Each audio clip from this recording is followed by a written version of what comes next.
The last thing I remember is warm. Not sunlight warm, not blanket warm.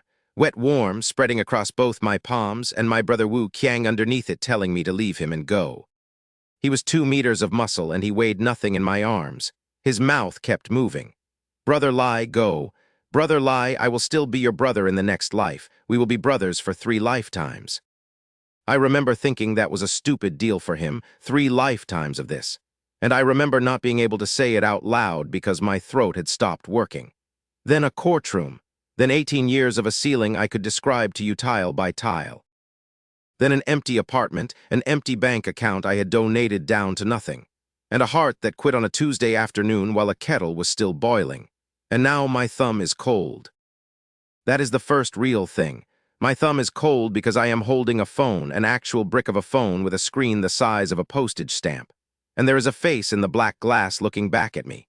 20 years old. Yellow hair bleached to the color of a nicotine stain. Bangs long enough to cover one eye because at 20 I believed one visible eye made me mysterious. A collar popped. A chain. A face that has never once been punched by consequences. I stare at it for a long time. September 2010. Songjiang Vocational University, and the gate is right there. And the paint on the gate is still the ugly green they will repaint 2 years from now. I have been reborn. I want to say I felt awe. Cosmic gratitude. A single perfect tear. What I actually felt was my own hair, and then a wave of second-hand embarrassment so violent I nearly threw the phone into traffic. Everybody in the world gets a second chance, and the universe hands mine to a guy with a comb-over the color of instant noodles. Now that everyone's been reborn, who still wants to go to vocational university, then 30 men come around the corner. 30-something actually, and every single head is a different color, and they are moving fast and loose in the way that only 2 groups of people ever move, soldiers and idiots. Red hair, green hair. One guy has clearly attempted blonde and arrived at orange. And they are all coming at me. At the front too, the one on the left is 1.90 meters and he takes up more sky than he should. Buzz cut. Shoulders like a doorframe turned sideways. He walks with his hands loose and his chin down, and when he sees me his whole terrible face rearranges itself into something almost shy. The one on the right has a braid, an actual braid hanging down past his collar, and a folding fan in his hand in the first week of September like he thinks he is the strategist in a costume drama. He is grinning. He always grins. It took me 8 years last time to understand that the grin means nothing at all. Zhu Guang, Wu Qiang, because his feet are size 49 and nobody could be bothered with 2 syllables. Qin Hao a Hao. The 2 of them ended up as vegetables, not a figure of speech. Beds, tubes, a nurse turning them every 4 hours, and me paying for it out of a company that was already being taken apart in an evidence room.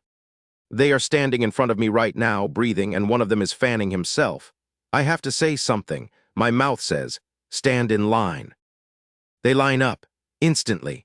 30 men fold themselves into a row on a public street like it is the most natural thing in the world, and a woman on a bicycle decides to take the long way around. From now on, I say, call me Brother Lai. They love it. That is the part that gets me.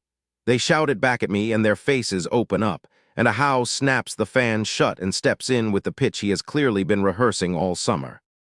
Lockdown Academy Road, every school on it. Then the internet cafes, then the karaoke places, then a name, then a proper structure. And then. And I am quoting him, we grow bigger and stronger and create a brilliant future together. He says it like a toast. The men behind him make a noise like a small stadium. Inside my skull I am screaming. I know exactly where that road goes because I already walked all of it. Bigger. Stronger, brilliant. And then Ah Bao ends up frying pancakes on a street corner at 50 with a bad hip. Gao Ming is dead at 26. Sun Da gets 10 years and comes out with nothing in his eyes. And the 2 idiots in front of me get their skulls opened and spend the rest of their lives being turned over by strangers. Brilliant future, sure. Not now, I say. A Hao blinks. He is too smart to argue on the street. He files it. Then Ah Bao pushes forward with the actual reason they came running. There is a job. Wohu village, some land dispute, 2 families, and a fence and a grudge. And they want 50 bodies to stand in a field and look dangerous. 200 a head plus meals. He says the number twice because it is a good number. The going rate is 100. A really loud reputation gets you 150. 10,000 yuan roughly for one afternoon. Every face in that line is doing arithmetic and finding it beautiful. Last time I took that job, I led it personally because I was 20 and I thought leading from the front was a personality. It went the way those things go. 15 days in a detention center, one line on a piece of paper. And that one line is the thread you pull that unravels the whole rest of your life. Every door that ever closed on me later closed because of that afternoon in a muddy field over somebody else's fence. I'm not going, I say. The silence is instant and total. Ah Bao's mouth is still open around the number 200. Now that everyone's been reborn, I say, who still makes money through melee combat. Nobody understands. Of course, nobody understands. And then I look down the line at them, at 30 kids with terrible hair standing in a straight row in the street because I told them to, waiting to be told what to do. And every one of them absolutely certain that I will not lead them anywhere bad. That look is the reason I got them all killed the first time. Fine. Since I've been given a second chance, I say, I'm going to lead you to overturn your lives. All of you, we're going to make our mark. They cheer. They have no idea what I just promised. Neither do I entirely, but my hands have stopped shaking. I turn around and walk into the school, and 30 men fall in behind me, and a kid carrying a bag of fruit sees us coming and drops it. All of it, oranges going everywhere, and he is standing in the middle of them frozen at attention like a soldier being inspected. 2 of my guys are already grinning and rolling up sleeves. If you have the ability, I say, use it outside. Nobody shows off power inside the school. I keep walking. Behind me I hear a How repeat it, thoughtfully, like I have said something profound instead of something I picked up in a prison seminar on why we were all in a prison seminar. Off to the side, near the flower beds, a young woman in a yellow dress has stopped dead with a folder against her chest. Frameless glasses. 23 maybe. New. You can always tell the new teachers because they still make eye contact. Another teacher grabs her elbow and steers her away and does not lower her voice nearly enough. That one is Lai Ming. The biggest hoodlum in this school. Why should a porcelain cup go picking fights with an earthenware jar? The girl in the yellow dress looks back at me anyway. Zhu Lan, give it 2 weeks and she will be standing in a cafeteria trying to reform me over a tray of cabbage. Give it a year and a man will put something in her drink at a hotel and I will not be there. I file that. I keep walking. Dorm 401 has 7 people in an 8-person room because the 8th bed is where the 8th of us keeps his legs. It smells like feet and instant noodles, and it is the best place I have been in 20 years. They are having a design meeting. Tattoos. Ah Bao wants a third eye on his forehead, which he insists is intimidating, and which I can tell you from experience mostly makes strangers ask if you are all right. Somebody has already put a deposit down on a fullback blue dragon. Last time around I got a Neja on one shoulder and a Guan Yu on the other, and inside they took one look at all that color and called me parrot for 8 years. Then they move on to the name. Because you cannot have a proper future without a proper name. Heavenly Eye Gang, Killing God Gang, Mighty Gang. Somebody proposes Mighty Gang twice in case we did not appreciate it the first time. A How has a notebook. An actual notebook with tabs. I take it off him and open it, and it is worse than I imagined. It is a business plan. It has phases. Phase 1, Consolidate Academy Road, I read. And then the internet cafes and the entertainment venues. And then we move into the district. Real turf, real income. And then he opens his mouth, and this is the part where I love him because he does actually think about it. You can watch him try to see over the edge of the plan and find nothing there. The next thing, I tell him, is getting arrested, sentenced, and losing your wife and your kids. Silence in 401.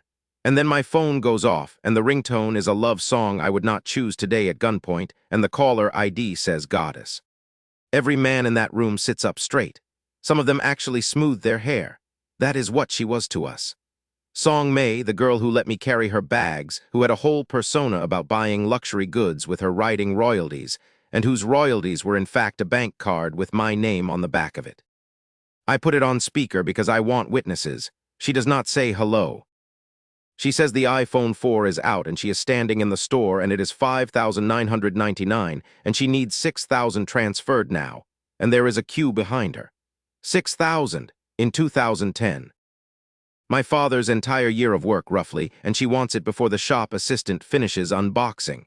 No, I say. She laughs because I have never once said that word to her. So I say the rest of it. I will not repeat all of it here.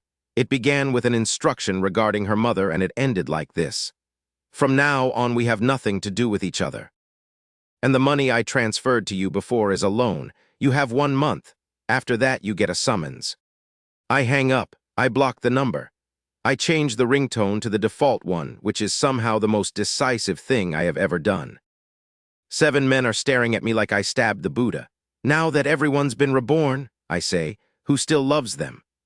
At the phone counter across the city, a shop assistant is holding an open box and explaining that open boxes cannot be returned. Song Mei is calling a number that is no longer available. 2 of her friends are asking with enormous warmth when the next royalty payment comes in. I do not need to be there. I have seen this movie. That night I lie on a bunk that is exactly as hard as I remember, and I do the real math. I know what happens to this city.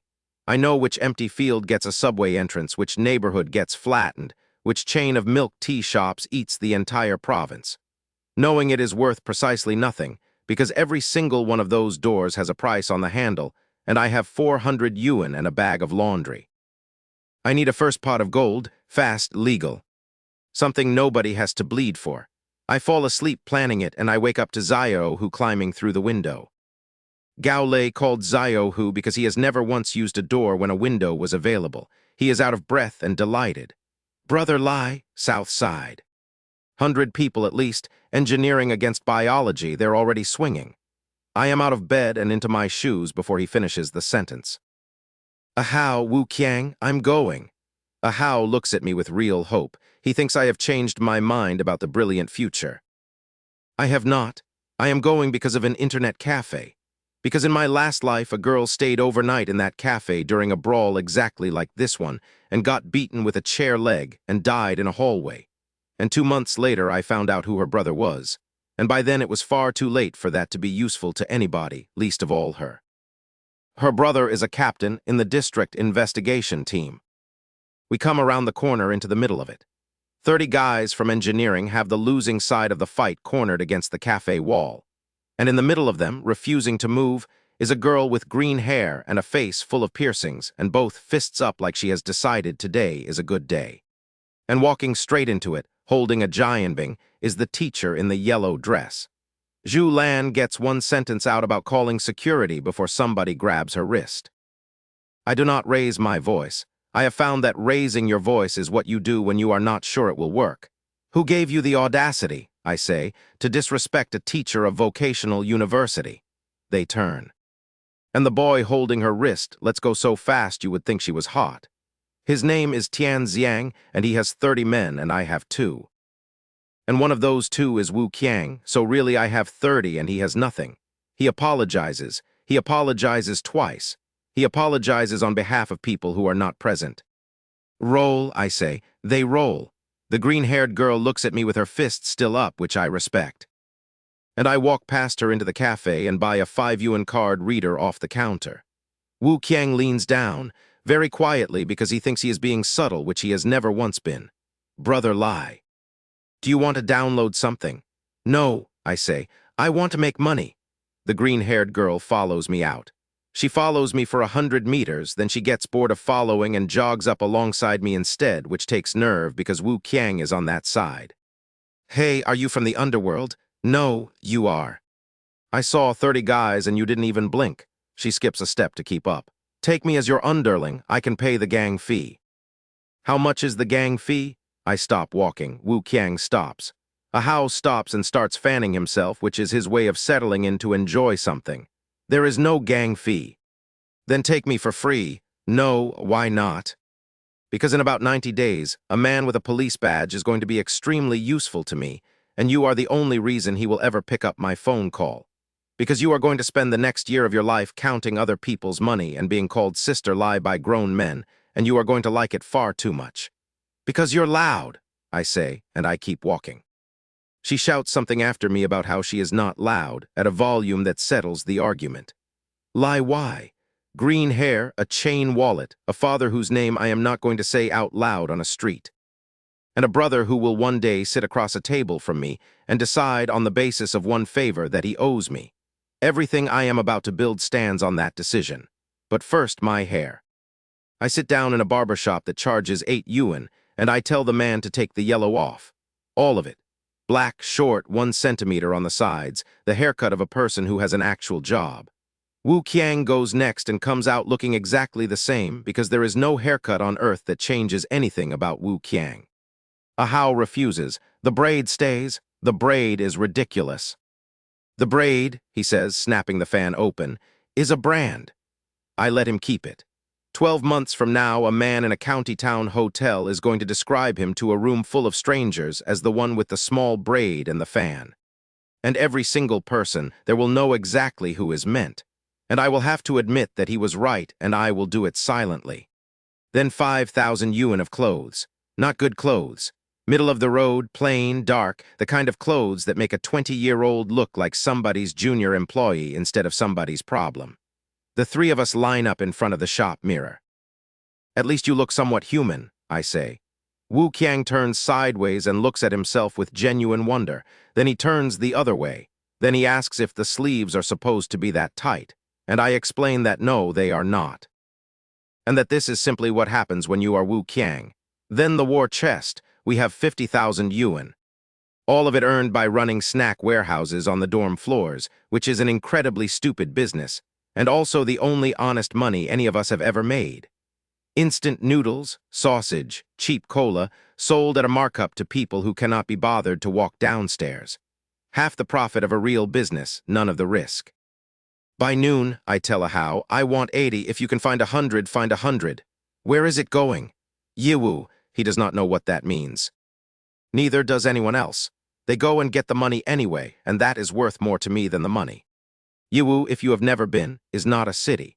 It is a warehouse the size of a city that has been mistaken for one.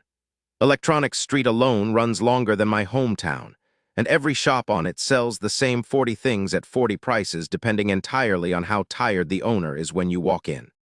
Card readers, street price 2.5 yuan, 2 even in bulk if you buy like a man who has done this before. I do not want the street price. I want the shop that is quietly dying.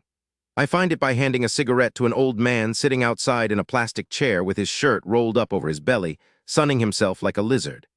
4 cigarettes and 11 minutes later I know which shop took a bad batch in July, which shop's owner has stopped answering his phone, and which shop has 40 pallets it cannot move. San Electronics. Third alley. A man behind a desk who takes one look at Wu Qiang in a doorway and immediately establishes his credentials. My second aunt's husband's cousin, he says, is the head of the local police station. Congratulations. I'm just saying. I heard you have a batch of card readers, I say, and I sit down without being asked. Cheap. You know what I mean. He does know what I mean. He goes into the back and comes out with a box, and there they are, 200,000 units, a defective batch with a 1-month warranty that he will honor by not answering his phone. 80 cents each, he says. 160,000 for the lot, that's a gift. 4 cents. He laughs, he actually laughs, right up until he sees that nobody else in the room is laughing. And then he does the thing all of them do, which is look at Wu Qiang and then look at me and then look at his own hands. 4 cents is not a price. 4 cents is an insult. 0.4 yuan, I say. 80,000 cash today on the table, you keep the shipping. That's the same as robbery. It's the same as inventory, I say. You have 200,000 of these. In 8 months, nobody will buy one at any price because every laptop on earth will have the slot built in. You are sitting on a warehouse of paperweights and you know it, or you would not have said 4 cents like it hurt. He goes quiet. I give him the lie for free because a man always feels better selling to a story than to a stranger. I tell him I have a distribution channel in the Northwest. Cities he has never been to, towns he cannot picture, a whole dry region full of internet cafes with no supplier. I make it boring and specific, which is how you make a lie survive. He takes it, 80,000 cash on a desk in a shop that smells like solder, and 200,000 card readers become mine. Afterwards, and I only learn this later, he tells his wife over dinner that he pulled one over on some kid from up north. Then he stops chewing. The delivery address, he says. Songjiang, so, that's the northeast. His wife tells him to eat his food. He does not eat his food. On the train home, Ahau does the numbers out loud twice because he does not trust them the first time. Retail on a card reader is 5 yuan. Internet cafes buy in at 3.5. Ours cost 40 cents. If we sell at 2, he says, 2 not 3, undercut everybody, move the whole lot fast. He stops. 400,000 minimum. Yes, that's 400,000 yuan. Yes. He sits back and looks at the ceiling of a hard sleeper carriage like it has personally insulted him. Then he reaches for his notebook and starts sketching a supply chain, a warehouse, a second and third purchase, an ongoing arrangement. And I take the business card out of my pocket and drop it in the bin at the end of the carriage. Brother Lai, that was the supplier. We are not doing this twice. Why not? Because it took me 4 cigarettes to find him. Anybody can find him. Anybody can copy this in a week. I lie back. We go in fast, we sell out in 2 days, we take the money and we're gone before the market notices we were here. Quick and clean. Nothing that has to be defended. He writes that down. He writes down everything I say now, which is going to be a problem eventually. The other thing that happens on that train is that we are visited by the railway police 6 separate times. Not because of the money, because of Wu Qiang. He is sitting by the window eating sunflower seeds with the delicacy of a bear disassembling a picnic. And every officer who walks through that carriage takes one look at his face and finds a reason to walk through it again. Just your face alone, Ahau tells him, is enough to get 3 auxiliary officers promoted to full-time. Wu Qiang considers this seriously. Is that good? Above us, a girl in the upper bunk does not sleep for the entire journey. At 2 in the morning, 2 men come down the carriage with the specific loose-handed walk of people looking for an unattended bag, get to our row, look at Wu Qiang, and immediately develop an interest in the far end of the train. We arrive with 200,000 card readers and everybody's wallet intact. The haircut causes more trouble at school than the police did. I walk into the cafeteria on Monday and the noise level drops by half, not the fear kind of quiet. The other kind? Somewhere behind me a girl says, loudly enough to be a public announcement, that her dead heart as future eldest sister-in-law has been rekindled. At the staff table, Liu Lily takes one look at me and says to nobody in particular that a haircut does not change a person, and that in 3 years I will either be making screws in a factory in the south or getting shot behind a warehouse. I get my tray, green beans stewed with green beans, stir-fried pork slices, which are chicken, egg with persimmon, which is somehow classified as a meat dish. The cafeteria at Vocational University is a crime scene with a menu. Then a tray lands opposite mine, and it is the yellow dress. The entire hall turns around, a teacher sitting down across from me. Deliberately, voluntarily, Lai Ming, Teacher Zhu, she has printed something out. She actually printed it out. She reads me a news item about a 19-year-old sentenced to 11 years, and then a second one, and then she tells me my exam scores are not bad, which is true, and that I could upgrade to a 4-year degree, which is also true, and that it is not too late, which is the part I want to argue with and cannot. In what capacity, I ask her, are you planning my future? As your teacher, you're an intern, as a person then. Ah, I put my chopsticks down. I want my hands empty. You're not planning to pursue me, are you? Because there's a hotel behind the school, it's called 7 Days, the rooms are 80 a night and they don't ask for. She is gone before I finish. The tray stays. Half the cafeteria is looking at me with the specific admiration reserved for people who have just done something extremely stupid on purpose. I eat her cabbage. It is better than mine.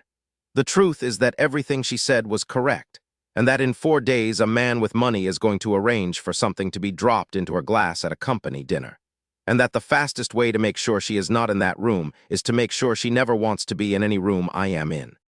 So I made her hate me over cabbage. You take the tools you have. The card readers move like water downhill. I send the yellow-haired half of the company out in pairs, county by county, with one script. We're factory workers, from the south. The boss ran off with his mistress and paid us in stock instead of wages. We just want to get home. That story does 2 things.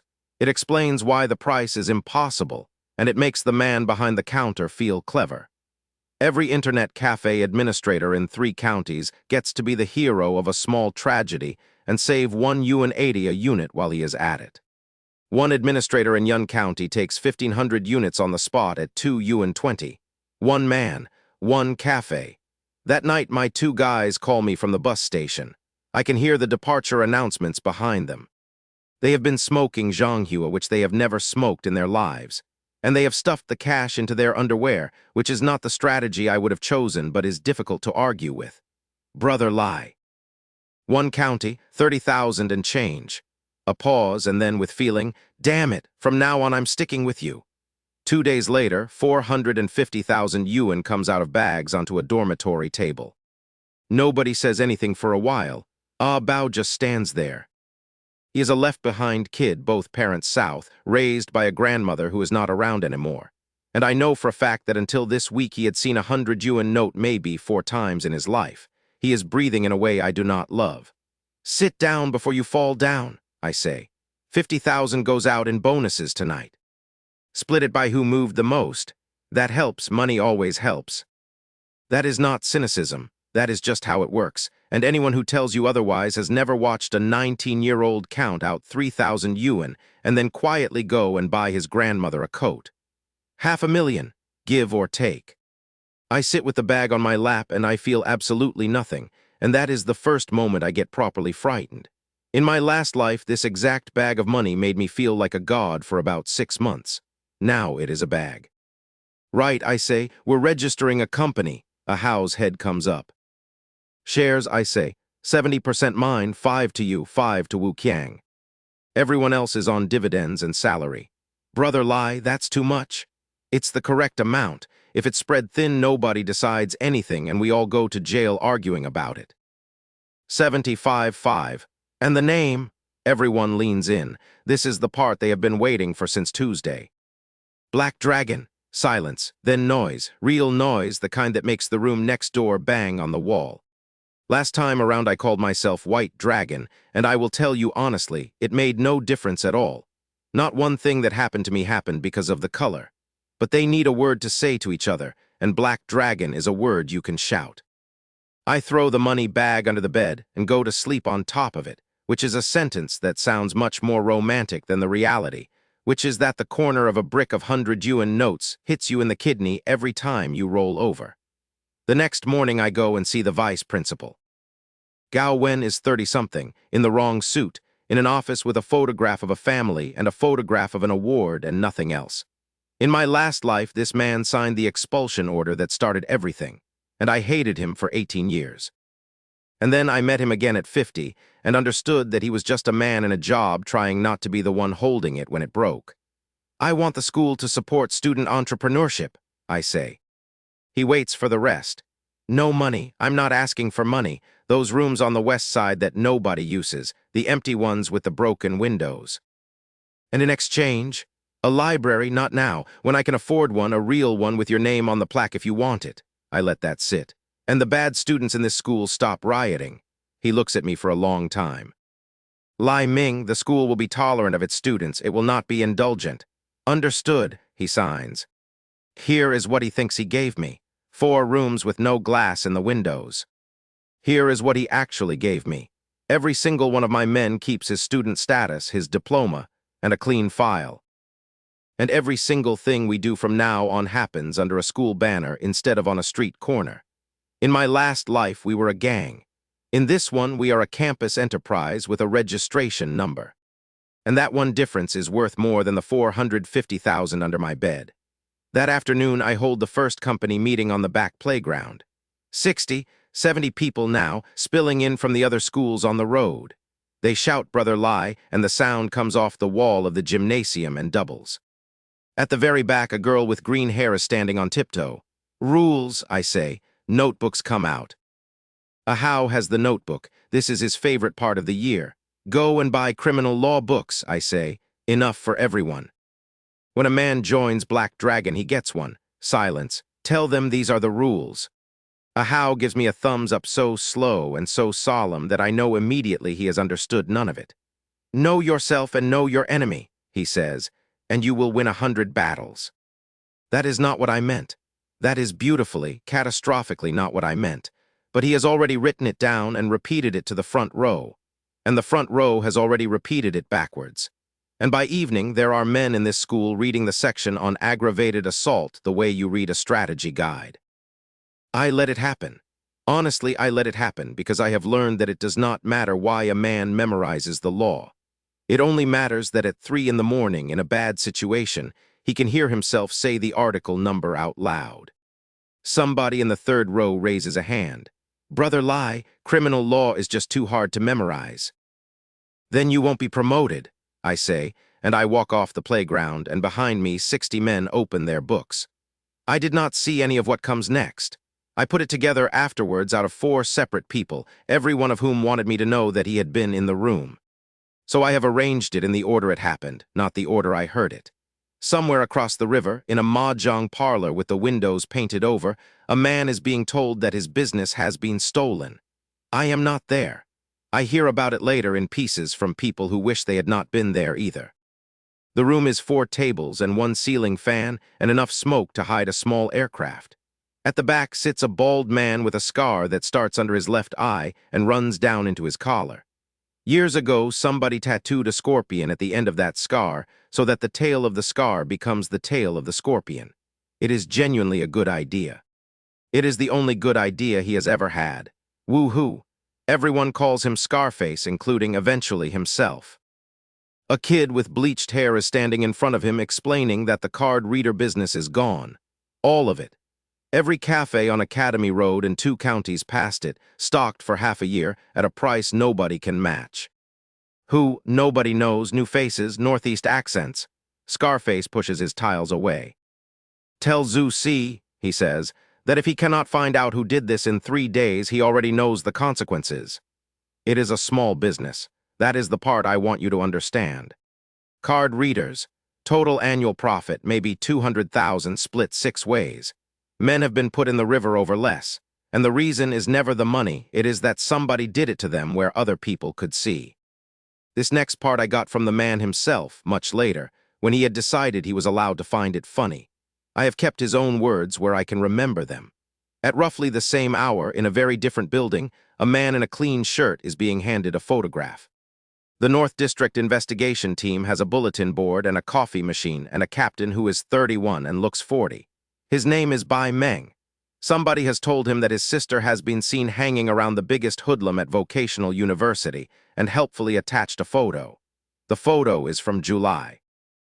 In it I have yellow hair, a chain, and 1 visible eye. I am told he sat down. I am told he then experienced, in vivid detail, a vision of the future in which I walk into his family home in a tracksuit and ask whether it is safe to park the motorcycle outside, and then call him Old Deng. And then inform him that he is about to become an uncle. He calls his sister. He tells her to come home immediately or he transfers her to another school tomorrow. She does not come home. 2 days later, Black Dragon Company has a business license. Legal representative Lai Ming, registered capital 100,000, address 65 Academy Road. Business scope, investment, and construction, which is deliberately the most boring pair of words available. It goes through in 4 days, not because I know anybody, because everything in the folder is correct and the woman at the window cannot find a single thing to send me away for. And she looks almost disappointed about it. Then I go and walk around a ruin. Behind Security Academy, past a fence with a hole in it that has been there so long the hole has its own footpath, sits the old Woody chemical factory. 2 buildings. A few thousand square meters. Weeds coming up through the loading bay, a rusted crane arm, and pigeons living in the roof like they pay rent. I walk the whole perimeter twice. A How follows me, fanning himself in a place where the air smells like old solvent and finally cannot stand it. Brother Lai, there is nothing here. There is nothing here right now. Are we buying it? We are renting it. For what? For nothing at all, I say, call Du Kang. The plaque goes up the next morning. Black Dragon Limited, real brass letters, mounted on the wall 4 meters from the school gate so that it is physically impossible to enter this school without reading it. The reaction is exactly what I hoped for. 2 teachers stop dead in the road. The old security guard takes his glasses off, puts them back on, and goes to find somebody more senior. The security director looks at it for a full minute and then tells his people to leave it alone. And the reason he tells them that is that 4 days ago he watched me come out of the vice principal's office and get walked to the stairs. That is how the whole thing works, by the way. Nobody ever gets permission. People simply stop being sure whether you have it. The one who does not stop being sure is Guo Ping, the young guard, 23, who wants to go in there and tear it down with his hands. 2 old guards hold his arms until the feeling passes. Fan Long arrives that afternoon and is told to wait for an appointment. An appointment? Him. He stands out there for 11 minutes with his jaw working, and I would feel worse about it if he had not made me stand in a hallway for 20 in another life. Fan Long called Du Lang, 2 years at a martial arts school, the only man on Academy Road who has ever gone toe-to-toe with Wu Qiang and had to be carried, and who tells that story as if he won. He runs the other half of this road. Village jobs, escort work, standing in fields looking dangerous. When he finally comes in, the room is set up. Smoke. Dozens of men along the walls. Baseball bats sliding out of the corner behind the door, unhurried, in the way that makes the sound matter more than the object. And me in the middle chair with a glass of wine I am not drinking. He sits, he does not look at the bats, which is his way of telling me that he sees them. Say it, he says. Every village job on Academy Road, I say. Every fence dispute, every standoff, every 200 ahead afternoon in a field, all of it is yours. He waits for the price. That's it, I say. Nothing is it. You'll owe me a favor. One, I haven't decided what it is yet. He turns that over. He is looking for the trap, and there is no trap, and the absence of one bothers him far more than a trap would. You're giving away your income. I'm giving away my criminal record, I say. Take the field work, take all of it. Take the 15 days in a detention center that comes with it, and the line on the file and the door it closes. He laughs once without any humor in it. Then what are you going to do? Business. That's the same thing with a nicer word. No, I put the glass down. It really is not, and you'll find that out in about 18 months, and I would rather you found it out from me now. I stand up. There's no future in the world of gangsters, Fan Long. He looks at me like I have started speaking Portuguese. He leaves, and outside in the road, his men crowd around him, and they are not talking about the favor. They are talking about the plaque and the office and the fact that we have a base with a door and a sign, and they want a name of their own. Wild gang, high-speed run gang. Somebody suggests high-speed run twice. Fan Long tells them there is no money for a name. Raise money first, he says. Then we'll talk about names. That is the whole difference between us, right there in one sentence, and neither of us knows it yet. Du Kang comes at 4. Ah Bao meets him at the gate and hands the security captain 2 cartons of cigarettes on the way in, which is not a bribe, it is a receipt. It tells the captain that a thing is happening and that he was consulted about it. Then Du Kang walks into the same theater Fan Long got. The smoke, the wall of quiet men, the bats. It works even better on him because Fan Long is a fighter and Du Kang is a rich boy who has watched a great many gangster films. He sits down and he is delighted. He hides it and he is delighted. Du Kang is 22, nephew of the principal of Security Academy. He has a company on paper and a plan to be named a provincial young entrepreneur at next year's conference. And for that, he needs a revenue stream by spring. And he needs it from somewhere his uncle's name does not appear on. The chemical factory, I say, 10 years, full lease. That place is a ruin. That place is 4 walls and a floor, and I do not care about the roof. He asks what I want it for, and I let the pause run 3 seconds too long before I say storage. And he decides on the spot that he has caught me. While the paperwork is being copied, I get up and take a phone call by the window. And I leave 3 books on the chair beside him. Complete Guide to Training Disciples in a Gang. How to Expand an Organization and Consolidate Territory. On the Establishment of a Concealed Base. I bought them in a night market for 11 yuan. They are, and I want to be precise about this, the stupidest objects I have ever purchased. 2 of them are photocopies of photocopies. One of them has a chapter on Feng Shui. When I come back, he has moved his knee so that he cannot possibly be accused of having looked at them, which means he has read all 3 tables of contents. I watch him decide who I am. You can actually see it land. He decides I am a boy who has watched too many Republic-era films. He decides I am going to build a fortress in a ruin and get taken apart inside 2 years. He decides, And I know this because he says it to his uncle that same night, that the confession will be 12 pages long and my name will be on every one of them. 200,000 a year, he says. 350, 250, 350, I say, and I sign today and I hand you cash. He agrees so fast he nearly interrupts himself. Then he leans back and permits himself one moment of being the cleverest man in the room. You should know, he says, that I'm not just anybody around here. I know, I say, your uncle is the principal of Security Academy. The chair stops leaning. How? Because the principal of Security Academy is only in his 30s, I say.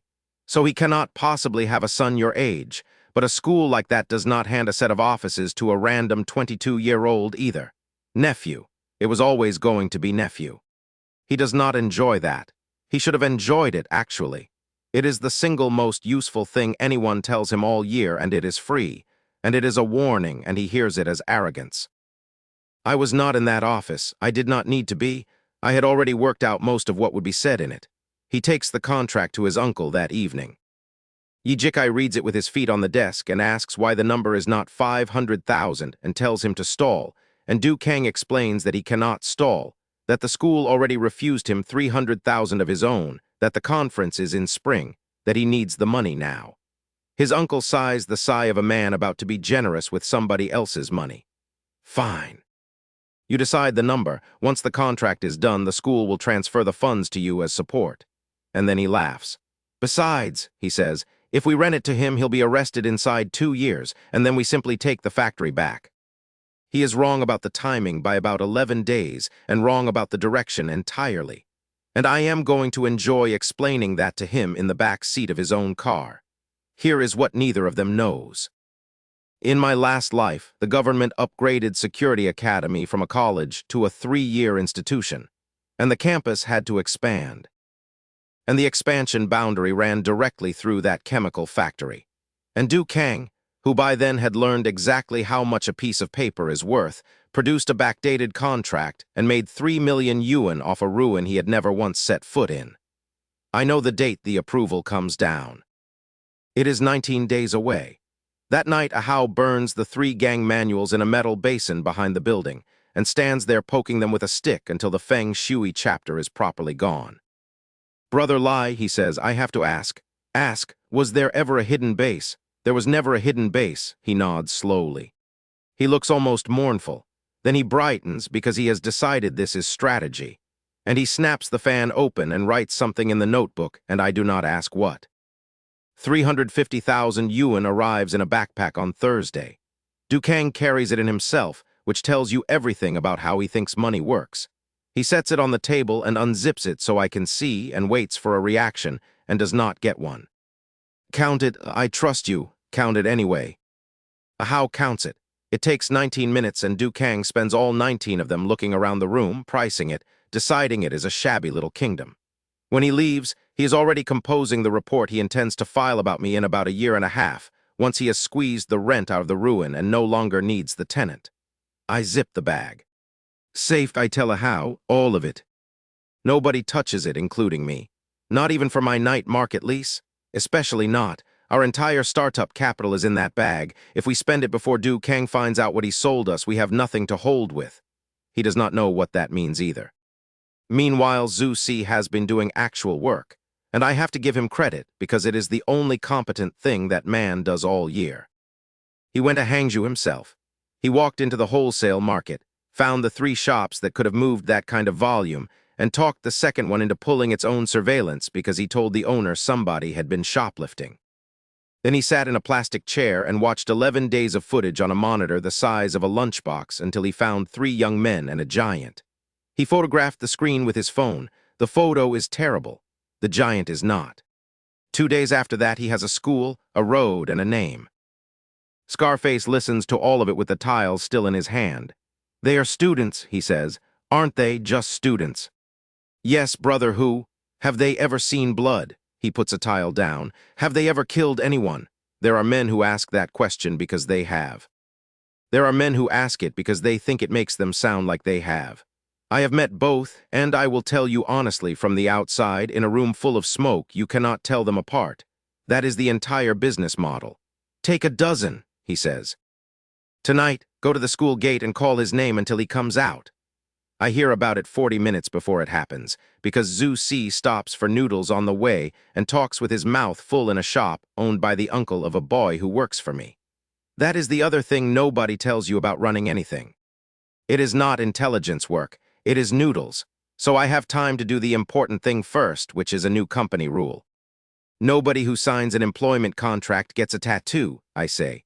Not one, not a small one, not on the shoulder where it does not show. 60 faces look at me with total bewilderment. Ah Bao has had a third eye booked for 2 weeks and there is a deposit involved. Why? Because a tattoo is a resume, I say. It says one thing about you forever and you do not get to edit it. In 10 years you will want a bank to lend you money and a girl's father to shake your hand, and neither of them can read your heart, but both of them can read your arm. But brother, lie. Also, I say, 1 month's written notice if you want to leave. You want out, you say so, you work your month, you go, and nobody follows you to a bus station. That is also a rule. That one lands strangely. You could hear the room adjust. Men who have spent 3 years being told that leaving is betrayal are being handed a form. Nobody quits. Nobody ever quits. That is the trick, and it is not even a trick, it is just how people are. Ah Bao cancels the third eye. He is heartbroken for about 6 hours. Then at 8:10, somebody starts screaming my name at the school gate. Zhu Si has 13 men and a bundle of machetes and the confidence of a person who has never fought students, because he thinks he knows what he is dealing with. Kids, skinny 19-year-olds who have never seen a real blade. He expects them to scatter, and if they do not scatter, he expects them to freeze, and if they do not freeze, he expects screaming. What he gets is 40 people coming over a 2-meter fence at the same time. They come over that fence like water going over a weir. And every single one of them is holding a baseball bat, and here is the part he cannot process. They are cheerful. Kick to the groin. Zio who steals the peach. The immortal eats chicken. Watch this, watch. These are teenagers. These are teenagers who fight 40 weekends a year over parking spaces and girlfriends and nothing at all, and blood does not impress them because they have all bled. And a machete only works on a person who believes in it. Zhu Si swings once. Somebody takes it on the meat of the forearm without slowing down and hits him in the ribs with an aluminum bat. 11 seconds later, Zhu Si has decided to leave. He turns around fast with his head down the way you do, and he runs directly into a wall that was not there before. The wall has a face. Wu Qiang picks him up by the waistband of his own trousers, one hand. He lifts him off the ground and turns him a full circle in the air like a man checking a chicken for freshness, and Zhu Si makes a noise I did not know an adult could make. And then Wu Qiang puts him down. I use the word puts loosely. While that is happening, a Hao is 40 meters away being extremely boring on purpose. He is standing in the security office with Zhu Dong, the school security captain, and 2 cartons of cigarettes, having a conversation about the gate camera, which as everyone will later agree has been broken since Tuesday. Zhu Dong does not take the cigarettes because of the cigarettes. He takes them because 11 days ago he personally watched me walk out of the vice principal's office with the vice principal's hand on my shoulder.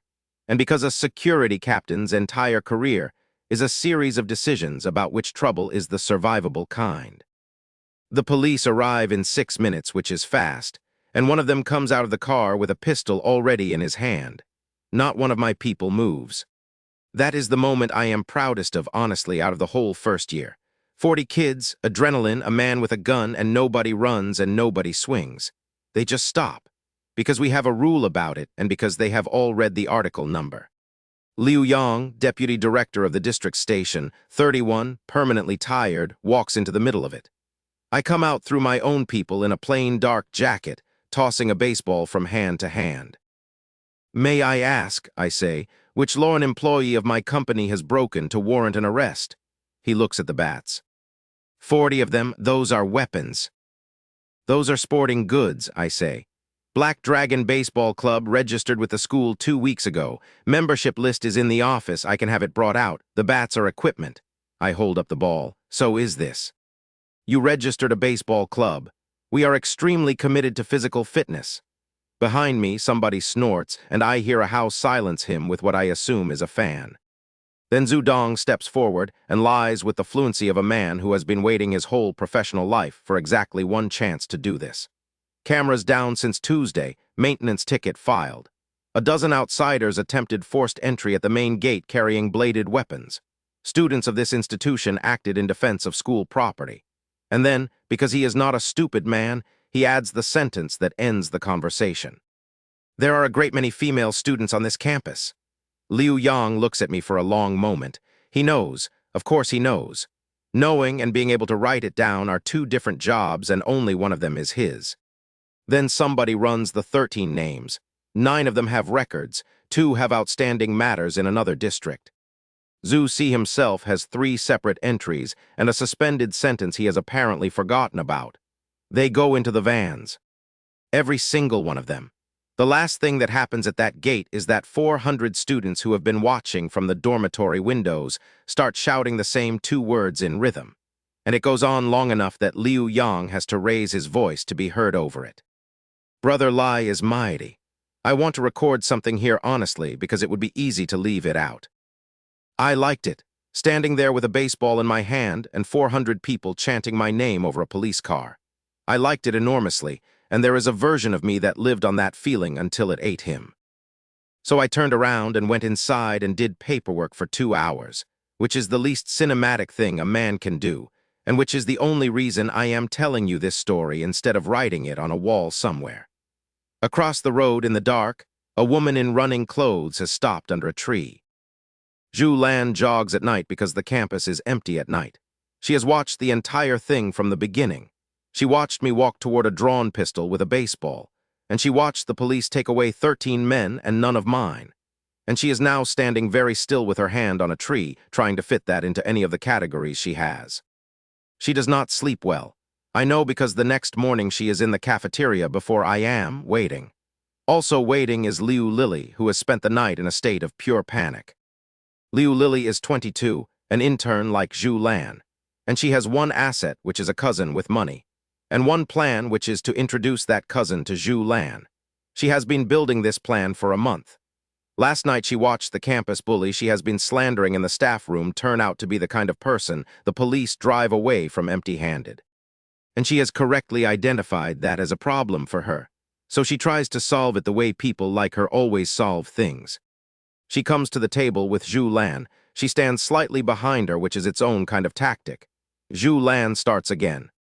She has a new angle today, not crime statistics, consequences. Your friends, she says, the one with the shaved head, what happens to him in 5 years? That is a good question, and it is the exact question I have been asking myself at 3 in the morning for 11 days, and I would very much like to answer it. Teacher Zhu, I say, buy a train ticket to Leshan. What? Sichuan, Leshan, there's a very large Buddha there. I take a mouthful of rice. Go and tell it to stand up and sit back down.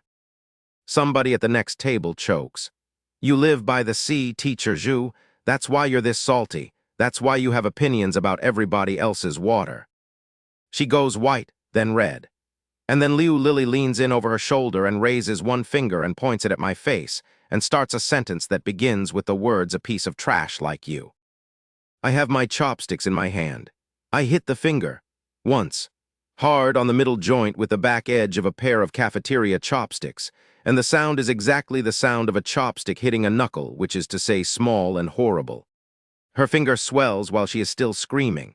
It goes from a finger to a small sausage in the time it takes her to draw breath.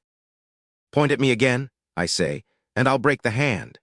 The cafeteria is completely silent. Zhu Lan picks up her tray with both hands and walks out and does not look at me, and Liu Lily follows her holding her own finger. And by lunchtime there are 4 separate versions of the story circulating, and in one of them I broke her arm. Let them have it. The story does more work than the finger ever would. That afternoon a boy sits down 2 tables from me very carefully, the way you approach a dog you have heard about. Brother Lai, he says, there's a man at the gate. Which man? He says he's from Brother Who. The man from Brother Who is carried in. I want to be accurate about this. Wu Qiang does not drag him and does not hit him. He picks him up under one arm, the way you carry a chicken to a bus, and the man's feet run for a while in the air out of pure habit before he gives it up. Wu Qiang sets him down in the middle of the office and steps back and folds his arms, and the man decides not to look behind him for the rest of the meeting. Message, I say. Brother Dao is eating at the Yunlai Hotel, Kilin Street. Tomorrow noon, he swallows. He says come out and talk. He says if you don't come, you never leave Academy Road again. Fine, the man blinks. Fine, just fine. Tell him noon. He leaves at speed. Ahau waits until the door closes and then does the thing he does when he is genuinely worried, which is stop fanning. Brother Lai, this is a trap. Obviously. Then why? Because I want a table at that hotel, I say, and this is the cheapest way to get one. He waits for more. There is more. I do not give it to him because there is a version of Ahau that is very useful to me, and it is the version that does not know the whole plan and therefore reacts honestly in front of witnesses. I make one phone call that evening. It rings 11 times. Captain Bai, I say. Lunch tomorrow, 12, Yunlai Hotel on Kilin Street. There is a long silence on the line. Why would I eat lunch with you? Because you've called your sister 9 times this week and she hasn't picked up once, I say, and because I'm going to be the one who tells you why. He hangs up. He comes anyway, of course he comes. The Yunlai Hotel is not a nice hotel. It is a 2-story place with a plastic awning and a private room upstairs with a round table and a lazy Susan that squeaks. I book the room next to the one Scarface booked, and I get there 40 minutes early, and I order. Sichuan braised shrimp balls, twice cooked pork, a whole fish. Cold cucumber. It comes to 280 yuan, which at that point in my life is a genuinely offensive amount of money to put on a table for 4 people. Bai Meng arrives at 12 exactly. Plain clothes, cheap watch, the specific unfriendliness of a man who has decided he is going to be immune to something. He sits, he does not touch anything. Talk. Eat first. I'm not eating. Suit yourself, I say, and Wu Qiang, who has been waiting with the patience of a landslide, reaches across and takes 4 shrimp balls at once. What follows is 11 minutes of Wu Qiang eating. I would like to explain the effect of this. It is not disgusting. It is worse. It is deeply, deeply persuasive. He works through that table with the calm, total attention of a man doing something he was designed for, and the smell fills the room. And the fish disappears in 3 passes. At minute 9, Bai Meng's stomach makes a noise like a door. He does not react, he is a professional. At minute 10, it does it again, louder, and Wu Qiang looks up with a mouth full of pork and pushes the plate 2 inches toward him without a word. Bai Meng eats. He hates it. He eats a great deal. That is when the door comes off its latch. Scarface has been sitting next door for half an hour working himself up, and he arrives the way those men always arrive, which is with a sentence prepared. If I don't cut your Achilles tendons today, he shouts, then I, Scarface, have lived in vain. There are 8 men behind him in the corridor. 3 things happen at once. Wu Qiang picks up a bowl of soup and does not throw the bowl, throws the soup. And it lands on Scarface's chest and shoulder in a wave, and Scarface stops mid-threat with his arms out and starts screaming about his clothes. My clothes. My clothes. This is a brand name. This is Balino. Ah Bao, who has been in the corner of the room by the window with his phone since 11:40, has already finished a very short call and is now removing the SIM card from that phone with his thumbnail. He drops it through the window grate into the drain. Nobody notices him do it. Nobody ever notices Ah Bao do anything, which is his entire professional value. And Bai Meng puts his chopsticks down. He does not stand up. He just puts them down, and something changes in his shoulders, and the 8 men in the corridor cannot see him, but Scarface can. Say that again, Bai Meng says. Who the hell are you? Say the part about the tendons again. Sirens start about 90 seconds later, and they are close, because the station is 400 meters away, and the call came in as an armed disturbance in a hotel. Scarface has enough time to do one intelligent thing, which is hand every blade in the corridor to one runner and shove him down the back stairs. Liu Yang comes up those stairs 3 at a time and stops dead in the doorway of a private room, looking at a round table, a demolished lunch, 8 men, a fat man covered in soup, and a detective captain from the district investigation team sitting quietly with a napkin in his lap. Captain Bai, he says, what are you doing here? Eating, says Bai Meng. Then he gives his statement, and it is 4 sentences long. and one of those sentences contains the phrase "cut your Achilles tendons," delivered in the flat voice of a man who has said things into recorders for 9 years. They take all of them. At the door, Scarface stops and turns around because they always do. "Name," he says. "Black Dragon Lai Ming." I pick a shrimp ball off the last plate. "The lie from the dragon crossing the river." He laughs, genuinely laughs, with soup on his chest, which I did not expect. "Ha." Scarface, woo-hoo. Then he is gone, and it is just the two of us and a table. Bai Meng puts both hands flat on the wood and leans on them. "You invited me here for that?" "Yes. You used me. You sat me at a table so a man would say the word tendons in front of a police captain." "Yes." He is not angry. That is the thing about him I keep underestimating. He is turning it over like a stone. "Why not just call it in?" "Because a call is a report and a witness is a case," I say, "and because you would not have taken my call about anything else." "So what do you want?" "Protection, no, money." "No," I push the last plate away. "Your sister goes back to class," I say.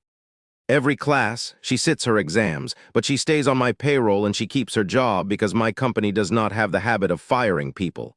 "That's it. That's the first part." He waits. "The second part is this. Somewhere down the road, something is going to happen to me that is not fair, not illegal. Unfair, somebody with a badge and a favor to somebody else is going to lean on me sideways." I look at him. "When that happens, I want one thing from you. Fairness, not help, not a favor, just the actual rules applied to me the way they'd be applied to anybody." The silence goes on for a while. "You understand," he says slowly, "that I would have done that anyway. I know, that's why I asked for it." He sits back and rubs his face with one hand. And I watch him arrive at the thing I have been steering him toward for the whole meal, which is the understanding that he now owes me, and that the debt is of a kind he cannot pay off by refusing it, because I did not ask him to bend. I asked him to be exactly what he already believes he is, and now if he ever fails to be that, he will know it was me who found out. Wu Qiang chooses this moment to attempt to flip the table. He has misread the atmosphere completely. He is halfway up with both hands under the edge and the lazy Susan already tilting before I get a hand on his wrist. "Not this one." "Oh," he sits down. "Sorry, Brother Lai." Bai Meng looks at him for a long moment. "Is he always like this?" "He's better than he looks." Outside on Killen Street in the flat white afternoon, a How is waiting by the car with the fan going. "That's 400 yuan of lunch," I say, "for a card reader business that made 200,000 a year. Was it worth it?" "Ask me in 3 months. Then I look down the road at the traffic and say the thing I have been thinking since Yiwu. Even after being reborn, I say, why is it still this hard to make money?" In the back of the police van, Scarface asks the officer next to him a question. "That man at the table, the one eating, who was that?" "Captain Bai, District Investigation Team." Scarface sits with that for a while. He replays the room, the round table, himself in the doorway shouting, a 20-year-old sitting in the main seat facing the door, and a district captain sitting at his side in the guest position, eating his food. He does not know that I paid for the lunch, that Bai Meng despises me, that the whole thing was a piece of theater constructed 40 minutes earlier with a phone call and a plate of shrimp. He knows what he saw. "Let it go," he tells his lieutenant that night through a hatch. "The whole thing. Let the grudge go. Brother who? It's card readers," he says. "It is not worth this over card readers." That is how reputation actually works. Not one big moment. One correctly arranged lunch seen by the right man from the wrong angle. 11 days later, the approval comes down.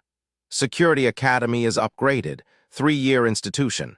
Effective immediately, expand the campus, submit the plan by the end of the month. I know because Du Kang finds out at 4 in the afternoon, and by 4:20 he has told everyone he has ever met. He is in a car when his uncle explains the geography to him. The expansion boundary runs down the fence line behind the old dormitories, across the loading yard, and straight through the Woody chemical factory. The factory he leased to me for 10 years, 9 days ago, for 350,000 a year. I would have paid money to be in that car. "Go and find Lai Ming," his uncle says. "Refund his money. Then we draft a new contract and we contract the factory to you personally, and every yuan of that compensation is yours." Du Kang arrives at 9 that night. He has to wait because we are not expecting him, and because I want him to wait. Ah Bao sits opposite him peeling an apple with a fruit knife, all the way around, one continuous strip, and does not say a single word for 11 minutes. In the corner, for the first time, is Lai Y. She has been allowed inside the room tonight, and she is sitting on a plastic stool with her hands under her thighs, trying to look like she belongs. And every time somebody outside calls her sister Lai on their way past the door, I can see her get half a centimeter taller. Du Kang does the pitch. There's been a development. The shareholders want the land back. Of course, we're not going to leave you empty-handed. There'll be compensation. He does the number with his hands, the way people do when they think they are being generous. Tens of thousands.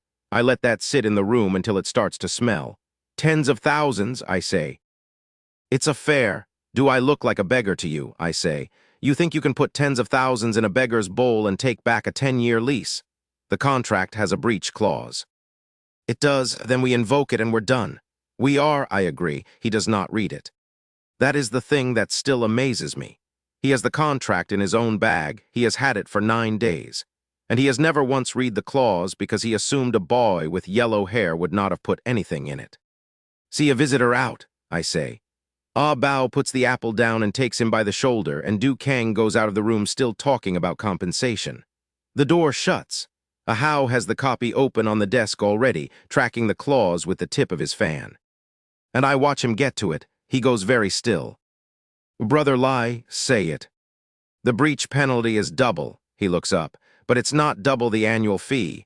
No, it's double the total fee for the entire term. Yes. 10 years at 350,000 is 3.5 million, he says, and his voice has gone strange. Double is 7 million. Yes, 7 million yuan. He puts the fan down flat on the desk, which he never does. We paid 350,000 9 days ago. That's 20 times. In half a month, only 7 million, I say. He stares at me. I am aware of how that sounds. I am not being clever. It is simply true that in my last life I moved more than 7 million in an afternoon, and it did not buy back one single thing that mattered. And the number has never quite recovered its size for me since. From tonight, I say, the factory has people on it, 24 hours, rotating.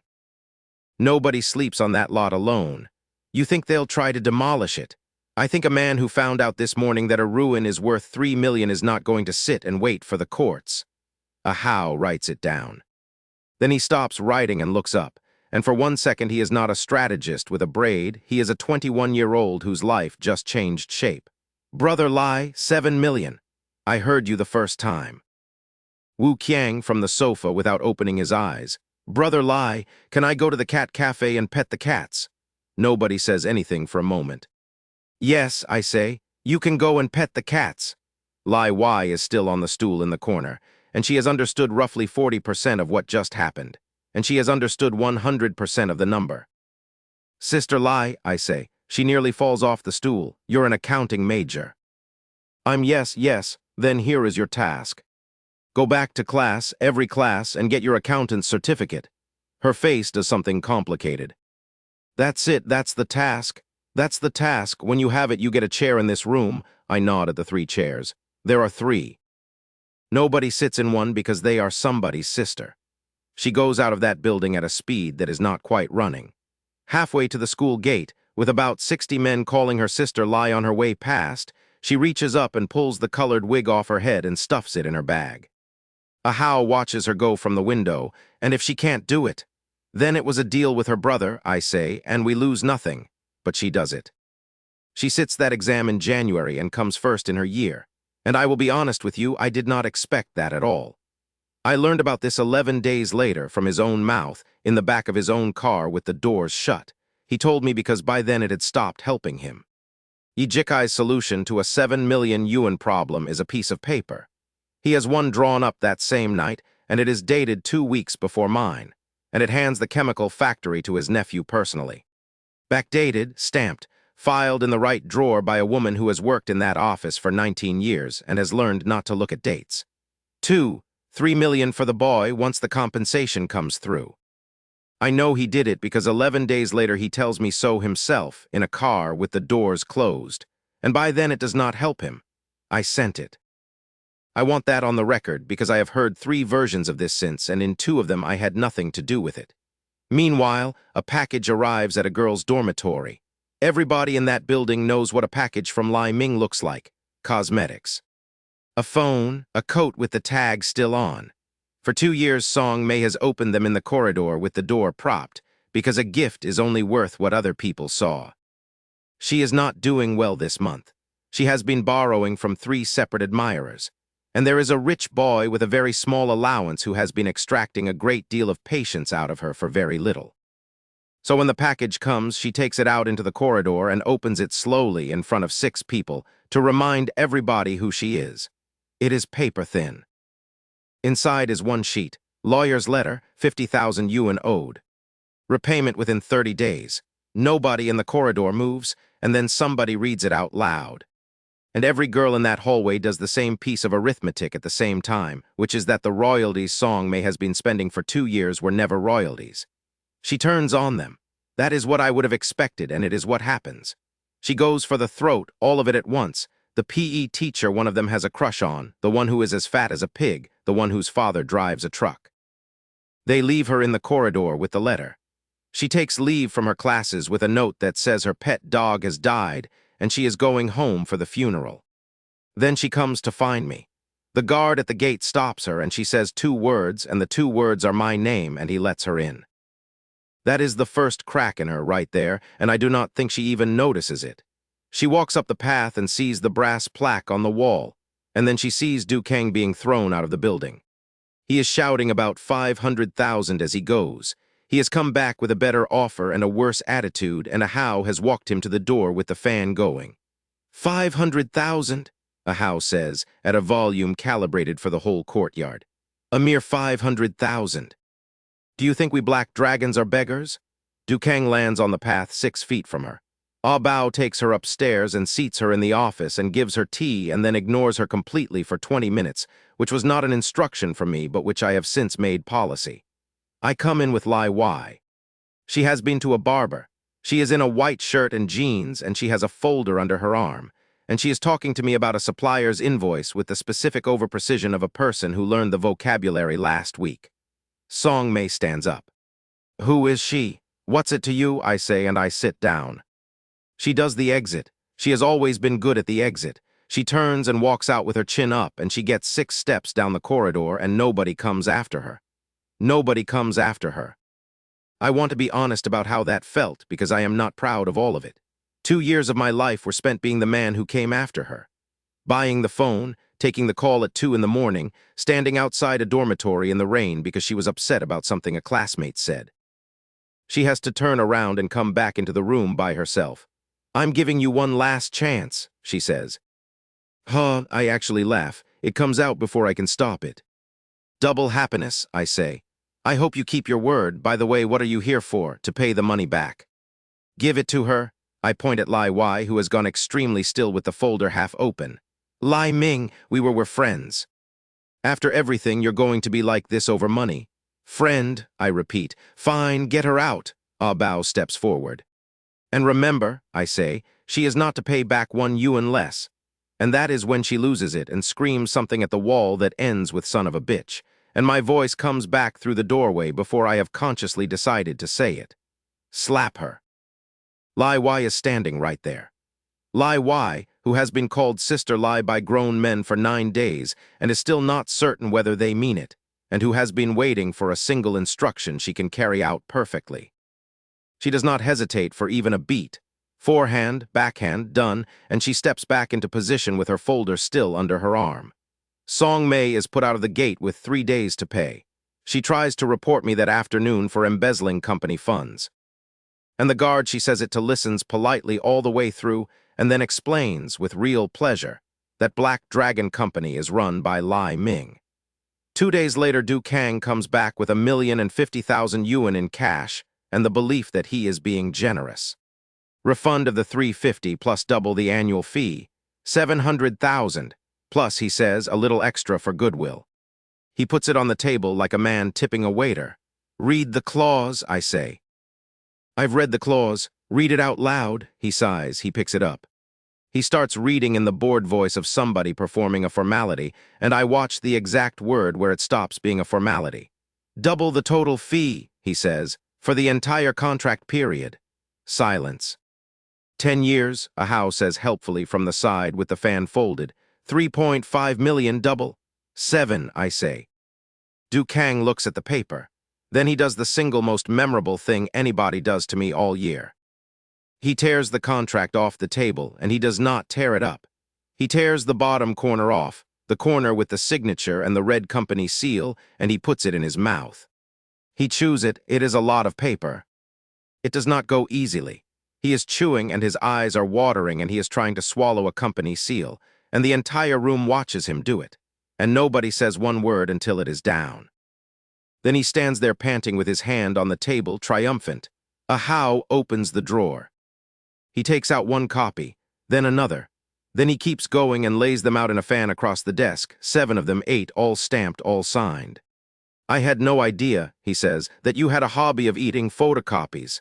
Du Kang makes a small sound. I blow a smoke ring at the ceiling. Eat, I say. Go on, enough is enough, but eat. Then I put the cigarette out. Fight them out. 40 men come off the walls at once, and Du Kang runs a complete lap of the playground with his coat flapping, and goes over the perimeter wall on the far side like a man half his weight. Nobody follows him past the gate. That is the rule, and everybody knows the rule. Inside the fence there is one camera and it is broken. Outside the fence there are 11, and 2 of them belong to a bank. Criminal law, Ahau says, watching them stop dead at the line as if it were painted there. They did not memorize it for nothing. That night they come for the factory. Yi Jikai does not wait for a court, and he does not wait for morning. He gets a demolition crew out of bed and sends the school's own protection team ahead of them. And at 1:10 in the morning, 11 vehicles come down the service road with their lights off. They find 60 people standing in the loading yard. Nobody swings anything. That is the instruction, and it holds.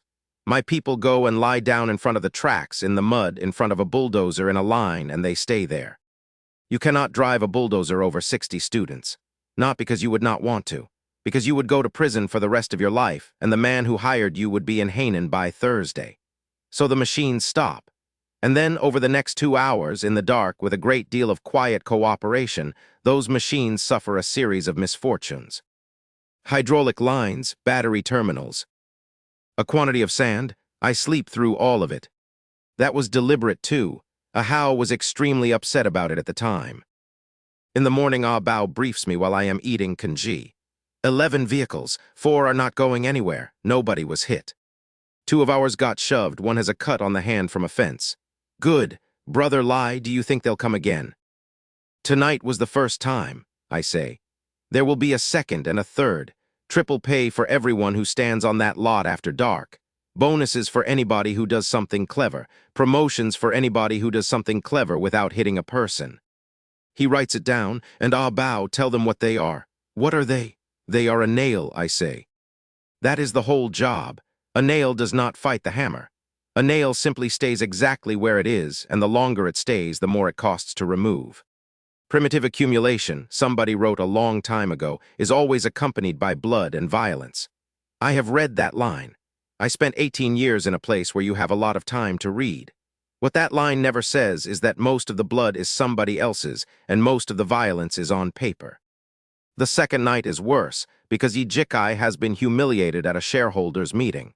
He goes home and takes it out on his nephew for 40 minutes. And then he calls the demolition contractor, a man named Chu Guohua who is owed 3 months on another job, and bullies him into providing everything free of charge as a gesture of goodwill. And then he makes one more call. Old Yuan, find me people, from the other side, the more the better. Evening, low cloud, the light going orange, the smell in the air that everyone in the Northeast recognizes about 90 minutes before it starts. A dozen excavators and 2 bulldozers come up the service road with the workers walking beside them. Ah Bao wraps his right hand in black cloth, which does nothing except look like it means something, and sends 6 men forward without a single bat between them. I need to explain this part properly. Those 6 men walked into a crowd of 80 demolition workers with nothing in their hands and let themselves be beaten. That was the instruction. They knew it going in. One of them, a 19-year-old from a village outside Mu County, took a length of scaffold pipe across the shoulder blade and did not lift a hand. Behind the signboard, 40 meters back, Gao Lei had a camera on a tripod and did not blink. When he had it, he lifted his chin. "Charge," Bao says. "Push them down." 200 students come out of the dark with baseball bats, and 80 demolition workers discover that they are being paid 90 yuan a day. It takes 4 minutes. Nobody is seriously hurt because a construction worker with a shovel is not trying to win, he is trying to go home. Then the rain starts, and with it come the vans. The first van is Scarface. He gets out with dozens of men behind him and machetes in their hands and rain already running off his scalp, and he starts toward the fence. The second group comes from the other direction, and it is fan long, with dozens of students and steel batons, because somebody offered him 10,000 yuan for one evening, and he took it. And that is exactly what I gave him the field work for. 2 armies, converging on a ruin in the rain from 2 sides. And then the third thing happens. They come out of the dark from behind the school in a column, 200, then 300. Not running, walking. No shouting at all, which is the part nobody who was there ever forgets. 300 young men walking through heavy rain in complete silence with bats down at their sides. I am in the middle of them, and somebody is holding an umbrella over my head, and I have never in either of my lives felt anything like that. I say one sentence, and the rain is loud, so I say it loudly. "I would like to see who tears down the chemical factory today." Fan Long stops first. He looks down that column for about 4 seconds. Then he cups one fist in the other hand formally in the rain. "I apologize for the offense. I was not aware of the situation today. Farewell." And he turns his men around and walks them off the site, having earned 10,000 yuan for 100 meters, which honestly is the best day's work anybody has on Academy Road that year. Scarface takes longer because Scarface has a personality. He looks at me. He looks at the column. He looks at Wu Qiang, who is standing at my left shoulder with rain coming off him like a shed roof. And then he laughs and spreads his arms. "Is this a case of the flood washing away the Dragon King's temple?" he shouts. "We're practically family." Then he turns around to his own men, all 40 of them, standing in the rain with machetes, and points at me. "This is my brother, the boss of Black Dragon. Call him Brother Lai." 40 men call me Brother Lai. Then they get back in the vans and drive away. And the entire hired opposition, both armies, is gone in under 2 minutes without one blade being swung. Ahau leans over to me with rain pouring off his braid. "Brother Lai, did we just win a war by standing in it?" "We just won a war," I say, "by being expensive." I had been expecting them since 6. I got the hour right and the rank completely wrong. The police come at 9. Not the district station. Chief Cheng Hua himself, who runs the bureau and who has been pulled out of a dinner by a favor called in from a very long time ago. He arrives in the rain with enough vehicles to take everybody, and he arrives intending to. You can see it in how he gets out of the car. He is not here to investigate. He is here to sweep a lot up.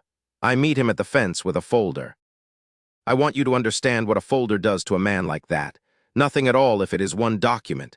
Everything if it is 9 in order, and if you hand them over one at a time. The lease, 10 years, signed, sealed, stamped with the breach clause on page 4. The business license, legal representative, Lai Ming, registered address 65 Academy Road. The permission letter from Vocational University for Student Enterprise. Then I hand him a camera. "This is from 90 minutes ago," I say. He watches 11 seconds of it, which is exactly as long as it takes to see 6 unarmed teenagers walk into a crowd of construction workers and get knocked down with shovel handles. Then I bring the 6 out. They are standing under the eaves in gauze, 2 of them on crutches from the clinic, 19 years old, soaked. And one of them says, "Good evening, uncle," to a bureau chief, which was not scripted and which I would not have dared to script. "Article 234, I say, intentional injury. I have 11 witnesses and the footage. I would like to file." Zhao does not look at the camera anymore. He looks at me. "The bats, registered sports equipment, Black Dragon Baseball Club filed with the school on the 12th. I have the membership list. You're telling me 300 people are on a baseball team. We are extremely committed to physical fitness." He does not laugh. But something at the corner of his mouth moves, and I know I have another 90 seconds. Everyone disperses, he says. Now. You included. I can't, you can. I genuinely cannot, I say, and I hand him the last document. It is a shareholders' agreement, 41 names on it. I had it drawn up in an afternoon, and every single one of those men owns a fractional, essentially meaningless stake in Black Dragon Limited. I am one shareholder among 41, I say. I have no authority to instruct the others to abandon company assets to a demolition crew with no court order. If you would like me to leave, I will leave. They stay. And in the morning, I will still be the legal representative of a company whose property was destroyed while its shareholders stood on it. Rain, 300 people. Nobody says anything. Then his phone buzzes. I know what it says because I know who sent it, and I know exactly what he was promised. All it takes is getting those 3 ringleaders away for 2 hours. 2 hours, that is all this ever was.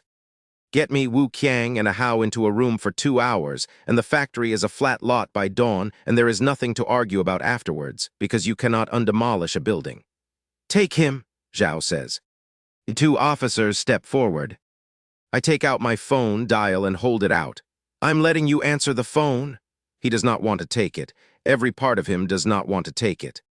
He takes it because a phone held out by a suspect in front of 300 witnesses is the single most dangerous object at that fence. He listens for 11 seconds. I do not know exactly what is said. I know it is short, and I know the last 4 words because Bai Meng told me later what he had asked his own superior to say, and because he was extremely annoyed about it. Everything is fair and just. Cheng Hua hands me back my phone. Then he turns around and looks at the demolition crew, the 11 vehicles, 4 of which cannot move, and 80 men standing in the rain in company jackets. Take them, he says. They take the demolition crew. Du Kang gets lifted out of a car by Wu Qiang, one hand under the arm, and set down in the middle of 300 students, and I watch several of them start taking off their shoes. And then their socks, and I would like to state for the record that I said nothing because I did not have to. Then I get into the back seat of his uncle's car and close the door. It is quiet in there. Leather, rain on the roof, a little green light on the dashboard. Yi Jikai does not look at me for a while. I really underestimated you, he says. I have never underestimated you. That gets his head around. 7 million. He smiles without any part of his face agreeing. Aren't you afraid you can't eat it all, that you'll die of overeating? 7 million, I say. Aren't you afraid of a dragon crossing the river? The smile goes. Then he does what men in his position always do, which is inventory. He tells me about the people he knows.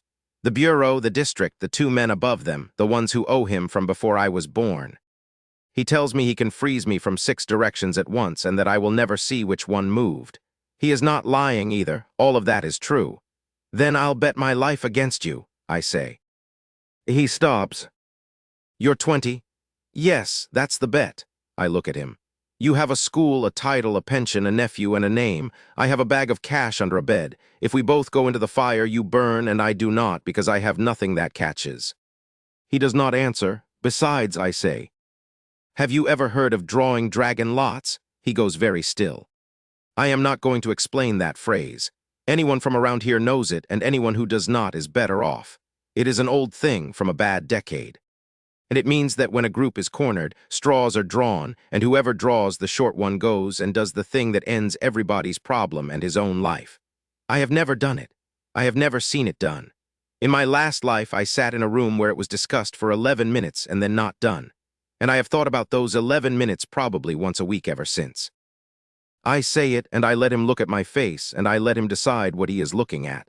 Then I pat him on the shoulder twice. Black Dragon, I say, is a legitimate company. Don't get yourself into trouble fighting like this. And I get out of the car in the rain.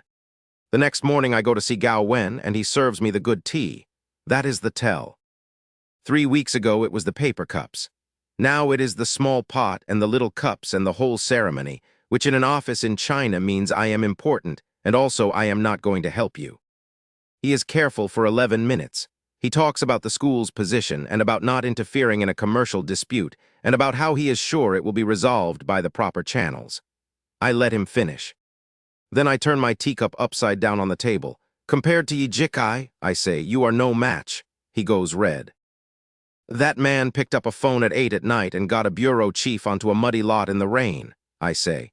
You have been vice principal for 4 years. What did you pick up? That's not. Black Dragon moves out tomorrow, I say. The plaque comes off the wall, and when the provincial young entrepreneur list is announced next year, whatever name is on it will not have Songjiang Vocational University written underneath it. The room changes temperature. Because that is the thing he actually wants, not money. A line in a newspaper with his school's name in it because his school is a joke, and he knows it, and he has a reform plan in his drawer that everybody above him thinks is cute. And he remembers, I found this out much later, something his father-in-law said to him at a dinner years ago, that he always waits until everything is settled before he places his bet, and that is why he will retire as a vice principal. He makes 5 phone calls while I sit there. He is good at it. Better than I expected. He does not ask anybody for anything improper. He asks 4 separate people the same question in 4 different ways.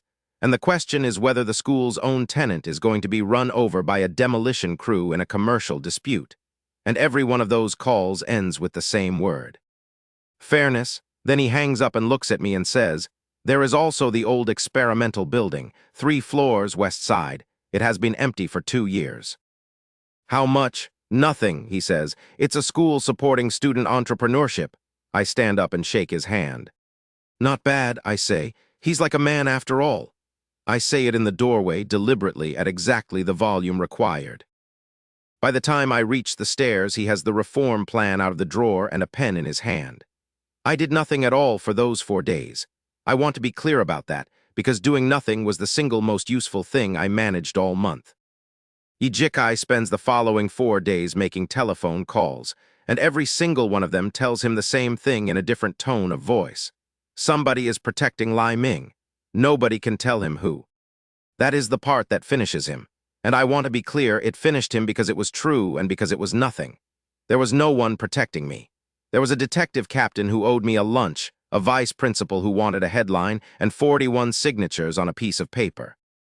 But you cannot prove an absence to a frightened man. Give him the 7 million, he says at last. Give it to him. Dukang calls me himself, which I appreciate. We accept, he says. We'll transfer it Monday. No, what? I say 2 words. Cash. There is a silence on that line long enough that I check the screen. 7 million, he says, in cash. Yes, do you know how much that weighs? 78 kilos, I say. Approximately.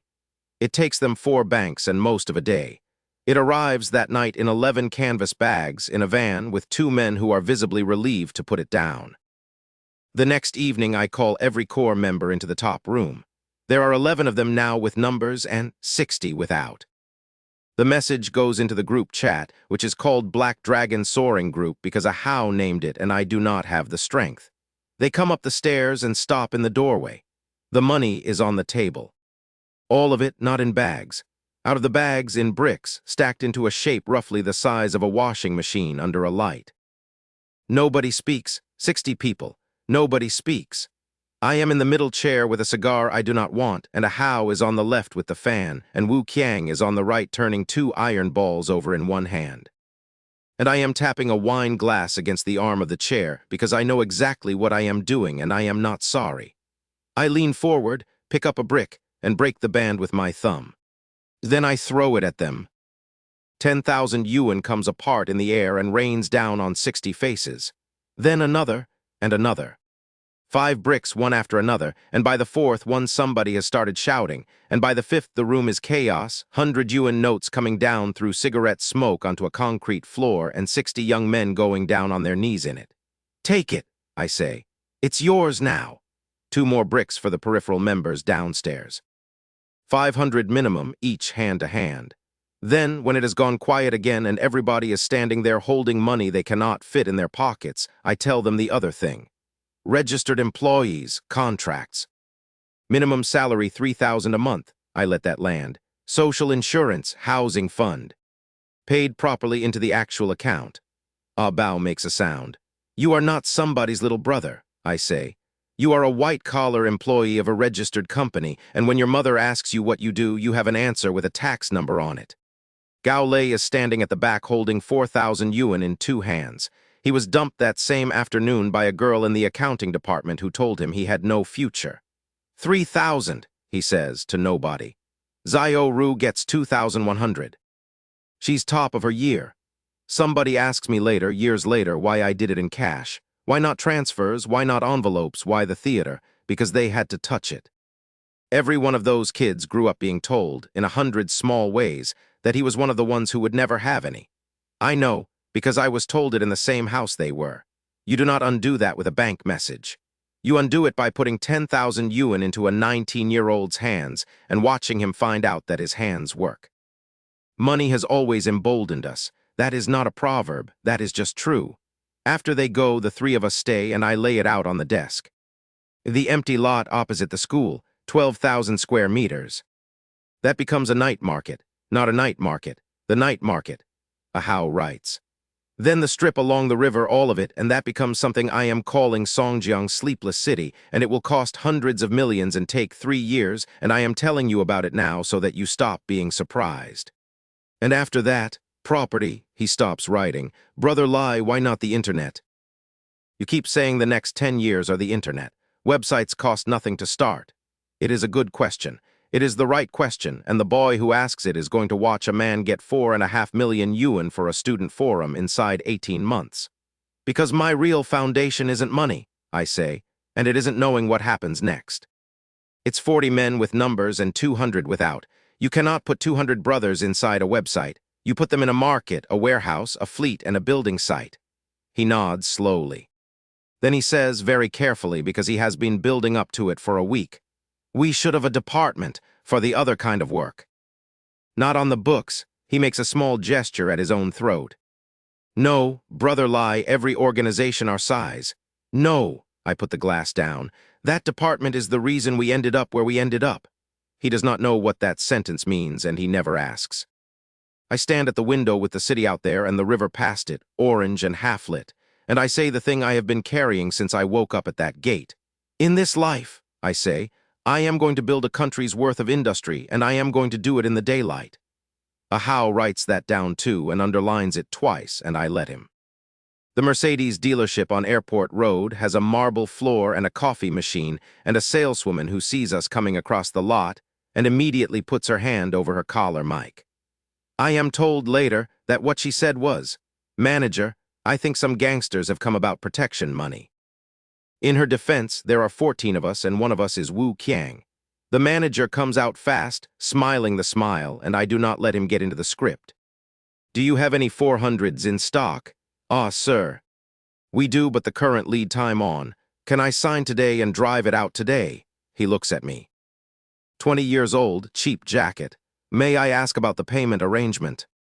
Ah Bao puts 2 duffel bags on the marble. They make a specific sound. Cash in bulk does not sound like anything else. It is a soft, heavy, deeply unmusical thump, and every head in that showroom turns.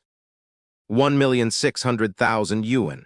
It takes them 2 hours to count it, and they have to bring in a second machine from the service department. And by the end of it, there are 4 people in that room whose only job is stacking. I pick the plate off a list. North of 33,888. Then I buy several ordinary cars, the boring kind, and 20 motorcycles, because 200 men cannot ride in one Mercedes, and because a company that moves is a company that is taken seriously. The rookie saleswoman keeps the entire commission. Her name is Zhu Na. She has been there 5 weeks, and she was the only one on the floor who did not put a hand over her mic. The manager, in a fit of what he believes is chivalry, sends her upstairs to do paperwork for the rest of the afternoon in case I have designs on her, while 4 other saleswomen in that showroom take turns going to the bathroom to fix their makeup and come back with one more button undone. I do not look at any of them, not once. I want to be honest about why, because it is not virtue. In my last life, I had all of that, and I have a very clear memory of exactly how much of it was there for me and exactly how fast all of it was somewhere else. We drive back in a convoy. I did not plan the arrival. That is the truth. What happens is that Zhu Dong, the security captain, sees the front car coming up Academy Road and runs, physically runs, out into the middle of the street to stop traffic and wave us through his own gate. And then, that afternoon, without being asked, he paints 20 parking spaces on the concrete beside the West Building. Standing on the pavement outside the gate when I get out of the car is a man in a good coat. Liu Bo. 29. A salary of 500,000 a year that comes from nowhere anybody can name, a Mercedes worth 400,000, and a cousin called Liu Lily who has spent a month promising him an introduction to a certain young teacher in a yellow dress. He has already arranged the dinner. He has already arranged what goes in the second glass.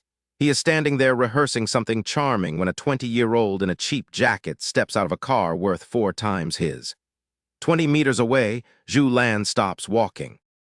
She looks at the car, she looks at me. She looks at Liu Bo, who has gone a color. Then she takes out her phone and cancels dinner. She sends the message in front of him. He watches her do it. I watch him watch her do it. I would like to say I engineered that. I did not. I bought a car for entirely different reasons, and it happened to arrive on a Thursday.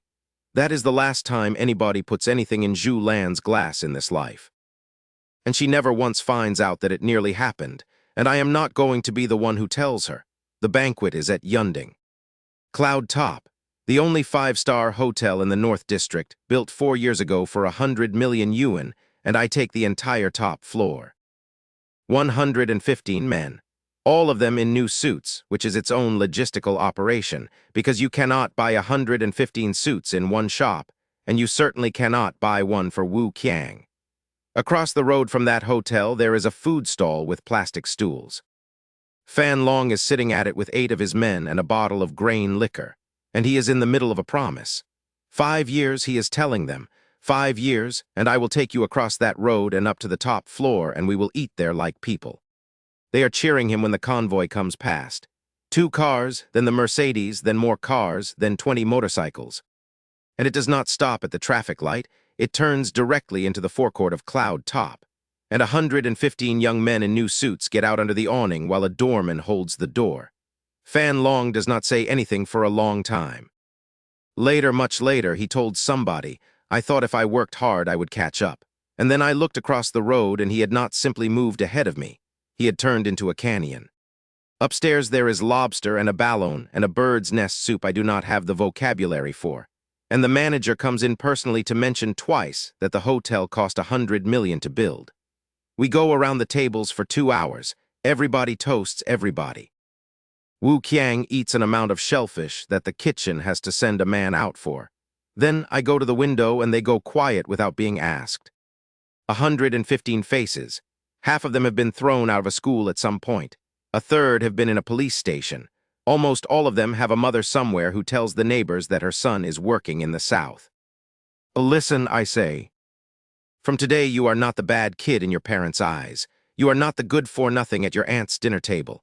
You are not a social element. You are not a worm crawling under the floorboards, and you are not somebody's little brother. Nobody moves. You are employees of a registered company with a tax number. You are the elite of society. And when you go home for New Year, you will go home as the pride of your family, and I will personally make sure the words are true before you say them. Then somebody throws a glass at the floor, and 114 other people throw glasses at the floor. In the corridor outside, 2 waiters and a manager hear the sound of 115 glasses being destroyed simultaneously on the top floor of a 5-star hotel. And one of the waiters is convinced it is a massacre. And the manager comes through the door at a flat sprint and finds 115 young men in suits standing in broken glass applauding a boy at a window. He goes over backwards into the doorframe. We help him up. He does not send a bill. Downstairs in the same hotel, at the same hour, a man named Chen Lei is putting something into a drink. Song Mei has been maneuvered into a company dinner she thought was about an internship. There are 5 people at that table and 4 of them know why they are there. She is not stupid, but she is out of money and out of friends, and she has spent 3 weeks being told she is being considered for something. And by 9 o'clock she has decided to be flattered. What saves her is entirely accidental. He puts the glass down in front of her and she moves it because she wants the one nearer the fruit plate. And he cannot say anything about it without saying everything about it. She drinks the wrong glass, which is to say the right one. 20 minutes later, 115 men come down through the lobby of Cloud Top in 2 columns, and everybody in that restaurant turns to look through the glass. And I walk out through the middle of them. She sees me.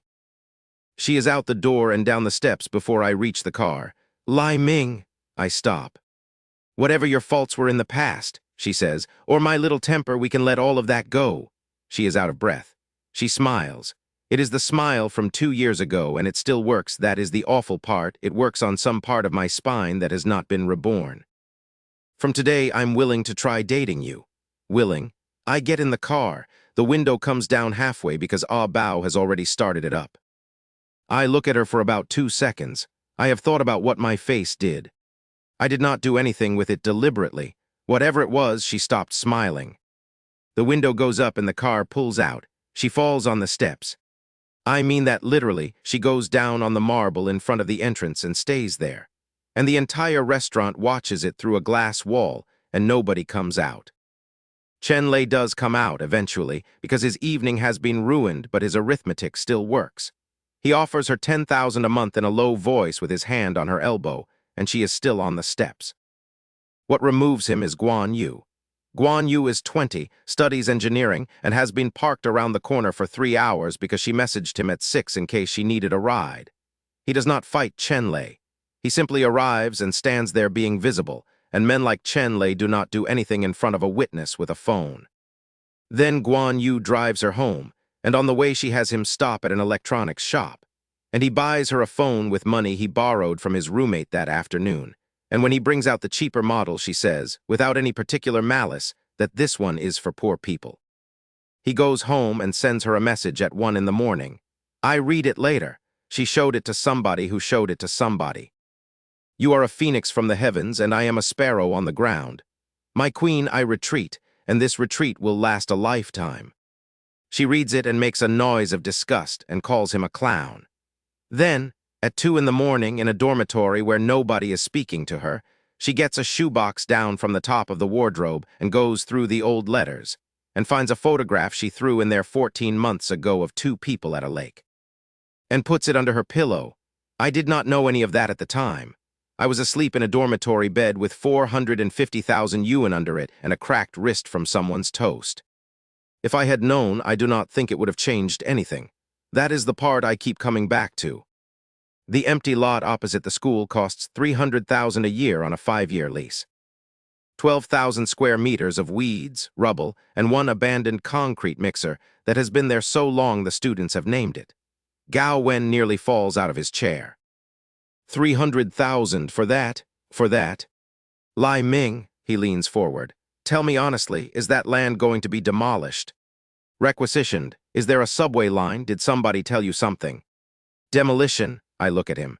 Principal Gao, are you out of your mind? That is a field. Who demolishes a field?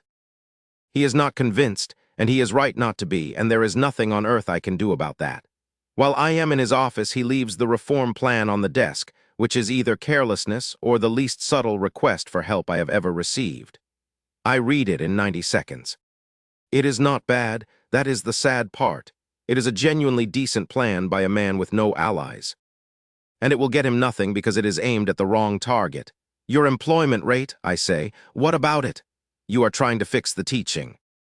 Nobody above you can measure teaching. They can measure 2 things about a vocational school, and only 2. How many of your graduates are employed and how many medals you win at the national skills competition. He picks up a pen. Drop the general majors down to a maintenance level, I say. Take the 6 technical ones and build experimental classes around them, small, hand-picked, with the best 2 instructors each. Enter every category of the national competition next spring, including the ones you think you cannot win, because the entry itself is a line in a report. He is writing very fast now. And stop sending graduates to factories in the South and calling it employment. Get one large local employer to take 50 a year and put its name in the report.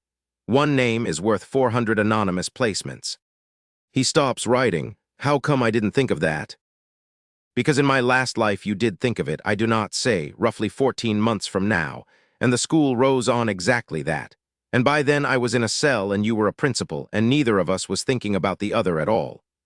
Come and work here, he says suddenly. After you graduate, a real post, I'll make it happen. No, why not? The water is too deep, I say. I would drown politely, he laughs.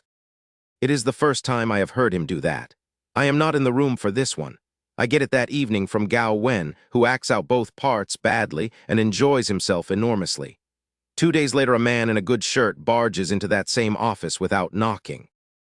Director Wang, Academic Affairs, who has been asked by Liu Bo, through Liu Lily, to move a certain intern teacher out of the freshman class and into somewhere more convenient. It is a small favor. It costs nothing. It is the kind of thing that gets done 11 times a day in every institution in this country. He is halfway through the request when he notices that there is somebody sitting in the visitor's chair. Me. Gao Wen detonates. I have never seen him do it before or since. He takes that man apart across the desk for a full minute about undermining a reform program in front of an outside partner, and Director Wang goes from pink to gray. Then Gao Wen turns to me and I watch him have an idea and I let him have it. "Zhu Lan," he says, "you know her." I know her. She won't be going to the freshman class. He is talking to Director Wang, but he is looking at me. Lai Ming is a key student this school is developing. Have her take attendance for him. We'll be putting him forward for 3 good students at the end of the year. 3 good students, me. I do not laugh, it takes something. On my way out, I stop in the doorway. "That other one," I say. "Teacher Liu, the energetic one." I look thoughtful, which is a thing I can do at will. Young people need responsibility to grow, don't they? Lao Gao. I made one phone call about this, and I made it in 11 seconds, and I have never told her. Liu Lily is assigned to the freshman experimental class that afternoon. It is the worst posting in the school. 6:30 starts, night study supervision, 400 first years, and no possibility of promotion for 3 years. She spent her cousin's money and 2 months of favors to avoid exactly that. She works out who did it within a day, which I did not particularly try to prevent. Zhu Lan catches me on the path that evening. She is out of breath. She has clearly been looking for me for a while, which means she rehearsed, which means it is going to be worse. "I wanted to say thank you," she says, "for today." Director Wang, I know what he was trying to do. "Fine, but I still want to remind you." And she takes a breath and starts again, and it is the same speech, the third version of it, and it has statistics in it. "Those men around you. My company is a good thing, but a company can be a shell for. Remind me of what?" She stops. "Zhu Lan." I turn around and look at her. "Who do you think you are?" I have replayed those 5 words more often than almost anything else I said that year. She stands there on the path with her folder against her chest, and her eyes going bright and does not answer, because there is no answer, because she is a 23-year-old intern with no authority over anything, and we both know it. I want you to hold on to what she does next, because I did not ask her for it, and I did not know about it for a month. Then she turns around and walks to the staff building. She goes into an office and sits down and writes a resignation letter, and she has it in an envelope by 9. I know all of that because a security guard told a driver who told Ah Bao. I could have stopped it with 1 sentence. I could have told her the actual reason. Liu Bo, the dinner, the second glass, all of it. And she would have gone white and thanked me and stayed. And in 3 months she would have been standing next to me at exactly the wrong time. I did not. Inside the building, at that exact moment, Lai Y is destroying a 19-year-old for typing an entire supplier document in Pinean because he could not find the character for procurement. "You're representing the finance department," she is shouting. The finance department. Do you know what that means? That means when this goes out of this building, people read it and they think, "Sorry, Sister Lai." You can actually watch the anger leave her body. It goes out through her shoulders. She stands there for a second with the fight gone out of her over 2 syllables. "Fine," she says, "just fix it." She is going to run the money for a company with an annual turnover of 200 million before she is 22. And the whole thing is powered by 2 syllables. And I would like to tell you I planned that, but I only noticed it. Which brings me to the accounting. And here I make my first real mistake of the whole autumn, and I make it with my mouth. Lai Y comes to me a week after her certificate arrives with a proposal she is extremely proud of. She has a folder. She has tabs. She has clearly been up late. 3 sets of books, she says. "No, you haven't heard the..." "Say it anyway." "1 for the outside," she says, counting on her fingers with enormous enthusiasm. "1 for actual operations. And 1 for tax, and there's a whole structure. It's really elegant. You route the..." "Where did you learn this?" "A course, 20,000 yuan, very exclusive." "And who taught it?" She brightens. A teacher who studied at a really prestigious university. Which one? Tiling Kiao. I put my cup down. Tiling Kiao is a prison. It is possibly the most famous prison in the country. There is a man in Shanghai charging 20,000 yuan a head to teach accounting fraud, and he has named his own alma mater in the brochure, and nobody in that room asked. Lie, why? Yes. Say this after me. Black Dragon is a legitimate company. Black Dragon is a legitimate company. Again, Black Dragon is a legitimate company. Once more. Black Dragon is a legitimate company. A pause. Brother Lie, why do we? Every yuan, I say. Every single yuan goes through the front door and pays what it owes.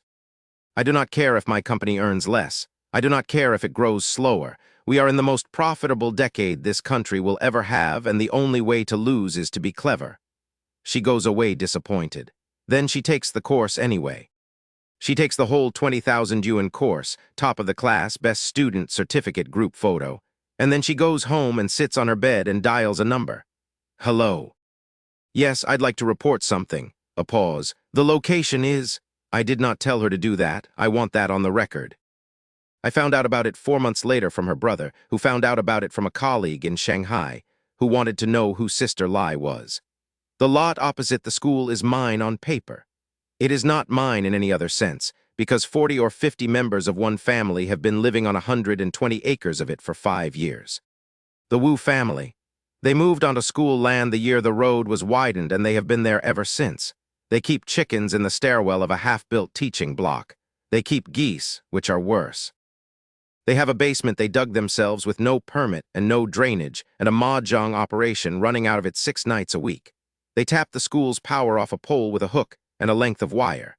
They steal corn from the field behind them and dogs from the village beside them, and once a year somebody comes and offers them money to leave, and they take the money and do not leave. Third Lao Gao is the head of it.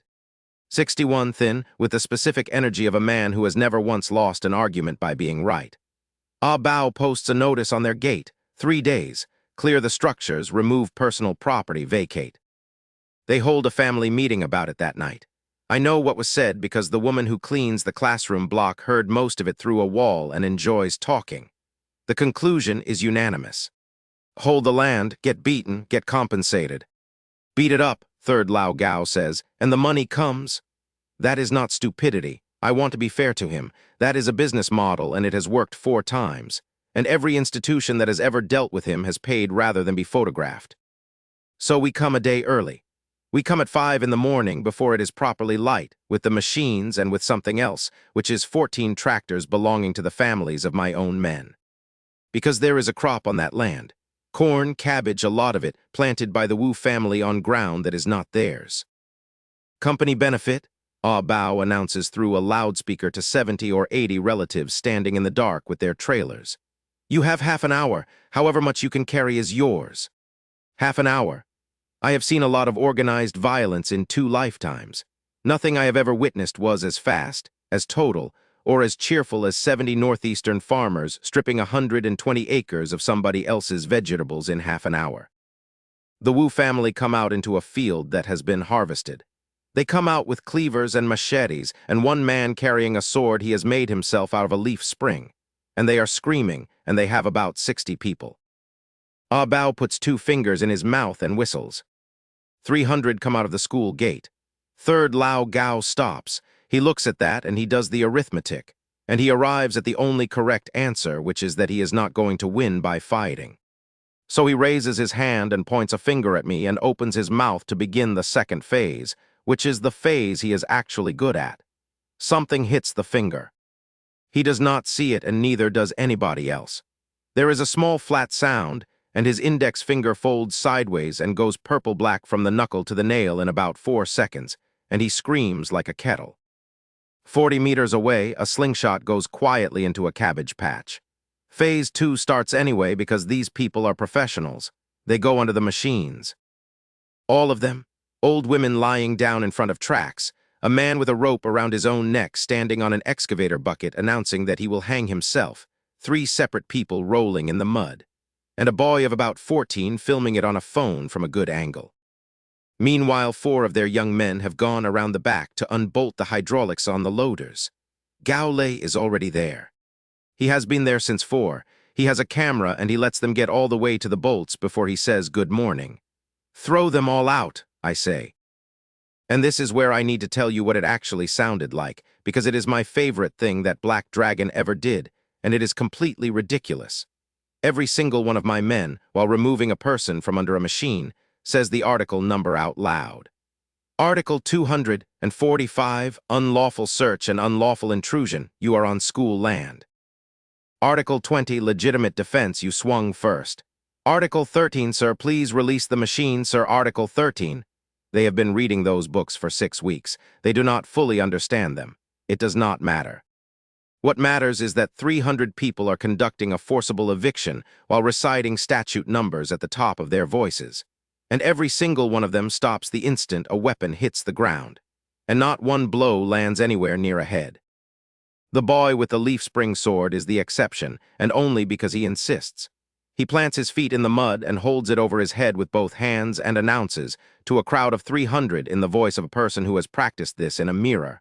The rainbow sword pierces the sun. Every strike is a killing strike.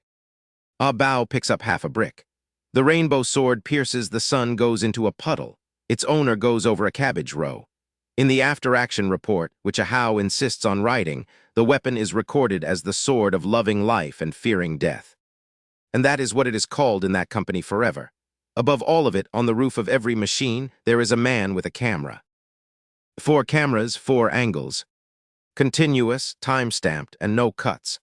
The police arrive 40 minutes later, and the man leading them is a 28-year-old officer named Yang Yuan. He comes through the gate at speed, and he is already giving orders. Arrest them, all of them, every one of these people. Nobody moves. He says it again louder. His own colleagues stand there. 8 officers, none of whom has taken a single step, and an older one named Lao Zhu comes up behind him and puts a hand on his arm. Zhao Zhu, they're conducting an illegal eviction. Zhao Zhu. Lao Zhu's voice does not go up at all. The 6th uncle of that family is your wife's uncle. Since this matter involves your relatives, you should recuse yourself. You can watch it hit him, in front of 8 colleagues and 400 spectators. I walk over with the tapes. Officer, 4 cameras, 90 minutes continuous. You will see the following. Their side arrived armed. Our side arrived with machinery and a lease. Their side committed the first act of violence at 11 minutes in, and it is on 2 of the 4. He takes the tapes because there is nothing else to do with a hand that is already out. By noon, the handcuffs are on the Wu family. And then, while the vans are still being loaded, I file a report. Illegal occupation of public land, 5 years. Theft of electricity and water from a public institution, 5 years. Construction of an unlicensed underground structure. Operation of an unlicensed gambling establishment. Damage to school property assessed at 120,000 yuan with photographs. I hand it to Yang Yuan personally in front of his colleagues. And I ask him out loud whether he will be taking the case. He says yes. What else is he going to say? 2 ambulances arrive around 1 o'clock, called by 3rd Lao Gao's wife. The paramedics walk the whole site looking for a casualty. There is a purple finger, a man with mud in his ear, and a boy with a scraped elbow. They come back and ask who is paying the call-out fee, 600 yuan. And they do not ask Black Dragon, they ask the family, because they have taken one look at the situation and worked out where the 600 yuan actually is. 3rd Lao Gao slaps his wife across the face in front of everybody and pays it. On the way out, both paramedics nod at me. Just a nod. Professional courtesy, nothing more. They have no idea who I am. The Wu family watch it happen and reach the conclusion that the ambulance service on Academy Road also belongs to me. After that, I do not touch them again. I do something worse, which is that I give one instruction to Ahau. Everything they do that is against the law, I say. Report all of it. Every time, as long as it is not illegal on our side, do it. It takes 11 days. The mahjong den in the basement gets raided, and the informant who called it in is standing right there at the top of the steps when they come out, grinning, and says, to nobody in particular but loudly, "Dare to mess with Brother Lai. Remember, this is only the beginning." The dog thefts get traced, not by the police, by us. 2 of my men spend a weekend at a village that has lost 10 dogs in a year and hand over 3 names and a truck registration. and then leave because what happens next is between that village and those men and is genuinely none of my business. The staged traffic accident scam gets filmed. The uncle who has been throwing himself in front of slow cars on the ring road for 2 years does it one more time in front of a camera on a tripod and a witness statement pre-written. The corn thieves get dealt with by a village that has suddenly and mysteriously acquired a very well-connected godparent. The grandmother who has been taking eggs off the stall by the gate gets a bag of hot kitchen waste emptied over her, which was not authorized, and about which I asked no questions. The mahjong parlor closes, the basement is filled with concrete, the illegal garden is bulldozed with a permit. The fines land in sequence from 4 different departments over 9 days. None of it is illegal. Every single one of those things is somebody's actual job being done on time for once. I should say why. Because in my last life, Third Lao Gao's wife lay down in front of a car that had brushed her handbag, and a 19-year-old student who had stopped to help her ended up paying her family 40,000 yuan he did not have, because there was no camera on that road. And 4 months later, he went off the roof of the science building at Vocational University. I did not know him. I never spoke to him. I only know his name because I read it in a newspaper in a place where you have a lot of time to read newspapers. So no, I did not touch them. I just made absolutely certain that for once in 5 years, all of it counted. I did not arrange 1 second of what follows. I want to say that plainly because it is the funniest thing that happened to me that whole autumn and I cannot claim a single yuan of the credit. 9 days later, the Wu family scrape together 20,000 yuan and hire a peacemaker. They are told he is the #1 man in the North District. They are told this by a cousin who has never been north of the river. He arrives at a restaurant with a plastic tablecloth and complains about it for 4 minutes. "This is where we're eating, this." He shakes out his cuffs. "I eat at Cloud Top." "Do you understand what I'm saying to you? Cloud Top, Zhu Si." The same Zhu Si who was picked up by the waistband at my front gate and spun in the air like a chicken, who spent 11 days in a detention center on the strength of a suspended sentence he had forgotten about, and who came out of that experience promoted because in his world getting beaten by a serious opponent is a credential. He has his own men now, 4 of them. He makes one of them count the 20,000 yuan out loud on the table while the Wu family watch. Then, conversationally with a chicken bone in his hand, "So who is it? Who's the developer on that land?" "Black Dragon Company," says Third Lao Gao. Zhu Si nods and takes another bite. Then he stops. The door has opened and a man with a small braid has walked in with a folding fan. A Hao was not looking for him. A Hao was there because that restaurant is 2 doors down from the notary and he wanted noodles. I want to stress that. Nobody arranged this. Zhu Si is out of his chair so fast the chair goes over. He slaps Third Lao Gao 3 times, forehand, backhand, forehand, before the old man's cup has stopped moving. "The developer you're talking about," he says, "is Black Dragon Company." "That's what I said." 4th slap, then he turns and makes all 4 of his men stand up and greet the man in the doorway. "Brother Chen." "Brother Chen?" A Hao, who has come in for noodles, says nothing at all. He simply stands there with the fan closed against his palm. "Brother Chen?" Zhu Si is now in the space between polite and desperate. "This is a misunderstanding. I had no idea. Let me handle it. I'll chop this old fool up right here and then go and apologize to Brother Lai personally. Or a drink, have a drink with me, please." A Hao looks at him for a while. "I haven't seen you today," he says. "Don't you think?" Yes, yes." "You haven't seen me." A Hao leaves. He does not get his noodles. He told me afterwards that this was the single greatest sacrifice of his professional life. Zhu Si keeps the 20,000. Obviously, he keeps the 20,000. Then he has his own men beat the Wu family thoroughly in the restaurant. And then he crouches down next to Third Lao Gao on the floor and gives him the only piece of genuinely good advice the man receives all year. "Whatever Brother Lai wants," he says, "give it to him immediately, today. Whatever it is, we already, and stop looking for people," Zhu Si says. "Looking for people is how you die. There is nobody above him, I have checked." 2 days later, the Wu family ambush my car. 50 or 60 of them in bandages, on crutches, standing in the middle of Academy Road at 4 in the afternoon with a plastic bag held up over their heads. The bag has money in it. President Lai. "Boss Lai, we were wrong. 400 students are watching from the dormitory windows because it is 4 in the afternoon and nothing else is happening. I get out of the car. I would like to tell you I felt something, pity, satisfaction, anything. What I actually felt was tired and a slight concern about the traffic. Expel every one of them from the land, I say to Ah Bao, loud enough to carry. The money that is owed to vocational university goes to vocational university. The compensation figure in the letter of understanding is the correct figure and not 1 yuan more. Every step by the rules, the regulations, and the law. Then I get back in the car. Both sums, the fine and the compensation, go to the school, all of it. I do not keep a yuan. Gao Wen puts it into the cafeteria. Within 3 weeks, the green beans stewed with green beans acquire an actual pork rib. The stir-fried pork slices contain a detectable percentage of pork. And 4,000 students who have never met me decide that whatever else I am not the problem. That is worth more than the money. It is worth more than the land.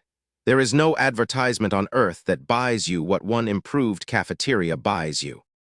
I never saw that car, and it never saw me. I have thought about those 11 seconds more often than I would like to admit.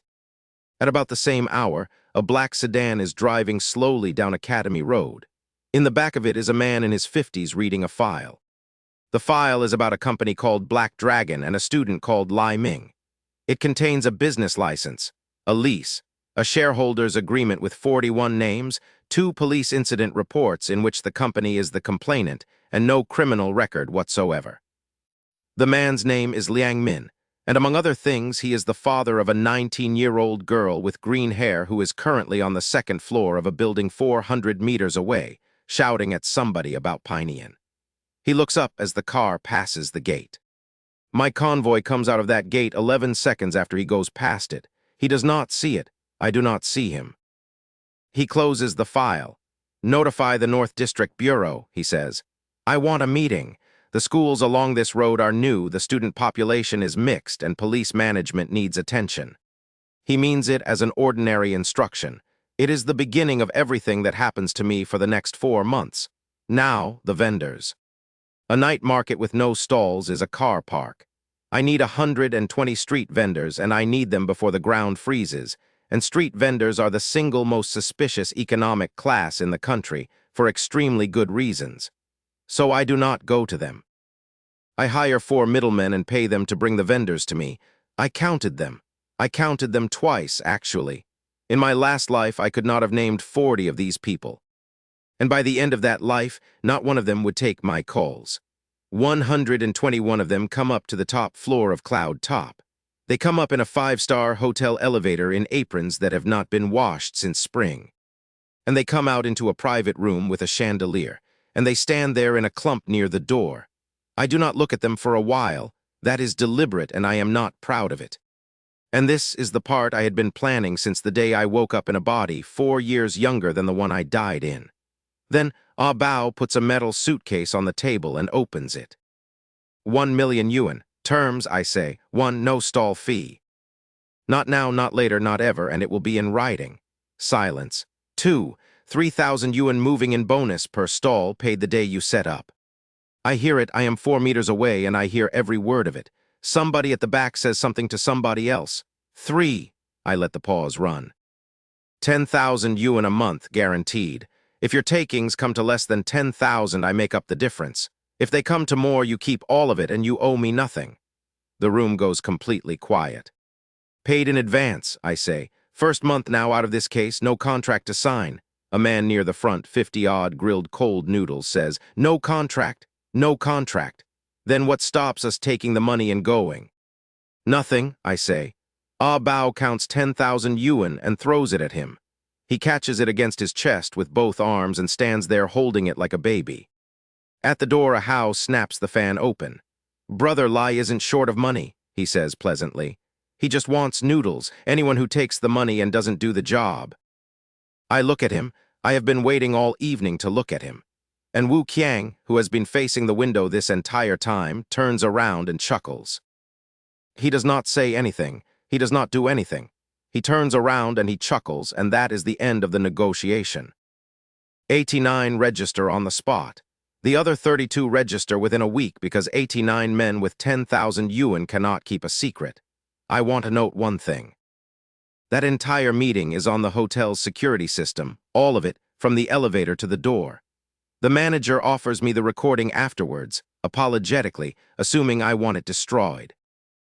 I ask him to keep a copy for me instead, and I take one, and I still have it. I listened to the whole thing twice on a laptop with one earphone in, and I want to be accurate about what is on it, because a lot of people have since described it as something it is not. There is nothing on that tape but a man offering people money. I listened for a threat. There is no threat on it anywhere. That is what makes it lethal. That is exactly why I wanted it. And I want to put my own hand up here because people have since told me I planned this and I did not plan it. I got lucky and then I got fast. Then promotion. Here is the problem. In November of 2010, a new night market opposite a vocational school in the North District of Songjiang is objectively the least interesting thing in the province. Nobody is coming. There is no reason to come. So I need celebrities. I cannot afford celebrities.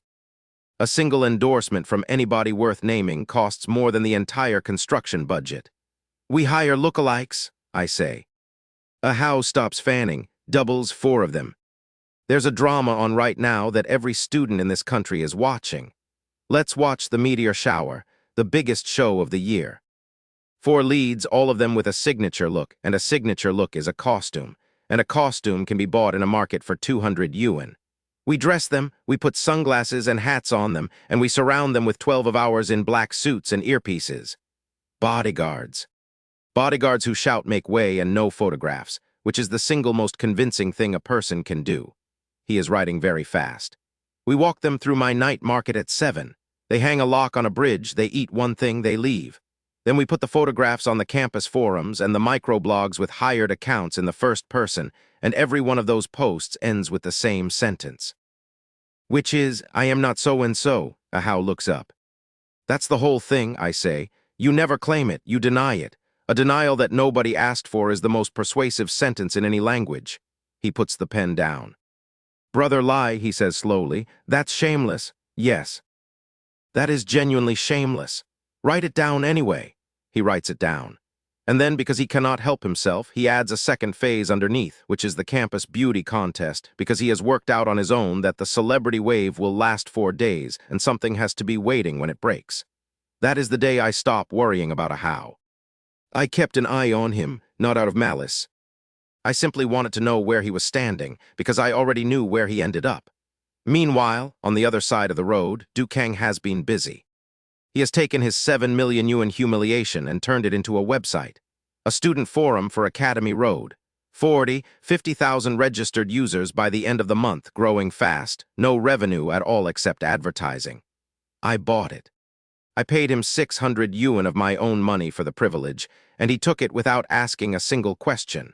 And in November, he sells a very large banner slot to a new local business. He takes the money personally.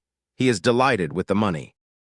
It is 600 yuan out of 1,000 yuan advertising day, and it is the best month his site has ever had. The banner says Black Dragon Night Market. I did not notice this at all when it happened. I am putting it here because 4 months from now it is going to matter more to me than almost anything else in this story. Yang Yuan gets transferred. Not because of me exactly, because of what came out of the Wu family file. His wife's family has been on a list at the provincial level for 2 years, and once the basement and the gambling and the electricity theft went into a report with his surname adjacent to it, somebody upstairs made a decision that had been waiting to be made. I did not arrange this either, and I want that understood because it is the single luckiest thing that happens to me all year. Chief Cheng Hua tells him in an office with the door shut. Head of a township station in Mu County, Lion Hua Township. Promotion on paper, 1 rank up, and a posting so far out that it is not a promotion at all. It is a place to put a man while a storm passes over. Don't feel guilty, Zhao says. If you hadn't woken up in time, and if Lai Ming had actually filed against you personally, you'd have been dismissed. That family is not going to let you go. You're a time bomb sitting on Academy Road. And I will tell you now, so you are not surprised later. This man becomes the most useful enemy I have ever had. Yang Yuan sits very straight and says nothing. I would have paid to see it. I would pay now. Go, Zhao says, 1 rank now. I'm being transferred to Mu County myself as bureau chief. I'll have you back in the county in 6 months. At the door, Yang Yuan turns. Chief! And another thing, Zhao says without looking up. That Lai Ming, don't get into any conflict with him. A pause. His background is not simple. And I let all of them keep believing it because a lie you did not tell is the cheapest asset there is. There is no background. I keep saying this. There has never been a background. Yang Yuan goes to Lionhua Township, which is my hometown, which is 400 kilometers away, and neither of us thinks about it again for 4 months. The Black Dragon Night Market opens on a Wednesday afternoon in October. 7 streets across and 12 down. Between 1 and 200 stalls, all of them full, all of them paid in advance. 2 million yuan of construction in the ground, which everybody in the district thinks is insane, and which is insane if you are building a night market. I am not building a night market, I am building 4 photographs. The first one is at the entrance. It is a street sign. That is all. A steel post and a green sign of exactly the shape and size the city uses on every corner, so that at 40 meters your brain reads it as municipal furniture and stops paying attention. I argued about that sign for 2 days and I won, and I was right. Except the sign does not have a street name on it. It says, "In Songjiang, I miss you very much." And behind it, mounted on the post, is a black dragon carved out of wood, coming up off the panel with its head turned. The first couple to walk past it stop dead. The girl makes a sound. Within 90 seconds, there are 11 people queuing to be photographed standing under a street sign, and within 2 hours the queue is 40 deep and somebody is directing it. There are 7 more signs inside. A life without visiting Black Dragon is a life wasted in Songjiang. I wrote that one myself in a car at 1 in the morning, and Ah Bao told me it was the worst thing he had ever read. Since I am not going to lose weight anyway, why not eat something good? And I wrote that one too. Nobody argued with me about that one at all, which I took as an insult. Rain or shine, I will be waiting for you at the Black Dragon Night Market. Beautiful is the snow country of the north.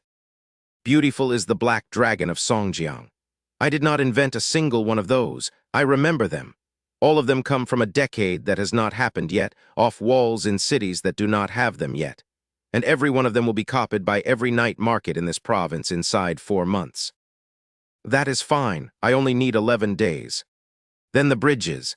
There are 2 of them built over nothing at all, arched wooden footbridges crossing a walkway at 2 intersections in the middle of my market. They serve no function. They cost 400,000 yuan. On the first bridge there is a stall. Behind the stall sits an old man with white hair and a young face, in a red robe with a red book open in front of him and a boy of about 9 standing at each shoulder. On the table there are copper padlocks and lengths of red cord. He is a retired opera performer. He costs me 800 yuan a night, and he is the single best investment I make that year. A couple stops. The boy stops because his girlfriend has stopped. "You're selling locks," he says. "Buy a lock, lock it on the bridge, love forever. I've seen this." "Not at all," says the old man, stroking his beard. "You're not selling locks." "Marriage is decided by fate," the old man says. "Why would money be used to tie a knot?" Now the boy is annoyed because he came in expecting to be robbed and he has been denied it. He asks how it works. The old man points at the red book. "Sign your names and do not deceive heaven." They sign. And then in front of them, over about 40 seconds, the ink fades off the page and disappears. It is a heat-sensitive pen. It costs 4 yuan. Behind the stall, the boy on the left has already taken their padlock to a small machine under a red cloth. And there is a love song playing from a speaker to cover the noise, and 40 seconds later he brings it back with both names engraved on the brass. "A 1,000-mile marriage tied by a single thread," says the boy on the left. "From this day forward, stronger than gold." They hang it on the bridge together. Nobody asks them for money. The boy stands there afterwards with his wallet half out. And I want to be very clear about the psychology because I have thought about it a great deal. He is not relieved. He is disappointed. He came prepared to spend 80 yuan on being told his love was eternal, and he has been given it for nothing. And now he owes somebody something, and there is nobody to pay. So he buys 400 yuan of food in the next hour. Behind him, the old man says to nobody at exactly the right volume, "If a marriage is ill-fated, the copper lock will break." Check on it often. Perhaps effort can overcome fate. Every girl within earshot turns around. I'll be checking, one of them tells her boyfriend. Often, and if it breaks, I'll cripple you. They are brass, they do not break. In 11 years they will not break. They will corrode a little and a man will come and scrape them. And they will not break. And that entire sentence exists solely to make 4,000 couples come back once a month for the rest of their lives. The second bridge has Guan Yu on it and smashed bowl liquor at the foot of it. And it catches everyone the first bridge does not, which is boys. Because in a university dormitory in 2010, half the male population is sworn into some kind of brotherhood by November, complete with rankings. And there has never in the history of this city been a place to do it that is free and has a photograph attached. Both bridges are impassable by the third night. On the second day, the fake celebrities walk through. 4 of them in hats and sunglasses and the exact outfits from the promotional posters, surrounded by 12 of my men in black suits with earpieces, shoving people aside and shouting, "Make way. No photographs, thank you, thank you." Nobody in that market gets a clear look at a single face. That is the point. A girl buying grilled cold noodles screams the same syllable 11 times and cannot get a word out. Within 4 minutes, there are 2,000 people running in one direction. Up on the platform, a Hao is watching this happen with an expression of mild horror. Wu Qiang is not watching it at all. Wu Qiang has found a stray cat under the corner of a stall and is crouched down about a meter away with his hand out, being extremely quiet. The cat runs. "They're fast," he says, wounded. We extract the doubles through the crowd, into rented cars, gone. That night, a Hao puts the photographs onto every campus forum in the province with 60 hired accounts, all first person, all written badly on purpose. Went to Black Dragon Night Market tonight. Unbelievable, and I am absolutely not so-and-so.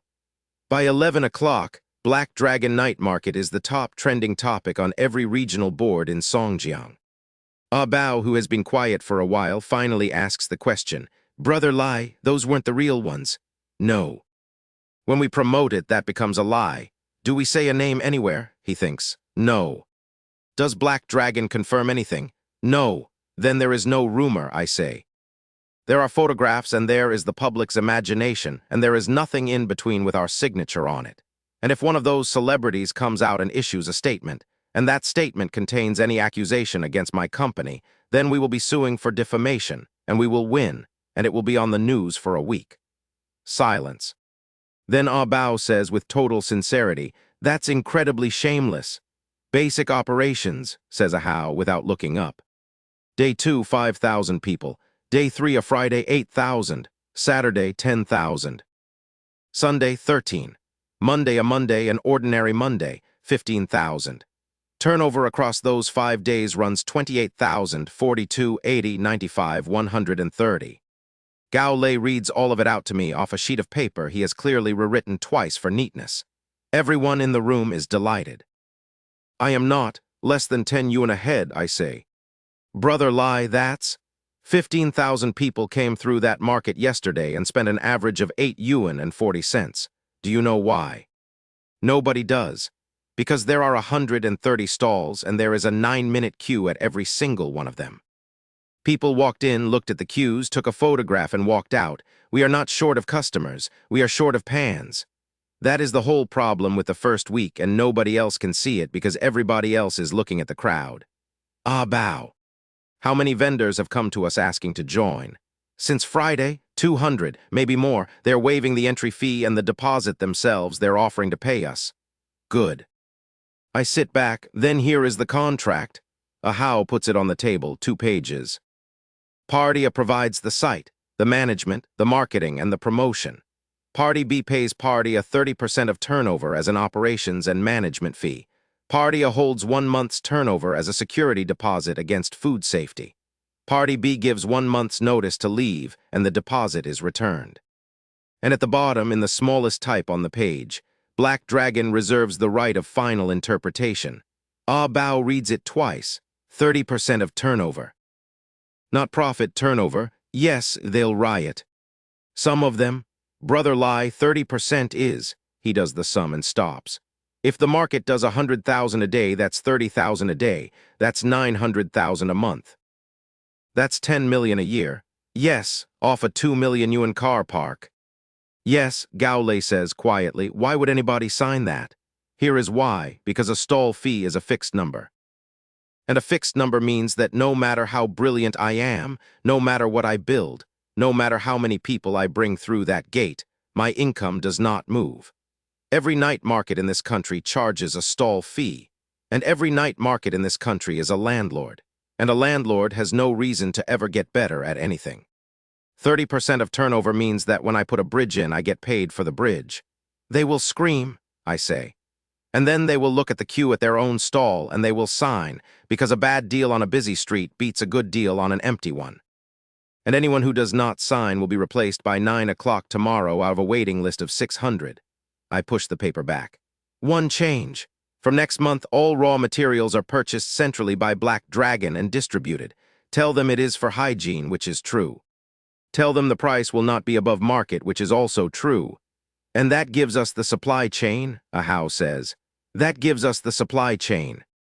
Which means we start a transport department. Which means the 200 men who just finished building this thing have somewhere to go on Monday. He looks up sharply. Because that is the actual answer to the question he has been carrying since September, which is what do you do with 200 young men once you have decided not to be a gang? You give them trucks. On the 5th night, the real ones come. I have to explain how that happened because it was not my doing, and for about 90 seconds it was the worst thing that had ever happened to me.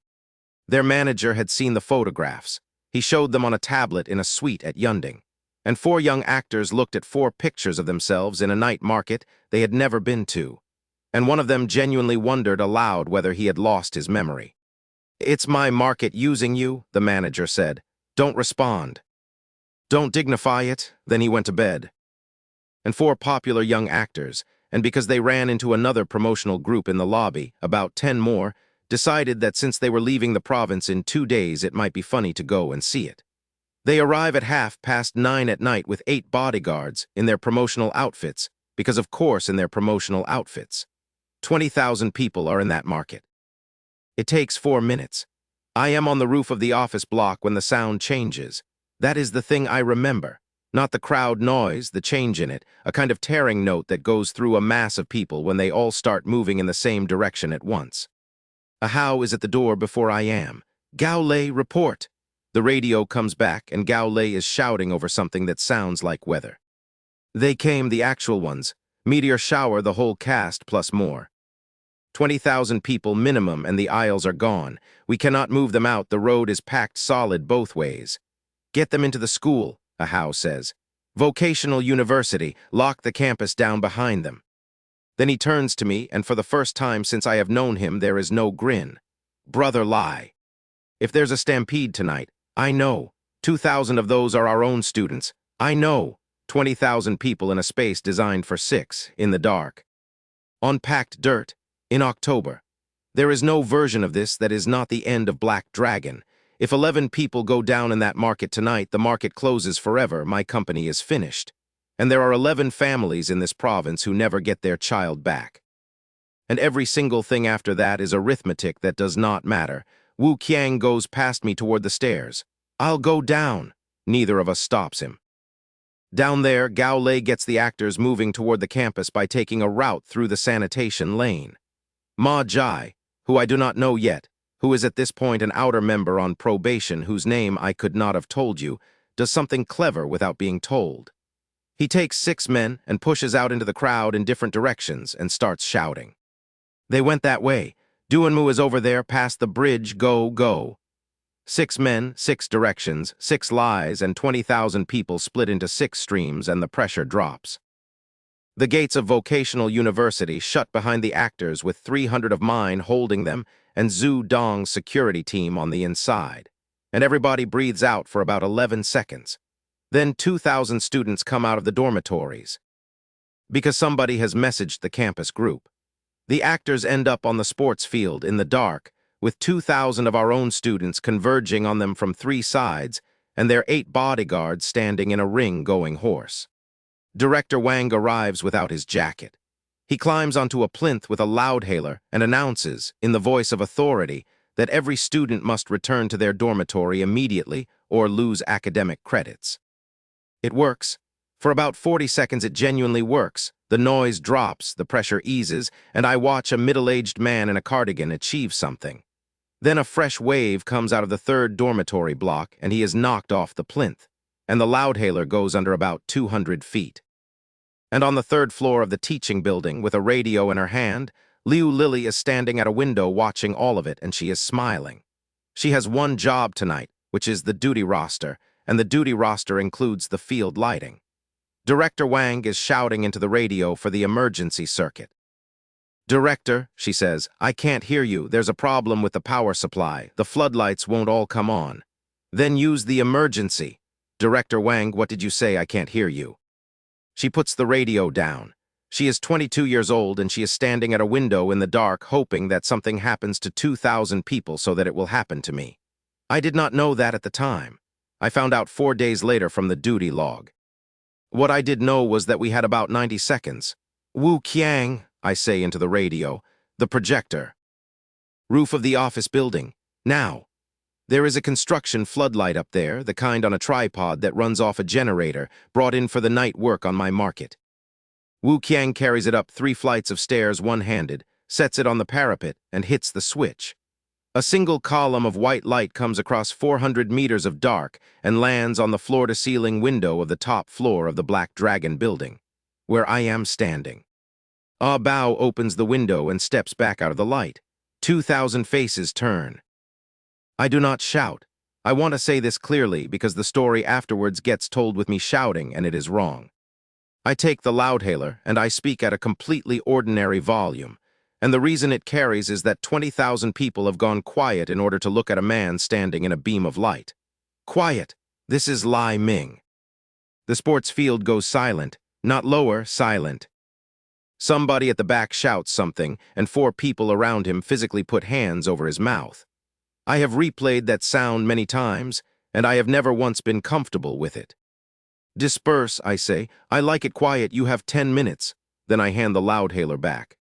Down on the field, 14 professional performers, several of whom are household names, are standing in the dark watching 2,000 students turn around and walk away in silence. "Let's go. There's nothing to see. 10 minutes. If Black Dragon writes your name down, that's it."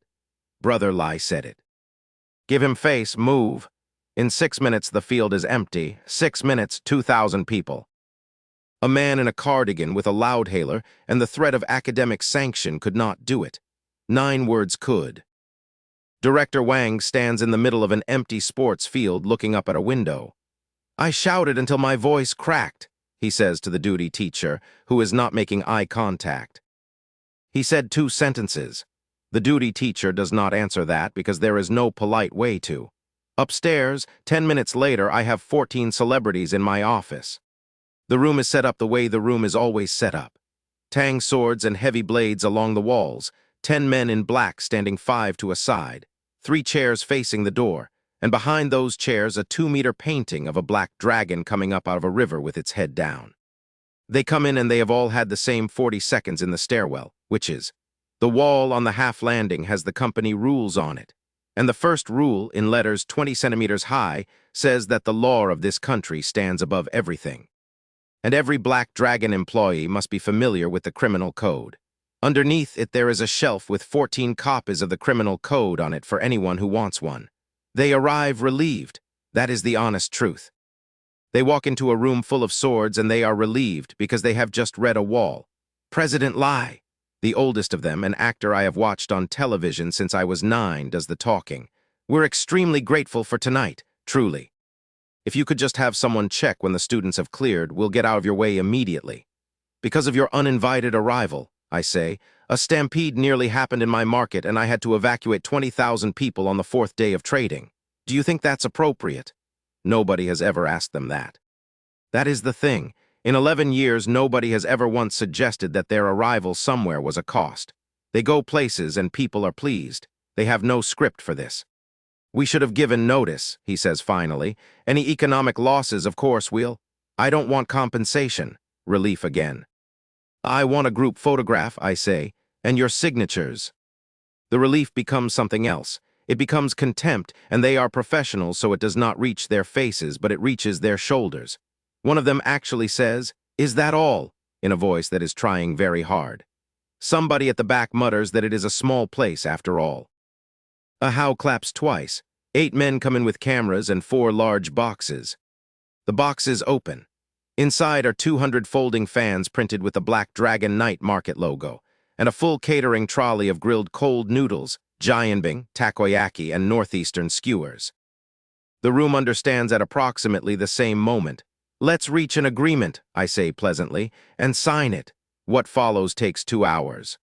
14 professional performers photographed individually holding street food and smiling, and then signing 200 fans, and about 40 minutes in, one of them says to himself in genuine anguish, "When did I agree to this? How did I agree to this?"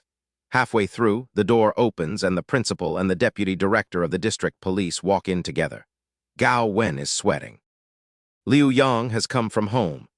They stop in the doorway and see 14 national celebrities being made to hold snacks in front of a camera under a 2-meter black dragon, guarded by 20 young men in black. I watch both of them arrive at the same conclusion and then have to physically talk themselves out of it. Liu Yang told me later exactly what went through his mind because he thought it was funny by then.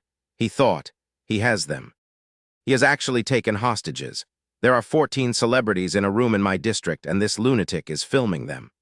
Then he noticed that the roof door was not locked, that nobody was restrained, and that the photographs contained fully clothed people holding pancakes. Lao Gao, I say. Old Liu, you're here. Liu Yang is 31. Nobody has called him Old Liu in his life. I watch him decide not to make it an issue. Gao Wen recovers first and says something about how the school will commend Black Dragon at assembly for preventing a mass incident. Any chance of a banner? I say. Something like police partner or safe night market of the North District. Liu Yang looks at me for a long moment. I'll apply for that, he says. Then he nods at the celebrities. And this? They feel bad about not notifying us, I say. They've decided to compensate the public with photographs and autographs, which we will distribute free to their fans in this city, so that 20,000 disappointed students don't come back tomorrow and storm the building. Beat. Because in a society governed by law, I say, nobody can restrict another person's freedom. 14 people who had quietly stopped signing pick their pens back up. At the door on the way out, I add one more thing, and this is the only part of that night I am unambiguously glad about.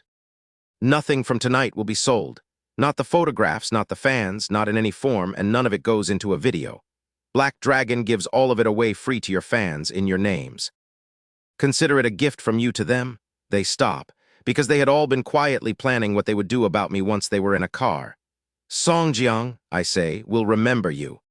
They thank me 14 times on the way out and mean about half of it. When the room is empty, Liu Yang lingers. University City is running a cleanup, he says, not looking at me. Unstable elements, delinquent students. Anyone involved in fighting. He puts his hat on. Never mind, you people know more about the law than I do. Get back to whatever you were doing. He leaves, and I stand there for a while because he has just told me something without meaning to. In my last life, that sweep happened in the autumn of the following year. It is early, 11 months early, which means the thing I have been quietly counting on, the map in my head, the sequence of events I have been navigating by since September, is already wrong. I am the reason it is wrong, brother Lai.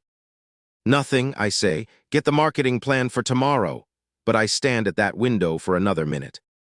From here on, I am flying by memory over terrain that no longer matches the map. Every single thing I do makes the map worse. That is the price. Nobody tells you about that part. The next morning I give 3 instructions. Push the celebrity story as hard as it will go. Invent details. A certain actress came specifically for the boiled tripe. A certain actor came to hang a lock for someone. Make it as ridiculous as it will bear. We do not want credibility, we want volume. Ahau writes. Second, call the television station back. They wanted 100,000 for a co-hosted event. Pay it, we are running a North District Campus Beauty and Handsome contest, top 10 of each, 50,000 yuan in scholarships to the winners, broadcast coverage. 500,000, he says, for a beauty contest, for a voting mechanism. He stops writing. Every yuan spent in the Black Dragon night market is 1 vote. Proof of spend is the printed receipt. No upper limit. He puts the pen down entirely. Which is why, I say, every stall gets a ticket machine and every transaction gets a printed slip starting Monday. It is not optional and it is included in the management fee. Brother Lai, he is speaking slowly, working through it out loud. They will stop hiding their turnover, not because we caught them, because the customers will demand the receipts. Yes, and the receipt numbers become points, and points become a membership card. And a membership card becomes front row seats at the events we haven't run yet. Yes, and every one of those is a reason to come back on a Tuesday. Yes. He sits back and looks at the ceiling for a while. Brother Lai is wise, he says finally, in the tone of a man who has given up trying to keep his footing. Wu Qiang, who has been asleep on the sofa with his eyes open, says nothing at all. That afternoon, my car gets stopped on the road outside the school. 4 vehicles across the carriageway, doors open, a dozen men getting out with the specific colored hair of my own profession 11 weeks ago. Wu Qiang is out of the SUV before Ah Bao has the radio up, and 6 men with bats are behind him, and Ah Bao's hand is on the transmit key with 300 people 90 seconds away. Then the man in front holds both hands up. Brother Wu, we're not here for trouble, nobody's here for trouble. Ah Bao recognizes them and starts reading names off like a register. Dulang Ertuzi, 3 knives, red stick. Every gang boss on Academy Road all at once in one place in daylight. They can come over, I say. They come to the car. There are 11 of them and they are all older than me and every single one of them except Fan Long calls me Brother Lai. Ertuzi has an envelope. Congratulations on the market, Brother Lai, a token. The others produce envelopes too. It is thick, it is genuinely thick. I do not take it and I do not tell anybody else to take it. And they stand there holding money in the road with their arms out for a while. Brother Lai, Ertuzi lowers his hand. I want to say I'm going, early internship, South District, and I'll never set foot on Academy Road again. I swear it, I'm leaving next month. Me too. From now on, only your voice on this road, Brother Lai. They are begging me for mercy, for thing I did not do. Liu Yang's sweep went through the campus operators 3 weeks ago. Detained, released, businesses gone, every one of them cleaned out. And Black Dragon came through it untouched, because there was nothing to touch, and because at the exact moment they were being processed, I was in an office arguing about ticket printers. So they have concluded that I did it, that I called it in, that I engineered a cleanup of the entire road so that Black Dragon could inherit it. They are furious. You can see it. And they are here anyway because they are graduating and leaving regardless, and because a man who has just taken your whole district is a man you want to remember your face fondly. Take the money back, I say. Brother Lai, take it back. I look at Ertuzi. You know my rule. I don't touch people who don't touch me, and if somebody touches me, I dig up his ancestors' graves. That's the whole rule. There is no third part. They take the envelopes back, and they are so relieved that 2 of them thank me. They leave, all of them except Fan Long. He stands there by the window with his hands in his pockets. You didn't come to give me money? No. Then what? I came to say goodbye, he says, and to ask about the favor. You said you hadn't decided. I still haven't. He nods, then he stands there a bit longer, and I watch a proud man work up to something. Can you lend me 30,000? There it is. I'll pay it back in 3 months, he says. No. 1 month, take 50. Ah Bao pulls 5 bundles out of the front of the car. There is always 100,000 in that car, in a bag under the passenger seat, because there is no bank on earth that opens at 11 at night. 50,000, I say. Pay it back when you have it. He looks at the money in his hands. He is going to Huapu. I know that because in my last life he went to Huapu and he built something there and it lasted almost 9 years. And I never once saw him again after this conversation. There is a sentence I could say to him right now. It is the same sentence I have already said to him twice, and he has heard it as arrogance both times. I do not say it a third time. Some people cannot be talked out of a thing. They have to arrive at it themselves in a hotel room in 5 years, looking out of a window at somebody else's convoy. I'll wait for your call, he says. Any time. He walks away down the road, and I watch him go, and then I roll the window up. That evening the day totals come in. 30,000 visitors. 300,000 yuan of turnover in 12 hours. Across the road at Security Academy, Du Kang reads that number off his own forum, where it has been posted by an account he does not know is ours.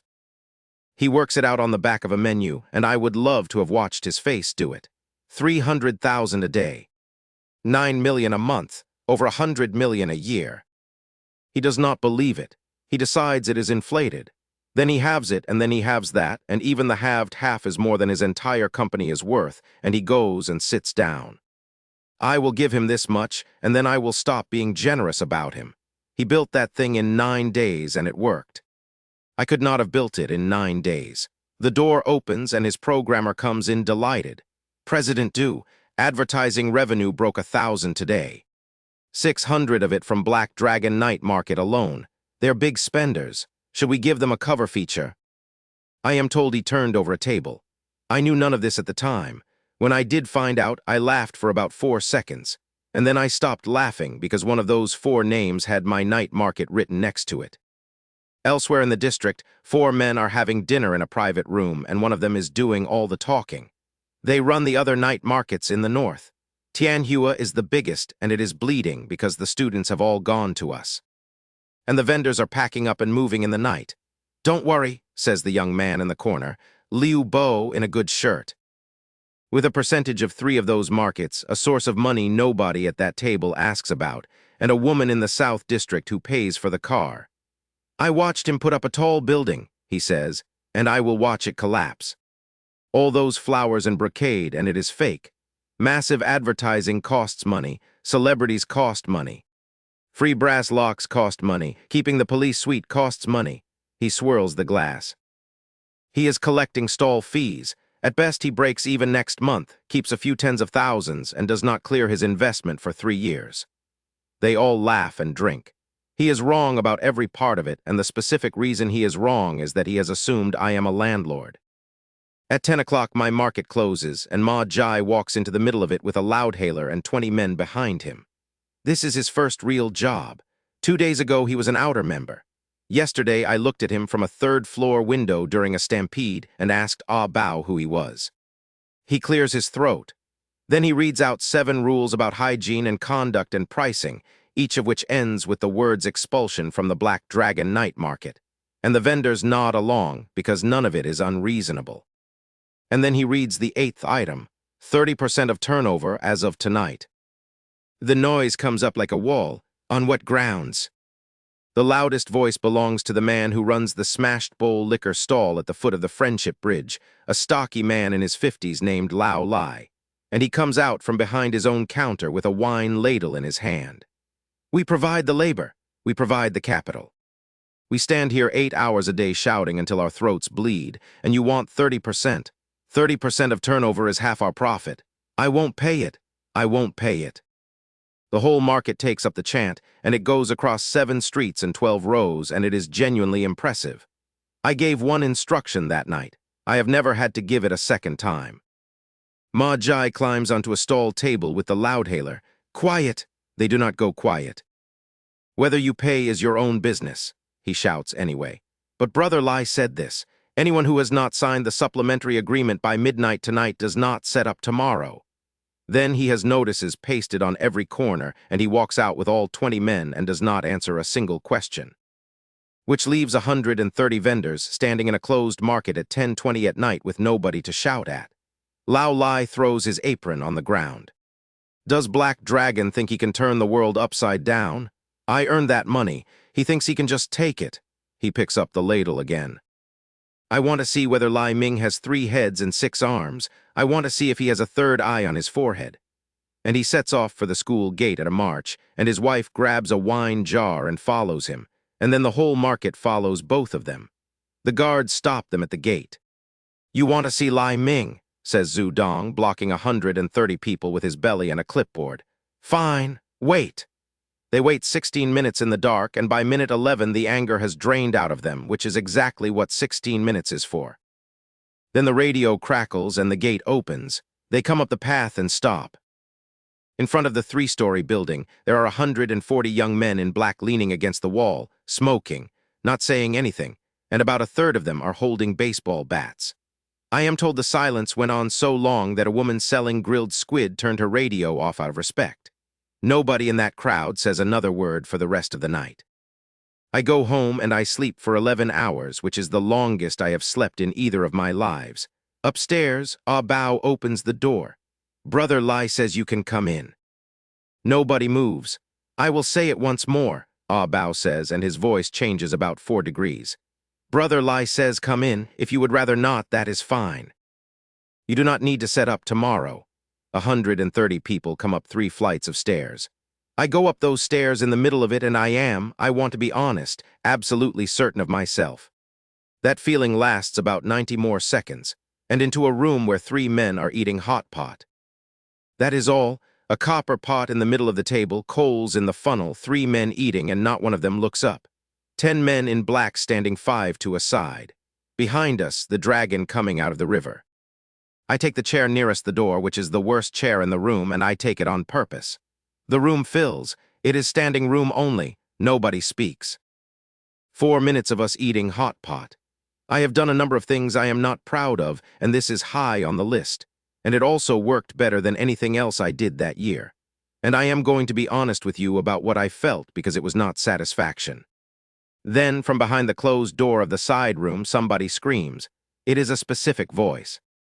It is hoarse and cracked, and every single person in that room has heard it shouting about smashed bowl liquor 8 hours a day for a fortnight. Ouch, it hurts. Stop. 130 people go the color of paper. Because they came up here behind Lao Lai. He went in first. He has not been seen since, and there is a red smear on the floorboards by the doorway that somebody has half wiped. The door opens. I sent him in with 2 sheets of paper and no instructions at all beyond the number. Gao Lei comes out with a contract in his hand.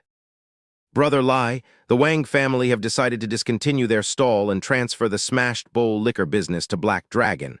This is the contract. He puts it on the table beside the hot pot. I nod and pick up a piece of tripe.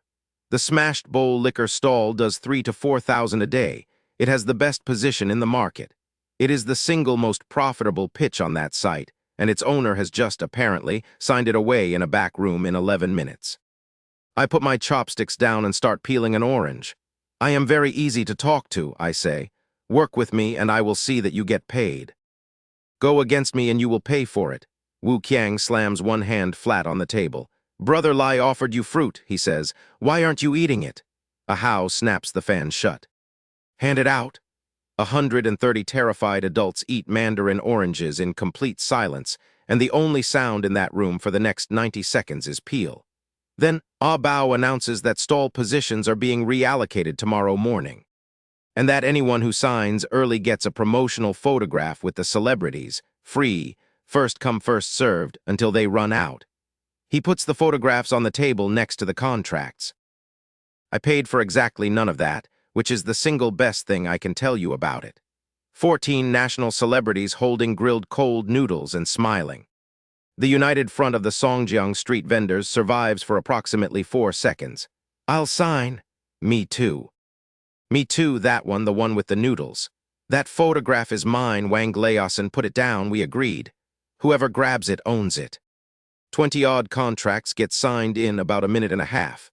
And then the remaining 100 hesitate because the photographs have run out, and now they want to ask about the guaranteed minimum. One man works up to it.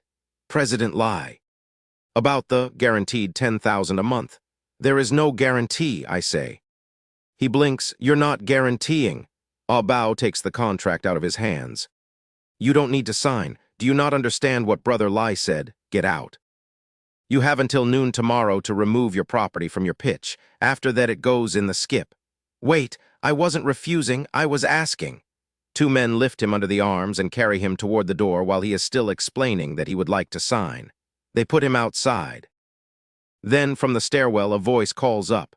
Brother Lai, the 600 new vendors are downstairs. I did not arrange that either, incidentally. There were 200 waiting. Gao Lei rounded the number up on his own initiative, and it is the best 600 yuan of overtime I have ever paid. The remaining 100 vendors sign in under 3 minutes. They sign fast and badly, elbowing each other, arguing in whispers about which pitch is nearest the Yuelao Bridge, red in the face, and when they go downstairs and see 200 men waiting in the dark to take their places, they go silent all over again. One of them, on the way out, sees the man who asked about the guarantee sitting on the curb by the gate with his head in his hands. and feels much better. That is the whole trick. It is not fear. There is always somebody having a worse night than you, and the sight of him will reconcile a man to almost anything. By 1 in the morning, we have added 451 stalls, 580 in total. And in the side room, 2 young men are sweeping up the remains of a dragon fruit. That is what was on the floor. A dragon fruit dropped and stepped on, which is why the smear was red and slightly seeded, and why nobody looked at it too closely. Gao Lei is kneeling on the floor with his hands on Lao Lai's lower back. Right here, uncle. Higher. Ah, that's it. That's the spot. Lao Lai groans in exactly the tone that carries through a plywood door. 20 years of unloading barrels. It's all here. His wife is sitting on the arm of the sofa, wiping her eyes. All those years, she says, doctors, medicine, and he wouldn't stop working. He wouldn't stop. Don't start, Lao Lai says. We've made it back in 2 weeks. Your son's doing well, hold it in. The door opens and Ah Bao comes in. Dad, he says. Mum. The man who runs the Smashed Bowl liquor stall at the foot of the Friendship Bridge is Ah Bao's father. I arranged it 11 days ago. I brought them up from the county, I gave them the best pitch in my market, and tonight I had them scream through a door for 4 minutes. Because I knew what 130 vendors would do to a 30% clause, and I knew that no amount of shouting would beat it. And I knew that one wet sound behind a closed door would. And because in my last life I did not find out until far too late that Ah Bao's family owed 180,000 yuan to a hospital. And by the time I knew, both of his parents had worked themselves into a condition that money could not fix. Can you clear the debt? I asked them. Basically, yes. Lao Lai is embarrassed to be asked. 20-30,000 in a fortnight off that stall. It's Smashed Bowl liquor, President Lai. It's watered down to almost nothing. It's all atmosphere and sentiment. Take another 10. A How puts 10,000 on the table. No. No, President Lai, I can't. Ah Bao is one of the people I value most in this company. Consider it a gift from an uncle to an aunt. I stand up. He has 2 days off. Spend them in Songjiang on my company account. Lao Lai gets up and takes his son by the arm and says the thing that Northeastern fathers say. President Lai, it is my son's good fortune to be valued by you. If he does anything wrong, beat him to death. Then he turns to Ah Bao. And if you dare disobey President Lai, I will beat you to death myself. Dad, I know. They will not stay in Songjiang. They go straight home the next morning, both of them with a bag of fruit and 10,000 yuan, and Ah Bao stands at the bus station and waves at a coach until it is out of sight. Then he stands there for a while. I was not there. Somebody who was there told me what he said, and I have decided to believe it because he has never once said anything like it to my face. Everything I have, Brother Lai gave me. The next morning, the school notice board carries 4 commendations with my name on them.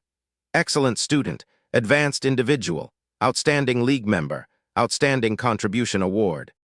Gao Wen has done the arithmetic, which he explains to Director Wang with the door shut, and which Director Wang repeats to his wife, and which reaches me by Thursday. 300,000 a day, 30%, is 90,000. 2.7 million a month, 32 million a year. 30 million, Gao Wen says. In profit, his mother, he's going public. Principal, the school supports this company and holds no equity. Shut up. Gao Wen studied finance. He knows exactly what happens to a company that lets a school onto its cap table, which is that it acquires 11 opinions and dies. We are in education, he says. Don't be a shopkeeper. If Black Dragon holds 30 million a year, 10 million, even 10, then Lai Ming goes onto the provincial list of top 10 young entrepreneurs. And when that happens, this vocational school stands next to real universities on one page, and that is when you and I actually have a future. Don't be short-sighted. The principal thinks long-term, and Lao Lai prepare the resumes, Lai Ming's especially. Give him more awards. Underneath the commendations, there is a disciplinary notice.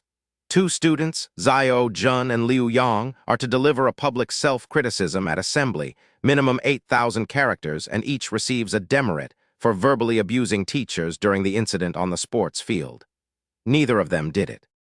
What happened is that in the dark, in a crush, when a teacher demanded a name, one student gave his rival's name, and the rival, 60 seconds later, gave his. They find out from the board. There is a fight in the third dormitory block that afternoon that 4 people have to break up. And the argument, which is audible from the stairwell, is entirely about the 8,000 characters. 8,000. Do you know what 8,000 characters is? That's 4 chapters of a novel. That's 2 days of updates. I still did not know his name. I knew his daughter. I had no idea on earth that those 2 facts belonged to each other. Somewhere across the river, a 50-year-old man in an office is being handed a piece of paper. Liang Min has had somebody looking at Black Dragon for 11 days now. He is not a policeman.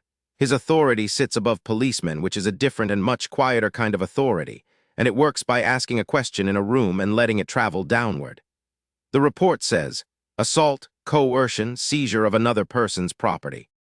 A vendor couple beaten in a back room. A transfer agreement signed under duress. 130 witnesses who heard the screaming. Beating people because they tried to reason with him, Liang Min says, and then forcing them to sign away their livelihood. Is this an organized criminal group? Who does he think he is? His assistant, Zio Wen, coughs, boss. Our people looked at the contract. There's no problem with it. Any vendor may withdraw with notice and recover the deposit. Legally, the agreement is clean. Liang Min waves that off. North District Bureau handles it. Handle it as it should be handled. No special treatment, no favor, and enforce the law impartially. Do you understand? Understood. He means it exactly as he says it. That is what nobody afterwards ever believes. 2 floors down and 1 department across, that instruction lands on a desk in the North District as a summons application with my name on it, and it sits there for a day. He is going to cost me more sleep than anybody with a bat ever did, so let me introduce him properly. And on the same day, a man called Liu Bo walks into Buckingham. Buckingham is the largest entertainment complex in the North District. Neon, 6 floors, a lobby with a fountain, and receptionists on both sides who greet Liu Bo by name because he is there 4 nights a week. He goes up to the top floor and stands outside VIP room 888 and hears, through the door, the specific noises of a man being praised. He waits 3 minutes, then he waits 1 more, then he knocks. A woman comes out and looks at him and says something about the quality of the seafood she is served compared to what other people are served, and goes. Inside, there is a man in his 30s on a sofa with a bottle in his hand and an expression like weather coming in. Yang Kai. Younger brother of Yang Yuan, not the Yang Yuan who got sent to Lionhua Township. A different one with the same 2 characters in his name. And I want to note that this coincidence is going to cause me a genuinely stupid amount of confusion later. Hua Sheng Group, 2 brothers who started with a street stall 15 years ago and now own 6 floors of Neon, a construction arm, and an amount of property that nobody has ever fully counted. Yang Yuan is the brain. Yang Kai is the other thing. What do you want? Yang Kai says. The police are all over everything. It'll be weeks before anything moves. Don't hang around me unless you have to. Liu Bo pours him a drink before he sits down, which tells you the entire structure of that relationship. There's a problem, Brother Yang, the night markets. Have you heard of Black Dragon Night Market? Heard of it somewhere? It opened last month. It was busy from the first day. Celebrities have been in it. It does tens of thousands of visitors a day. Yang Kai is not listening. And the daily turnover is in the hundreds of thousands. Yang Kai stops with the glass halfway. How much? 300,000 a day, Brother Yang, reported. I know that face. I wore it myself in a police station in another life. And you can watch a man's entire relationship with a subject change in 1 second. Because Buckingham does not turn over 300,000 a day.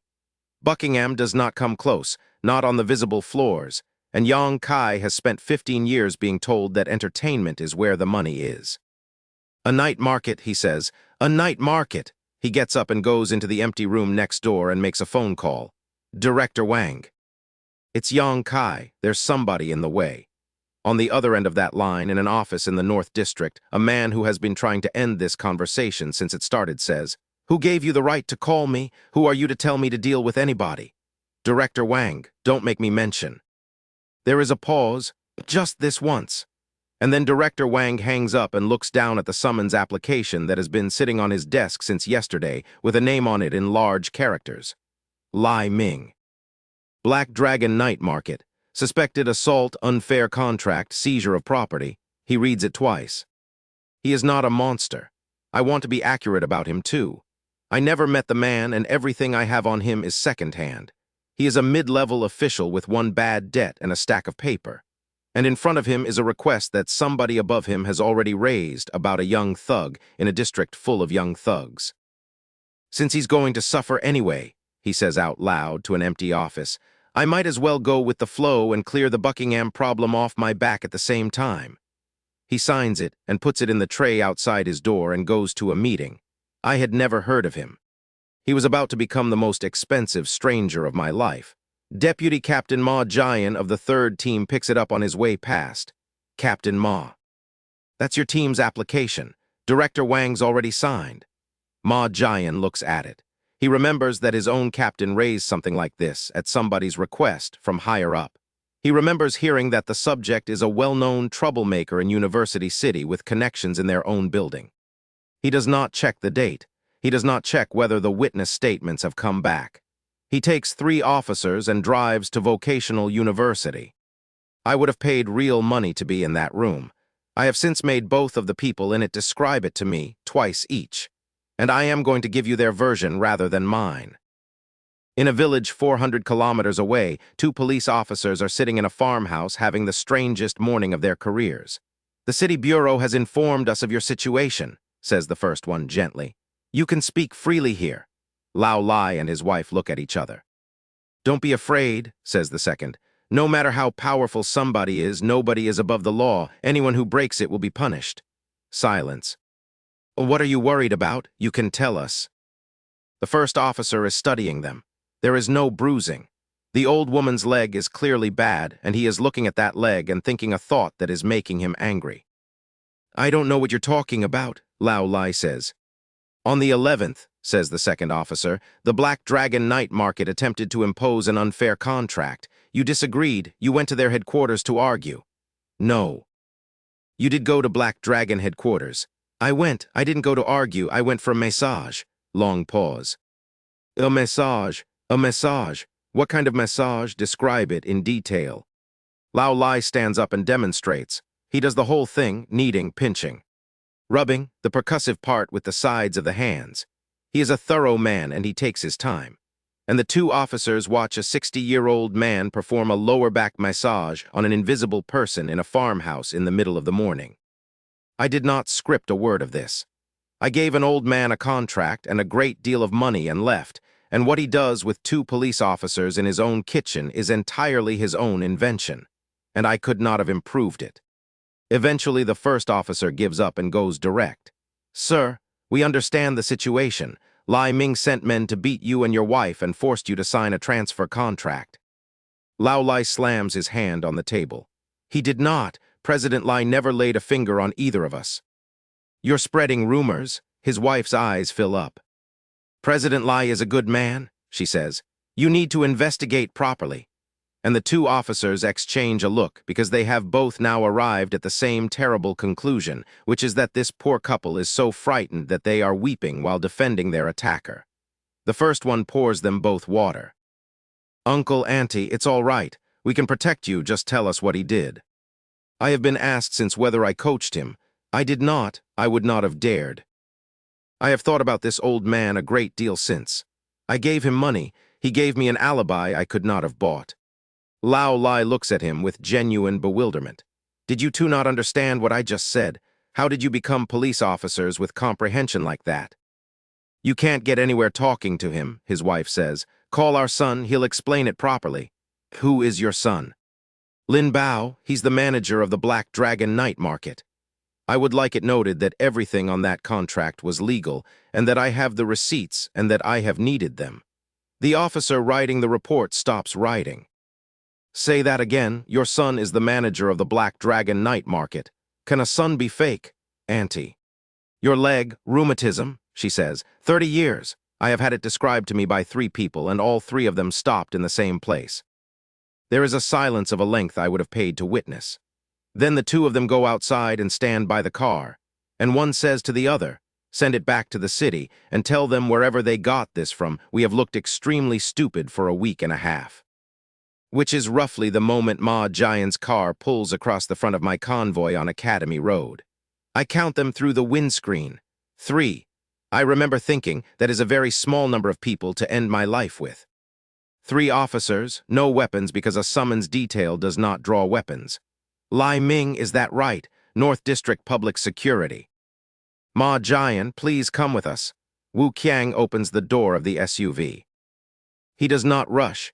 He gets out and starts walking toward them one step at a time, and behind him 6 men come out of the second vehicle. I watch 3 police officers reach for their belts and find nothing there. One of them starts fumbling for his phone to call for backup, and I do not blame him at all because Wu Qiang at 11 meters in daylight is one of the more persuasive arguments available in nature. Wu Qiang. He stops instantly, stands there. A how? The window on the far side goes down, and a how raises the fan and waves it once, lazily, in the direction of my night market. I put one hand out of the window flat and hold it there. Across the road, 200 men who have been quietly forming up between the stalls stop forming up. Ma Jian breathes out.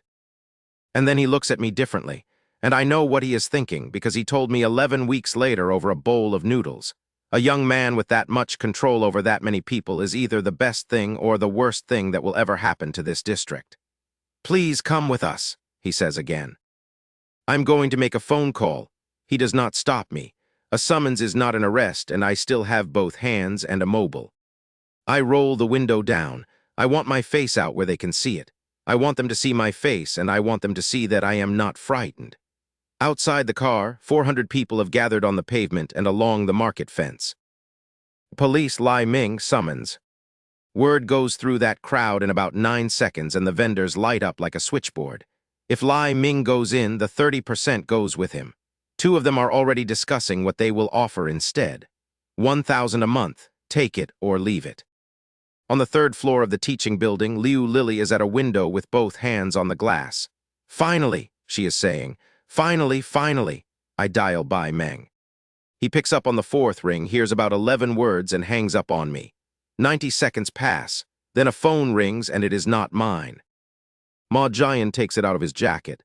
Director Wang, yes, I understand, yes. Okay. He says okay 3 times. Then he puts the summons back in his folder and looks at me with an expression I cannot read at all.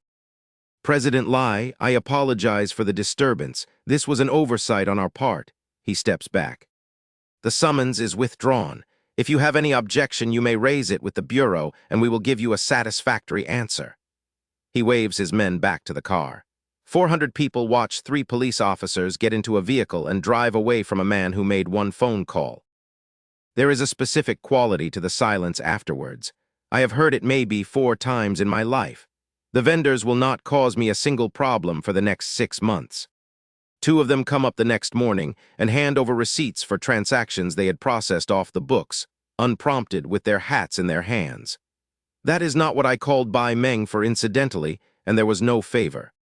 What happened is that the witness statements from a farmhouse in Mu County reached the North District at 4 minutes past 2, and Director Wang read them, and discovered that a couple he had authorized a summons over were the parents of the man's own manager, and that the entire complaint was theater. He made that call to save his own department from a report. Nobody protected me. Nobody has ever protected me. But 400 people saw a phone call and a police car leaving. And by evening, the story in that market was that Lai Ming made 1 call and the police apologized. And by the following week, the story 2 districts over was that a man looked at Lai Ming the wrong way and Lai Ming had him arrested. I did nothing to correct it. That is not the same as inventing it. I have thought about the difference for a long time, and I am still not certain the difference exists. And then, while the crowd is still standing there, I see a man at the back of it in a hooded jacket, and everything else stops. He is not looking at the police car. Everyone is looking at the police car. He is looking at me, and there is a birthmark down one side of his face, and when my eyes reach him, he turns his head away at exactly the wrong speed. Too fast and then too casual. I know that specific sequence in my bones from a life I do not talk about. A man with that much heat behind his eyes does not hide his face, unless there is a very good reason his face should not be seen. Hey, I shout, the one in the hood, what are you looking at? He looks up on reflex. "What are you looking at?" he shouts back, which is exactly what he should not have said, and the man beside him tugs his sleeve and he turns away again.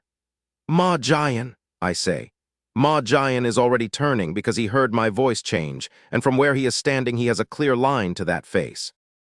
And Ma Jian, whose actual gift is that he remembers faces off circulars, does not shout, does not warn, does not say a word. He crosses 11 meters and takes the man to the ground. A dagger comes out of a waistband on the way down.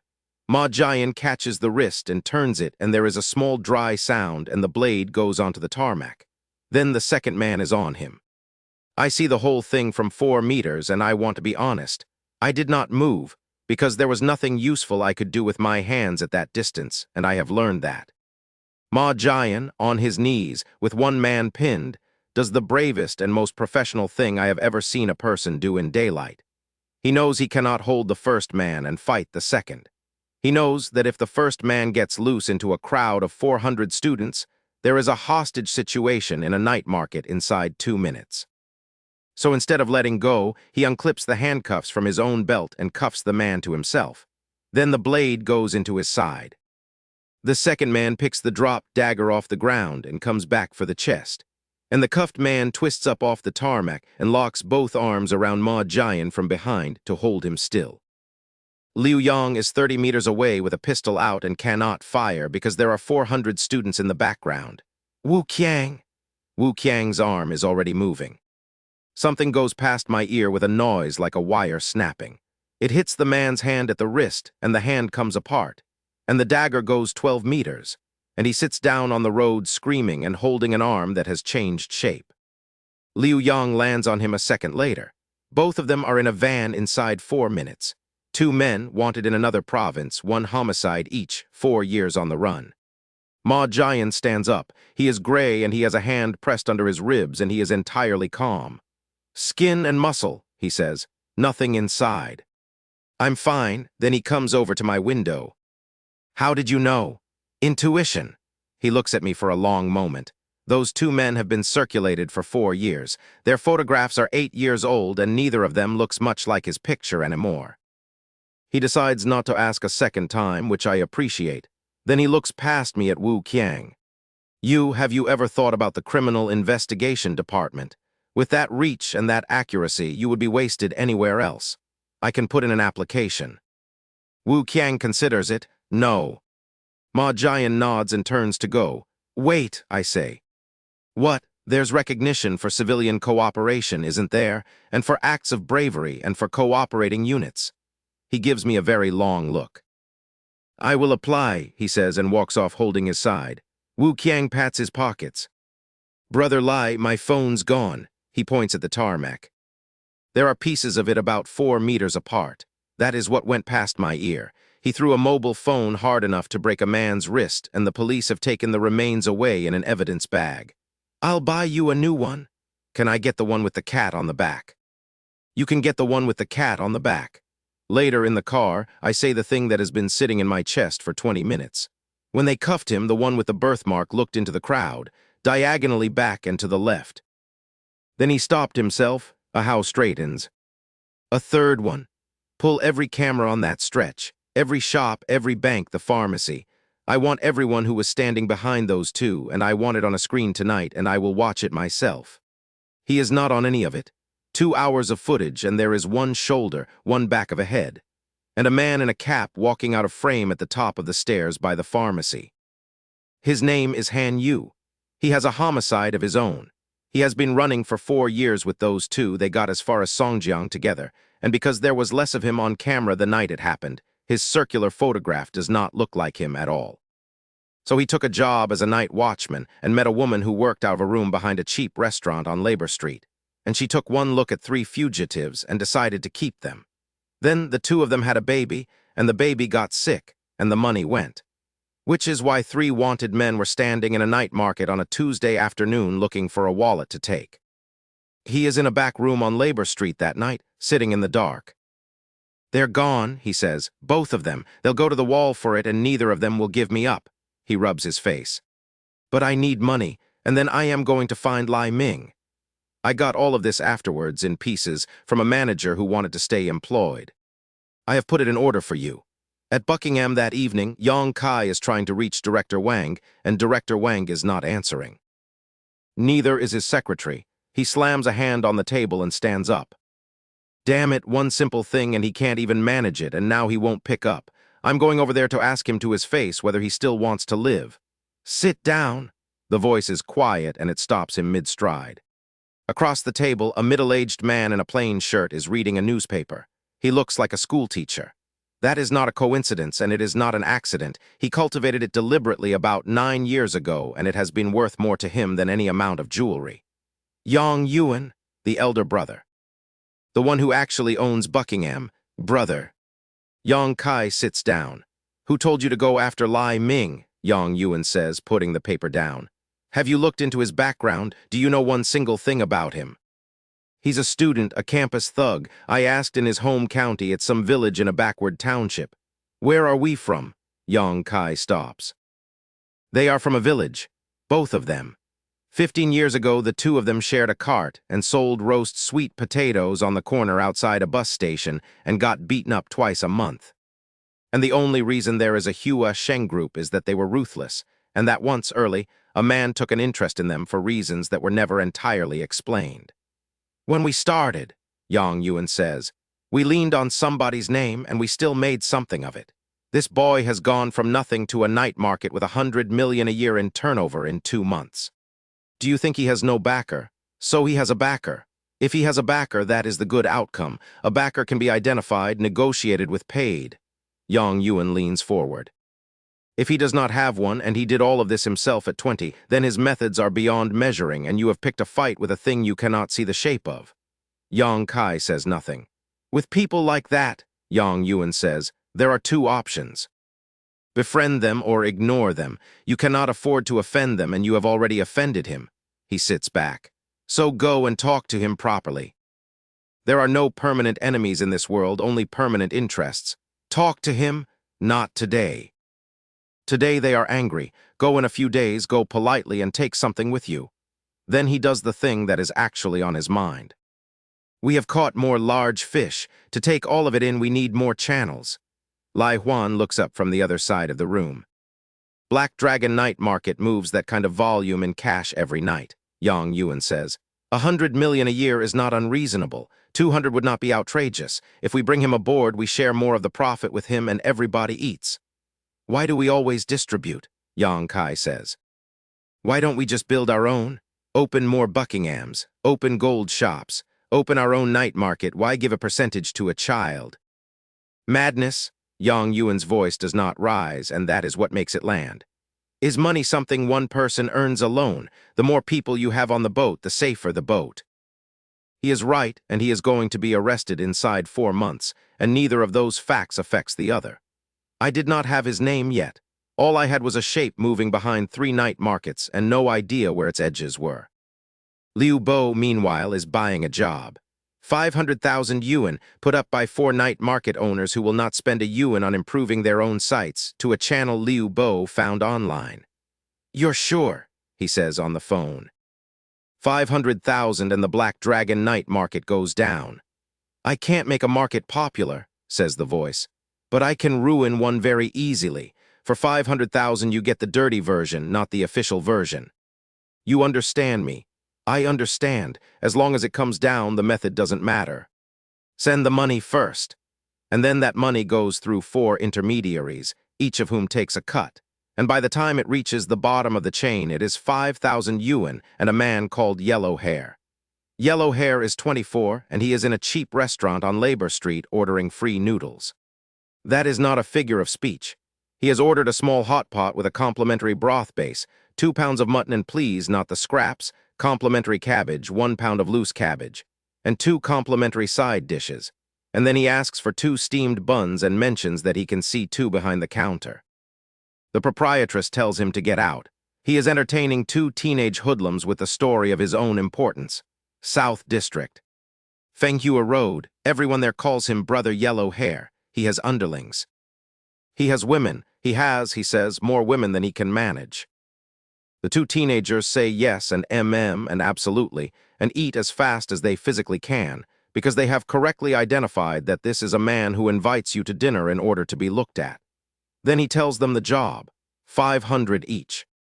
It's simple, we get a few stalls to put something in their ingredients, nothing serious, laxative. Nobody dies, and then we get to extort them afterwards, and how much we extort is down to our own skill. 500 yuan each to poison food at the Black Dragon night market. The teenagers stop chewing. I want to describe what these two are. Liu Qiang and Xiao Fang, 19 and 18, who used to run behind Tuzi and who have been unemployed since the sweep. They are covered in cheap tattoos, they have no qualifications, and they cannot get factory work because of the tattoos. Their entire future is a question mark. And they are being offered 500 yuan to make an enemy of Black Dragon. They look at each other for about a second and a half. Then they get extremely enthusiastic. They walk Yellow Hair out at 9 o'clock, one under each arm, telling him he has real vision. And he is drunk enough by then to be whistling at women from the pavement. They walk him 2 kilometers. He notices where he is at the gate of vocational university, and by then he has 2 of his own arms held. Xiao Fang, what is this? Where are we? We rented a place near here, Brother Yellow Hair. You'll stay the night. Loads of people, they'll look after you. They get him through the gate, past 40 men in black who look at him with open interest and under the sign that says Black Dragon Limited. He turns around and tries to run, and they hold him. And one of my men glances up at the eaves, notes the absence of a camera, and kicks him through the doorway. Upstairs at the same hour, I am hearing the month-end reports. Lin Bao. The beauty contest is closing, competition between the schools is savage, visitor numbers and turnover are both up 11 days running. I make everybody give me their number out loud in front of the others. There is a reason for that, and it is not vanity. Gao Lei, registered users on the voting site have gone past 150,000. He Bo, the transport department is running, a procurement department is established, and bulk purchasing has already cut my market's total input costs. Quality first, I tell him. If there is ever a quality problem, you will know what to do. Understood, Brother Lai, he nods seriously. Anyone who tries to skim on the ingredients, I'll personally cripple him. I look at him. He Bo, I'll personally report him. Better than Lai Y. As of last night, 1 month since the management contract was signed. Total market turnover, 13,400,000. Black Dragon's management fee, 4,020,000. Nobody says anything. Transport, 600,000. Marketing, 0. After all costs, personnel, procurement, equipment, and tax, net profit for the month is 3,610,000. I let it sit. I have learned that a number lands harder if you let the room have it for 3 seconds before you explain it. Somebody at the wall swallows and it is audible. I did that math 9 times in September, and I did not believe it any of the 9. 3.6 million in 1 month. From a car park, I watch it go through the room in waves. Lin Bao and Gao Lei knew the daily numbers and still did not do the multiplication out loud, because you do not, because you are afraid of being wrong. The men against the wall did not know anything. They guessed a few 100,000. Right, I say, a company cannot run on my mood, we are fixing the structure tonight. 5 departments. Night market management, Lin Bao. Marketing, Gao Lei. Transport, He Bo. Finance, Lai Y. Security, Ding Yuan. 1 general manager, myself. 2 vice presidents. Chen Hao takes marketing, market, and transport. Zhu Guang takes security. Both report to me and nobody else. A Hao inclines his head with the fan folded. Wu Qiang chuckles because he could not possibly care less about a title. Head count, 76 core on the books, a Hao says. 157 peripheral on the books, several hundred unregistered, including men from the other schools. Then split them by department, and every department manager runs his own people. Deputy heads listed tonight. I read out 11 names. Bonuses quarterly. Contribution gets rewarded on application by the team leader and approval by the manager. Peripheral members can be brought onto the books by recommendation and assessment. Then I say the number because the room has been waiting for a number since September. The official roll is 108. I let the number sit on the table for 3 seconds, and I watch it go around the room like weather. That does it. That is the one that gets a reaction. I am number 1, Chen Hao is 2, Wu Qiang is 3, 36 names are established tonight. The remaining 72 are open, and they will be competed for, because they need it. Every single one of them needs a place in a list with a number on it, and if I do not give them one, they will go and find an organization that does. And that organization will not have a criminal law shelf on the stairs. Last item. Ahau, Brother Lai. Register the trademark, Lai Chu Black Dragon, and register all 9 of the Sons of the Dragon as well. Kiyuniu Yazi Ko Feng, Pulao Suani Bixi Bayan Fuxi Chiwen. He writes it down without asking why, which is new and slightly worrying. And the homophones, I say. Flower dragon, purple dragon, responding dragon. Anything a person could plausibly hear as black dragon and register first. Understood. He does not know what a trademark squatter is. In 4 years he will know, because half the food companies in this province are going to spend a fortune buying their own names back off men who registered them in an afternoon for 600 yuan. There is a knock at the door. Brother Lai, 2 of the local lads have brought somebody in. They say he was hired to do something to you. Ahau snaps the fan shut. Come in. Yellow hair is dragged into a room containing 3 chairs, 10 men in black, a 2-meter dragon, and Wu Qiang. I did not enjoy that as much as I expected to, and I had expected to enjoy it a great deal. His legs stop working somewhere around the middle of the floor. I watch both of them work out at slightly different speeds that nobody in this room is going to help them. Liu Qiang, the quicker of the 2 teenagers, gets his head down fast. I let him. I was that kid once and nobody let me. Brother Lai, Brother Chen, Brother Wu, my name is Liu Qiang, this is Xiao Fang, we used to run with Brother Tuzi. Xiao Fang, beside him, looks deeply wounded that his own name has been rendered as a nickname while his friend got 2 full characters. Liu Qiang tells the story, and he tells it well. And he improves it considerably, and by the end of it the 2 of them have apparently overpowered yellow hair at enormous personal risk. Then he kicks him. Xiao Fang immediately kicks him. Then they take turns kicking him in a circle at some length in a way that is entirely for our benefit. And I let it run for about 11 seconds because I want yellow hair fully awake. Who sent you, I say? Tell me and you don't die. Brother Lai, nobody sent me. I swear it, I was drunk, I was talking nonsense, there's no... I tap the arm of the chair. Then don't tell me, Black Dragon is a legitimate company. We never force anybody. Ahau looks at the 2 teenagers. Look at the state of you both. Your clothes are covered in footprints. How are you going to explain that? Liu Qiang does not understand. Then he does and goes over and strips Yellow Hair's coat off him, and Xiao Fang blankly helps with the second sleeve until Yellow Hair is standing in a single layer in November.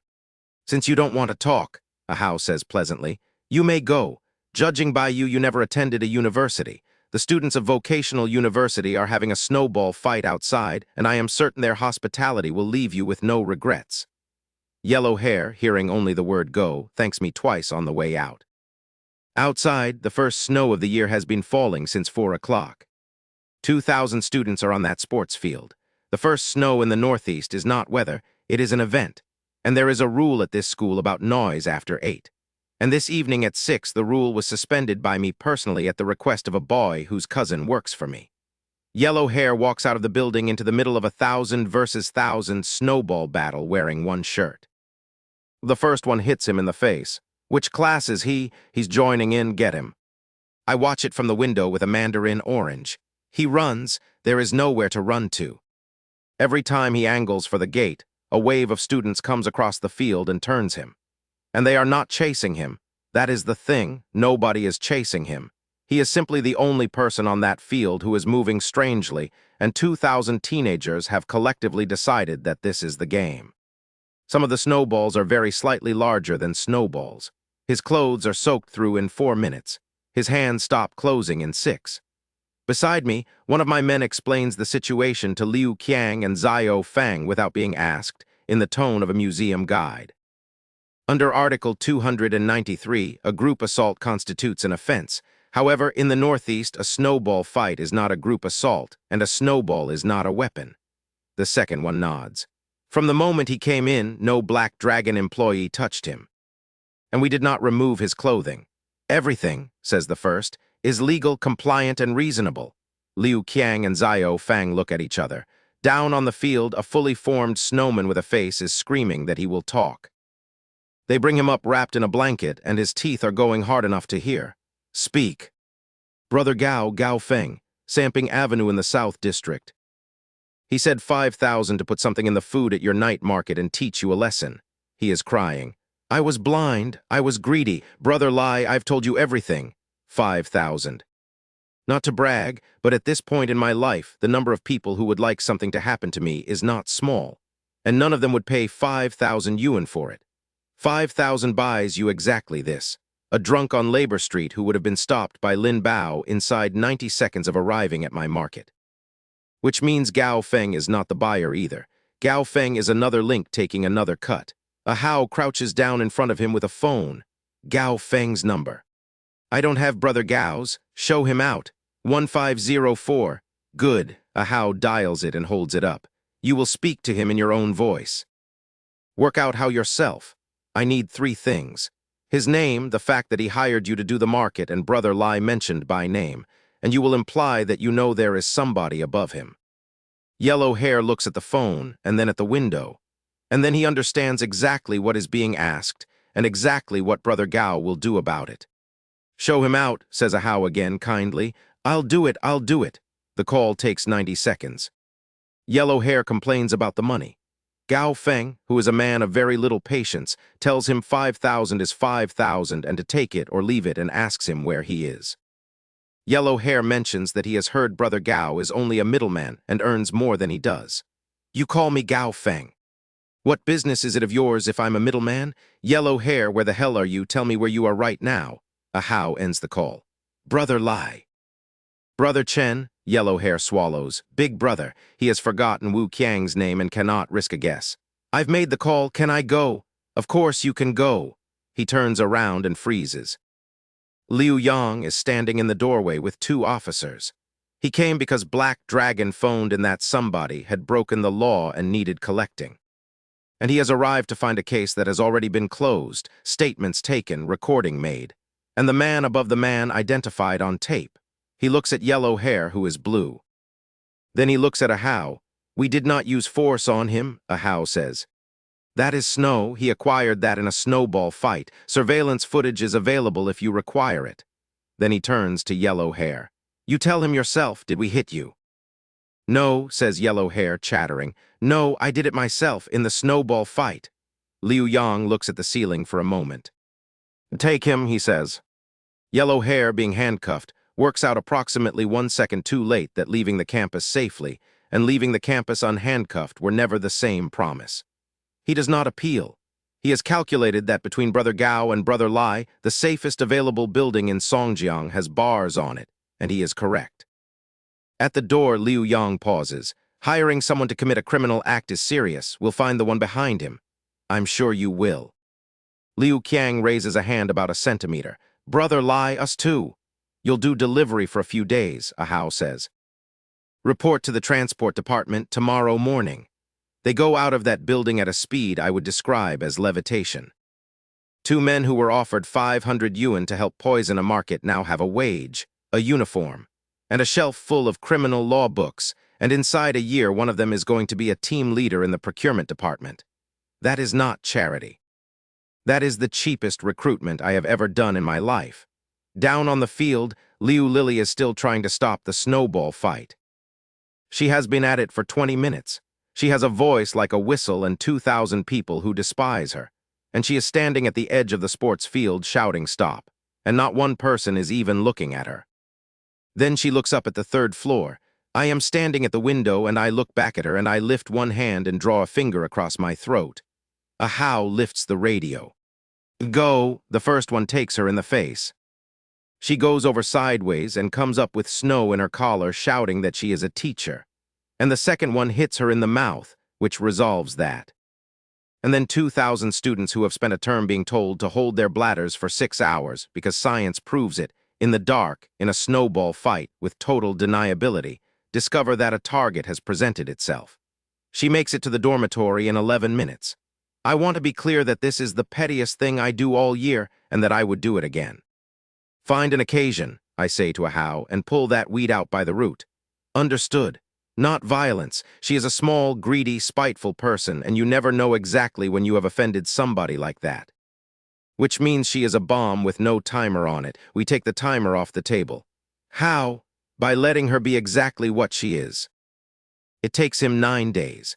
There is a back door on the ground floor of our building that goes into a storage room.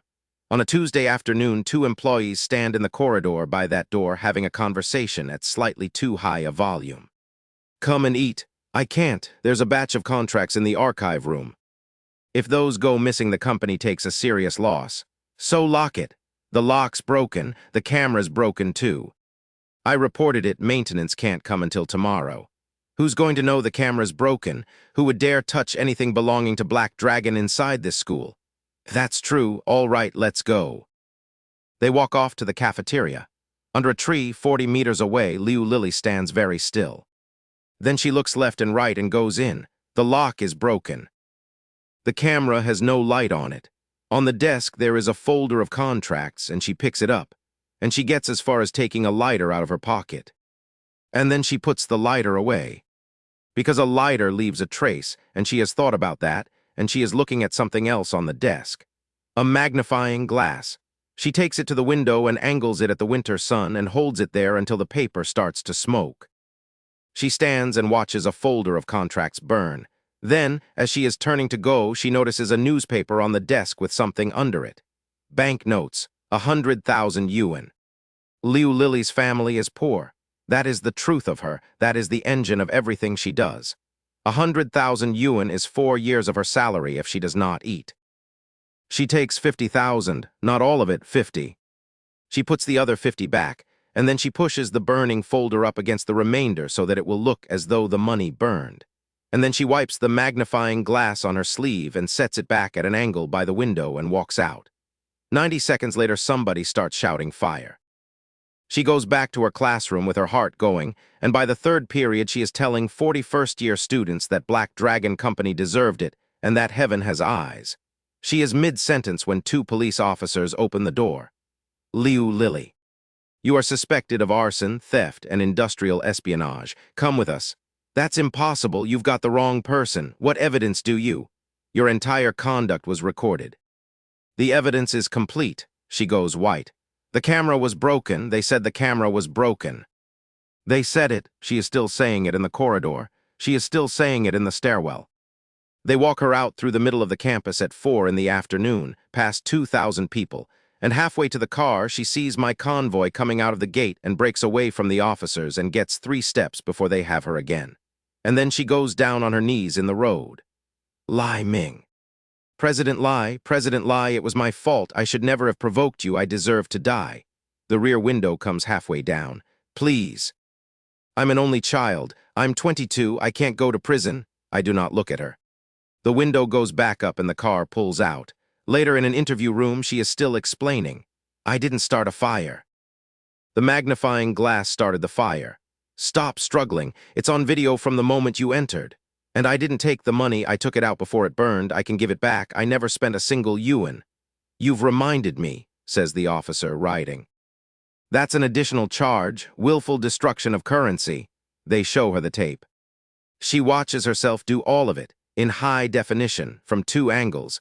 From a camera that was reported broken by an employee who then went to lunch. She stops talking after that. Then she panics again and asks to make a phone call. You don't have that right. Why not? Lai Ming gets to make phone calls. Everybody knows Lai Ming makes phone calls. You're treating me differently. You do not have the right. My cousin is a senior executive. He knows people. 1 phone call from him and... She stops because through the glass panel of the door being walked down the corridor in handcuffs is Liu Bo. Do you know him? Says the officer. My cousin. Your cousin is very efficient. He got here before you even called. Because the man above Gao Feng, the man who took 500,000 yuan from 4 night market owners and passed 5,000 of it down a chain to a drunk on Labor Street, is Liu Bo. They picked him up an hour earlier at a hotel in the South District. I will not describe the circumstances of that arrest in detail. There was a wealthy older woman, there was a costume, and when the door came in, the officers took one look at the tableau and concluded that a witness was being silenced. and 4 of them tackled the woman to the floor while 2 more untied Liu Bo. He shouted at her to help him as they took him out. She did not help him. She was extremely busy being furious about having been tackled in front of 11 people, and about the specific comparison one of the younger officers made under his breath regarding the difficulty of pinning her. "A dignified fairy," she said afterwards to nobody, humiliated in public. He is out in 2 weeks, incidentally. He has a lawyer and a recording of a conversation with somebody far more important than him, and he trades it and he walks. Liu Lily does not. She sits down in an iron chair and something in her neck gives out. "It's over," she says. "Why did I go against him? Why did I?" And that is the last anybody at Vocational University hears of Liu Lily. That night we all go down to look at the snow. The whole company. 200 and something men coming out of the building and down the steps, because the first snowfall in Songjiang is the first snowfall in Songjiang, and nobody in this province has ever been too old for it. Lai Wai is building a snowman by the door. It is a terrible snowman.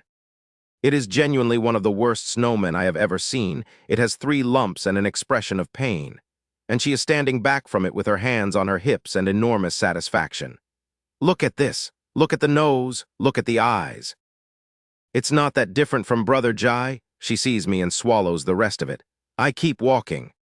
She wears the personality of a small delinquent the way other people wear a coat, and underneath it, she is a girl who came top of her accounting year and reports fraud to the authorities out of pure principle. And I have decided not to say anything about the gap, because a mask worn long enough gets difficult to take off, and she is going to have to do that part herself. We walk out toward the sports field and men keep joining. 20, 50, 100. Nobody has been told to do anything. They see the front of it going past and they fall in, and by the time we reach the field, there are several hundred men walking behind me in the dark in a mass. And the snowball fight stops as we come through. And 2,000 students part and then start following as well. Ahead of us in the middle of the field, there is a snowball the size of a person. 200 people have been rolling it for an hour and packing it, and it is now essentially a boulder. It takes 2 of them to move it. It is directly in my path. I could go around it. It is a snowball. Wu Qiang, he takes 3 steps, drops his shoulder, and hits it like a bear going into a tree. "Open," he says, for me.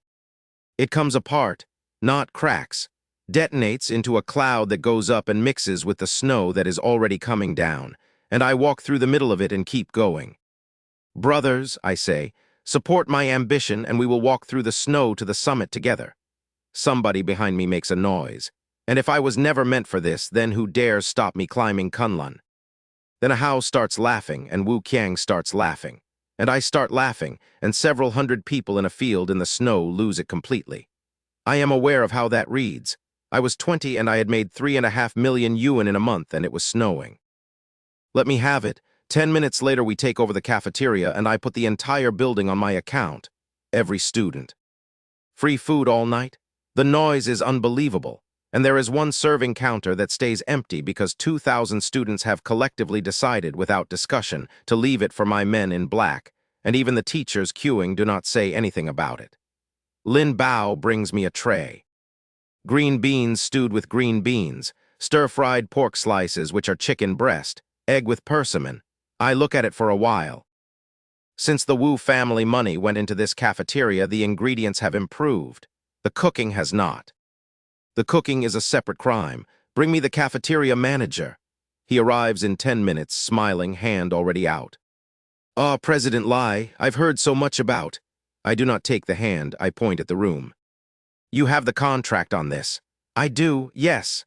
Then he leans in and lowers his voice with a look of great fellow feeling. "President Lai, why are you eating down here? There are private rooms on the 2nd floor. The school leadership eats up there." He turns to the young man behind him. "From now on, President Lai and these gentlemen dine on the 2nd floor. No charge, see to it." Understood. I am not surprised by any of this. Every canteen in this country has a 2nd floor. It will still have one in 15 years. "From tomorrow," I say, "this cafeteria is reformed." His face does something. If the cooks aren't good enough, they learn. If they can't learn, they go. And stop putting whatever is cheapest into a pan and naming it after something else. "I want to see results in a week." "On what authority?" he says, and the smile is gone. The cafeteria is managed by the university. It has its own operating contract. Which leader of this institution are you exactly? Student council president? He is not afraid of me. Not here, not inside this building. He knows I have Gao Wen behind me, but he has his own arrangements. And a canteen contract in a school of 10,000 is worth several million a year, and he has held it for 6. How about the next cafeteria manager? I say. Is that enough authority? He stops. Your contract ends after New Year. You have not been renewed yet. And since you are not managing it well, why not hand it to Black Dragon? I pick up a chopstick. I will ask Principal Gao to run a student satisfaction survey first. To be democratic about it, his face goes through 4 separate colors. He has the connections to renew. He genuinely does. What he does not have is the ability to survive a satisfaction survey of 10,000 students who have been eating chicken breast labeled as pork for 6 years. The smile comes back like a light switch. Change, of course we change. We'll begin tonight, President Lai, you have my word. He turns and starts shouting at the young man behind him about green bean stew and about ribs and about where exactly the ribs have been going. The young man's expression suggests that both of them know exactly where the ribs have been going. I don't want your word, I say. I want facts, I'll be back. The next morning the food changes. By lunchtime, the story going around 10,000 students is that Brother Lai slapped the cafeteria manager twice and made him kneel. And by evening, a second version has appeared in which he was told that if the food does not improve, he goes in the river. I have never put anybody in a river. I would like that noted. But when I walk in through the school gate that afternoon, students on both sides move aside. And it is not the moving aside of fear, it is different. And 4 or 5 of them lift a hand.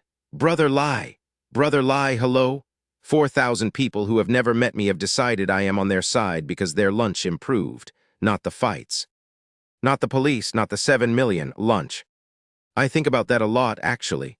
Somewhere in that same week, a phone rings in my pocket. And it takes me a moment to identify the sound, because since I deleted Song May's number, the thing has essentially been a brick with a torch on it.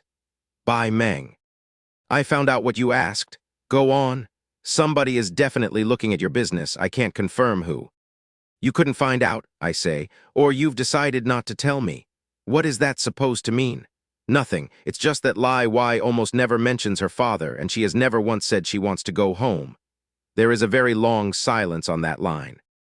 I don't know what you're implying. His voice has changed. Let me tell you something. My family has no interest whatsoever in your business. My father is not a villain. All right. Your case has no obvious thread on the surface, but if something is actually behind it, then it is probably. He stops. Buckingham. Buckingham, I sit back in the chair. I know that name and I know the shape of the end of it. In 2 years, the Zhu brothers go down. Yang Kai is shot during the arrest. Yang Yuan goes inside and the group comes apart in a fortnight, and there are people in this city still paying off what happened in between. In my last life, I met them once briefly at somebody's dinner, and by the time I was anybody worth their attention, they had already been gone for 4 years. So why now? Why me? Why a night market? And then it arrives and I actually say it out loud. Money laundering. How do you know that? Don't ask about things in the underworld, I say. You'll lose sleep, because a night market is perfect. Cash in, cash out. 1,000 small transactions a night. No invoices. No traceable buyer. No way on earth to reconstruct a single evening of it. Every dirty Yuan in this province wants to be a bowl of grilled cold noodles. The other markets in the North District are already washing for somebody, which is why Liu Bo has shares in 3 of them and no visible job. And I have just taken their entire customer base and blocked a pipe that has been running for years. Don't get involved with him, Bai Meng says, and do not think about revenge. The people upstairs have noticed him. He will be dealt with. I mean it, Lai Ming. How is the investigation into the 2 men from my market? Confirmed. 2 homicides 4 years ago, same incident, no accomplices. They both admitted it. Are you sure there were no accomplices? What about whoever was sheltering them? 2 wanted men do not survive 4 years in a provincial capital without somebody feeding them. Surveillance hasn't produced a third party. Fine, call me if anything changes. I hang up on him. He tells me months later that I hung up on him 9 times in 4 months and that he counted. Outside the window, snow is coming down again, and Wu Qiang comes up the stairs at speed with a small shivering cat inside his jacket. Brother Lai. It's snowing. I can see that. Sang Bio was under the bins. Sang Bio is an orange and white cat of no fixed address who has lived on this campus for at least 3 years and belongs in the strict sense to nobody, and in the practical sense to 2,000 people who feed him and one man who has started bringing him upstairs. Wu Qiang puts him on the sofa and sits down beside him and does not touch him and waits, and eventually the cat walks onto his leg. I have watched him take a machete off a man with his bare hand. He will sit motionless for 11 minutes so that a cat can decide. 2 days after that, a red Ferrari with the plate 911 stops in front of Vocational University. The vendors identify it before it has finished parking. Everybody in the North District knows that car. There is one of them in this city. Yang Kai gets out in a scarlet jacket with 4 bodyguards and looks back at my night market for a moment and then goes to the gate, where Zhu Dong stops him. This is a restricted area of a university. Unauthorized persons may not enter. May I ask your business? I'm here to see Lai Ming. May I ask what it concerns? Stop wasting my time. Tell Lai Ming that Yang Kai is here to discuss business with him. Go on quickly. Zhu Dong considers this at length. Lao Lai, go and ask. Lao Lai goes and asks and comes back at a jog and delivers the answer at a volume that reaches the pavement. Captain, President Lai says he won't see him. He says he should go and cool off somewhere else. Yang Kai gets back in the car without a word and my convoy leaves. That night there is shouting in a top-floor suite at Buckingham. The next day he comes again, and this time he apologizes properly in front of a security guard and asks to have gifts sent up. I decline the gifts. The third day he comes prepared. He waits down the road for the convoy to come out and stops it halfway. I do not get out of the car. I do not open the window. The convoy goes around him and keeps going. And he stands in the road shouting my name with 4 bodyguards standing in the snow. And then he takes a jade cabbage out of a presentation box and smashes it on the road. It is worth about 100,000 yuan. He smashes 2 more things after it for consistency. The vendors watch the entire thing across a chain-link fence. Are those 2 at odds? He came 3 days in a row to apologize, and Lai Ming wouldn't even open the window. Brother Lai is something else. And by that evening, it is all over the North District that Lai Ming has publicly refused Hua Sheng 3 times. And every faction in this district starts checking whose side of the road they are standing on. I did not do it to humiliate him. I want to be honest, I got about 11% enjoyment out of it, which is not nothing. But the real reason is that in my last life, the Zhu brothers went down in flames and took 11 other businesses with them. And there is nothing on this earth that would induce me to be photographed shaking that man's hand in December. The same afternoon, Bai Meng calls again, and he is vague in a way that is not like him. Somebody would like me to come to a manor house in the suburbs. Who, just come? A Hao frowns all the way there. Him calling you personally is strange. Who could make Bai Meng make that call? His superiors, I say, or his superior's superiors.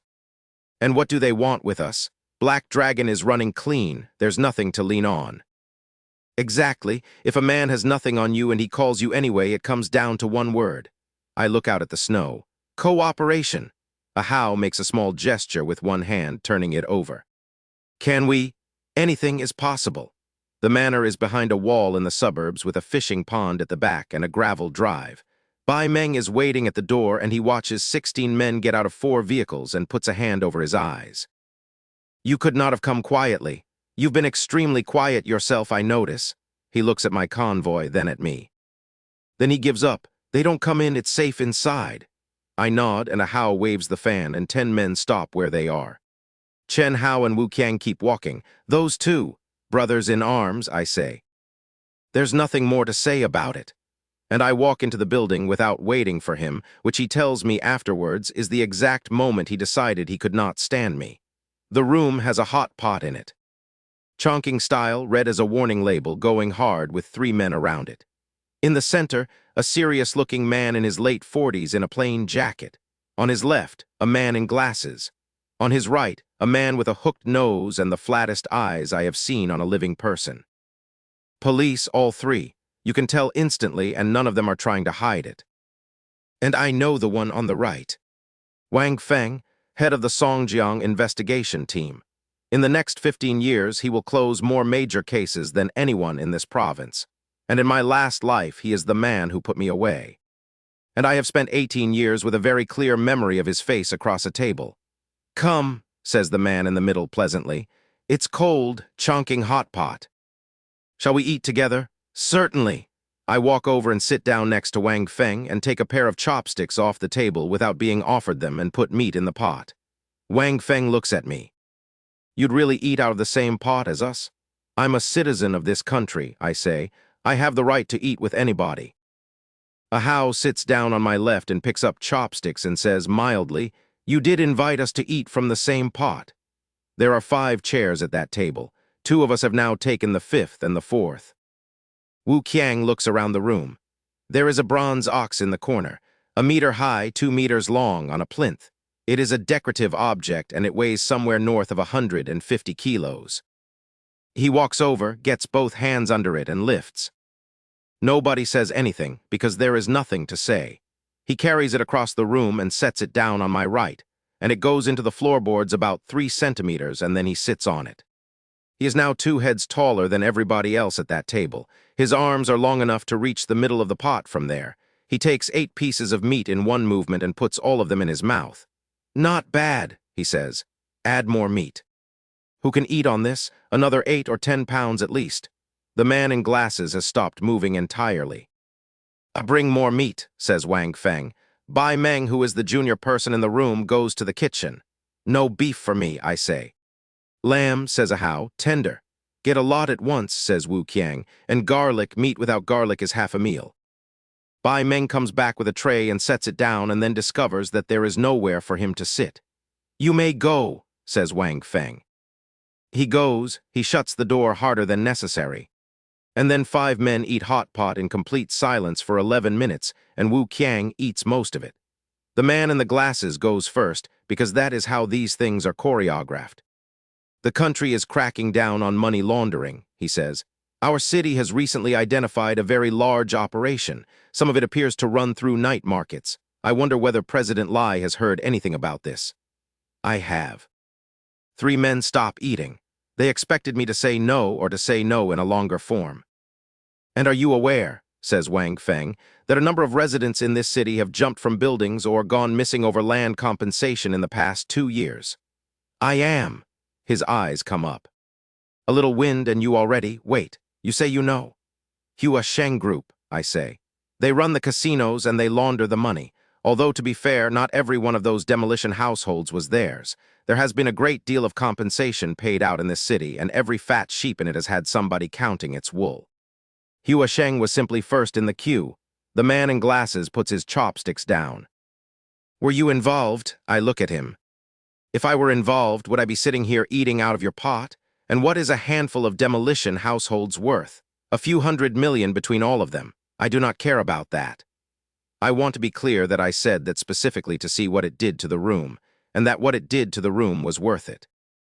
The man in the middle takes out a cigarette. The one in glasses lights it for him. So, he says, what do you make of Hua Sheng Group?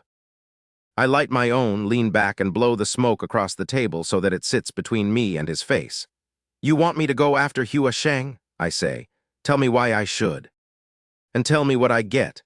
Wang Feng's hand hits the table. Every citizen has an obligation to cooperate. Do you expect to be paid for it? A Hao, without looking up from the pot.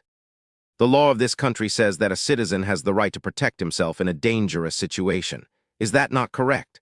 What danger? We have not even told you anything yet, and you already know there is danger. I do not know which article forbids us from discussing risk, a Hao says, and I do not know which article requires us to accept it. Hua Sheng Group, if they were easy and safe to deal with, why would you be here talking to us at all? I sit back and let them run it, because I have seen this exact routine in another life from the other side of the table, and I know both parts. The 2 of them lean toward each other over a boiling pot. I want to describe the choreography here because it is beautiful. Wang Feng is playing the hard one, and the man in glasses is supposed to come in as the soft one. On our side, a Hao has volunteered as the aggressive one, which leaves Wu Qiang as the person who is supposed to restrain him. And this is where the whole evening comes apart, and it is nothing I did. The man in glasses turns to Wu Qiang with an appeal on his face. Wu Qiang is eating a crab. He has both hands in it. He has no interest whatsoever in the negotiation, in the crackdown, in Hua Sheng Group, or in anybody at that table. The man in glasses opens his mouth and closes it and eventually says, "Wu Qiang, would you like some? I can have them bring more." I pick up my chopsticks and take a piece of tripe out of the pot, purely so that I have something to do with my face. The atmosphere is now completely destroyed, and Wang Feng has lost his thread. I put my chopsticks down. I had been waiting the whole meal for this man to open his mouth. Then the man in the middle speaks for the first time in 10 minutes. "Name your conditions." "Discretion," I say. "Nothing is pursued after the fact. Nothing that happens in the course of this is opened up afterwards." "Impossible." "On paper." "All three of you sign it and put your fingerprints on it, and it is recorded on video and filed." The room goes cold. "That is out of the question," says Wang Feng. "Do you have any idea what you are asking for? If we handed you that, you would turn this province upside down. If you did something monstrous, who carries it? It is a joke." I get it. I got it about 4 seconds before he said it, and I am already working out how to be out of this building. The man in the middle does not contradict him, and that is the answer. Then there is nothing to discuss. I put the cigarette out in my bowl. Citizens are also afraid of dying. I have to consider my own safety. I stand up. Everything is legal and reasonable. Wu Qiang, who has been waiting for exactly this cue his entire life, pats both hands on the table as though preparing to flip it. We are out of the room before anybody says another word. Behind us, the man in glasses says, "He's 20. He never intended to touch this." "That Chen Hao is not simple either," says Wang Feng. "We put this together on an afternoon's notice. They could not have prepared, and they coordinated on the spot and worked out the whole shape of it and quoted law at us. When did people that age become like this? So what do we do?" "He'll come," says the man in the middle, "or he would not have driven out here." "That was a price, not a refusal." He taps Ash. "Talk to him, Wang Feng. Do not give him discretion, but short of lives and short of the innocent, talk." I get in and I do not say anything for about a minute. I have my hands on my knees and I am counting my own breathing. Outside in the car, a Hao is watching the door. "They're going to lower the price." I take my phone out and hold up 3 fingers. 3-2, it rings. "Bai Meng." I cancel it. It rings again, I cancel it. 3rd time, cancel. Then it stops. "Brother Lai, you're not going to cooperate?" "I'm going to think about it." That is true, and it is also not the whole truth. In my last life, I cooperated with those people. Not on this, on something else, 4 years later, and it worked. And then it kept working. And then one day I discovered that I had become the piece on the board that gets sacrificed to protect the other pieces. And the man who did the sacrificing was sitting on my right eating hot pot 40 minutes ago. I do not hate him for it. That is the strange part. It was almost certainly the correct decision from where he was standing. I simply have no intention of standing there again. A white base is important, I say, mostly to myself, watching the gate go past. Some people think white skin is more important. I have never fished in my life, and after this I never will. But I want you to see these two, because between them they came closer to finishing me than anyone with a bat ever did, and neither of them raised his voice once. At the back of that manor by the fishing pond, a man in his 50s is sitting on a folding stool in a straw hat in the cold with a rod out. The middle-aged man from the hot pot walks down and sits beside him. "Teacher, have you caught anything?" The man in the straw hat says something about fishing being a matter of leisure and elegance, and about how the fish that are meant to bite will bite eventually. "Just say you haven't caught anything." Liang Min laughs. He refused. Not exactly. He named a price that cannot be paid, and he was extremely wary of us. Normal, look at how he came up. That is a careful man. Liang Min watches the float, and the odd thing about him is the direction. He came out of the street, and in this province he is the only one I have seen with a black face and a clean inside. It would be a shame not to use it, using one wolf to eat another. They are lucky, Liang Min says. These days the wolves are not stupid enough to ignore what comes afterwards. There are very few worth cooperating with, and even fewer that we could actually make a promise to. The other man frowns. We have nothing to offer him. We cannot cross our own lines. You do not need to offer him anything. Liang Min reels in an empty hook. He is a fat piece of meat now. Even if he wants to stay out of it, nobody will let him. We only have to appear at the right moment. Then he packs up a completely clean, entirely empty fish basket, and on the way to the car tells his assistant to stop at the market and buy a fish weighing 3 to 5 pounds. Make sure it's wild. Understood. And this is how it comes at me. Not a summons, not a car across my bonnet. A note. I have been hit both ways in 2 lifetimes now, and I can tell you exactly which one I would rather take. A few days later, a small note travels down through several offices, and the version that arrives at the desk of a regulatory director named Yang is this. My night markets need attention. Everything strictly by the book. The leadership dislikes overreach. I had 11 days of warning and no idea I had them. Director Chen orders a survey of every night market in my city. And this is the only time in either of my lives that being boring saves me. The first file comes back and he reads it twice. Black Dragon Night Market, entirely normal, fully compliant, every permit current. Fire, hygiene, land use, waste, structures, all of it. There is nothing to write. I had spent 4 months making sure of it and I did not know I was doing it for this. The second file is Tianhua Night Market. Permits expired. Large-scale construction underway with no approval at all. The third, the fourth, the fifth, not one of the others is clean. I owe that man a drink and he has no idea who I am. Director Chen sits looking at those files for a long time, and his conclusion is not the one anybody intended, and it is entirely reasonable. His subordinates have not been doing their jobs, that is why he is disliked upstairs. And he is going to fix it in 1 week. Prepare a meeting, he says. Now I have to tell you about a cat. I am aware of how that sounds. Give me 4 minutes because that cat costs a man his entire school. Meanwhile, next door to my building, a martial arts school is moving in. An entire school. 40 or 50 shaven-headed teenagers in vests, and a monk in his 30s who is a genuine ordained monk with genuine certificates and a genuine 10-year record of producing medalists. They set up on the field the first morning and start training in the snow where 400 students can watch through the fence, which is not incidental, it is recruitment. I watched about 10 minutes of it from my own window with a cup of tea, and I thought, good luck to him, and I meant it. Bricks get broken, somebody does a standing backflip. Flyers go out through the railings. What are you studying, mate? Hairdressing. What's that going to do for you? Come to the martial arts school, learn real kung fu. Our instructor can split gold and stone, real flying over rooftops. It works. In this country, every boy under 22 has spent his childhood beating a vegetable patch to death with a stick. And there are 300 first years at vocational university with no future and no idea what to do about it. And in a cage on the snow, in the middle of that field, there is a cat. Sang Bio went into their canteen looking for food, and a group of students caught him and put him in a cage and left him out there in -18. 20 of my men go over the fence. Not over through.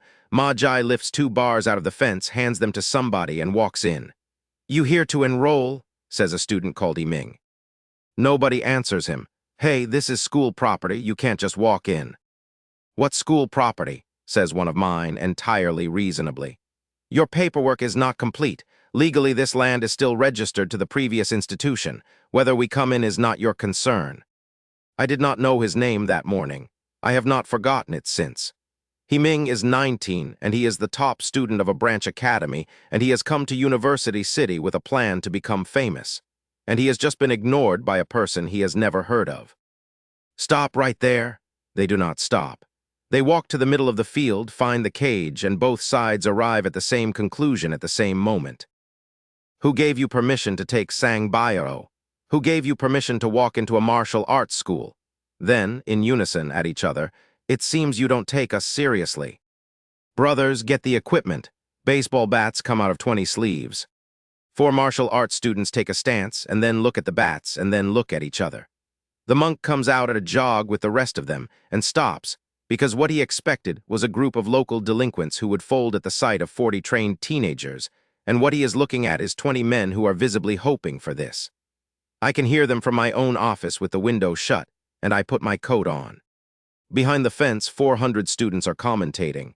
They're taking on Black Dragon. New calves aren't afraid of tigers. They're martial arts students, though. What if they're actually good? It doesn't matter how good you are. If you go against Brother Lai, the whole school gets flattened. I did not give that signal. I have never needed to give that signal. Somebody puts 2 fingers in his mouth and whistles. 140 men come out of my night market across the road and over the fence in about 90 seconds, and the field is suddenly extremely crowded. I get down there in time to see it. I do not interfere. He does not need me to, and we both know it. Ding Yuan arrives through the middle of it. What's going on? Wu Qiang's cat, says Ma Jai. They caged it in the snow. And then they wouldn't give it back and squared up to us. Ding Yuan looks at the cage. You've been here 2 days and you're taking on Black Dragon. And you took Wu Qiang's cat. What do you mean your cat, says Yiming. It's in my cage. What proof do you have that it's some? Proof.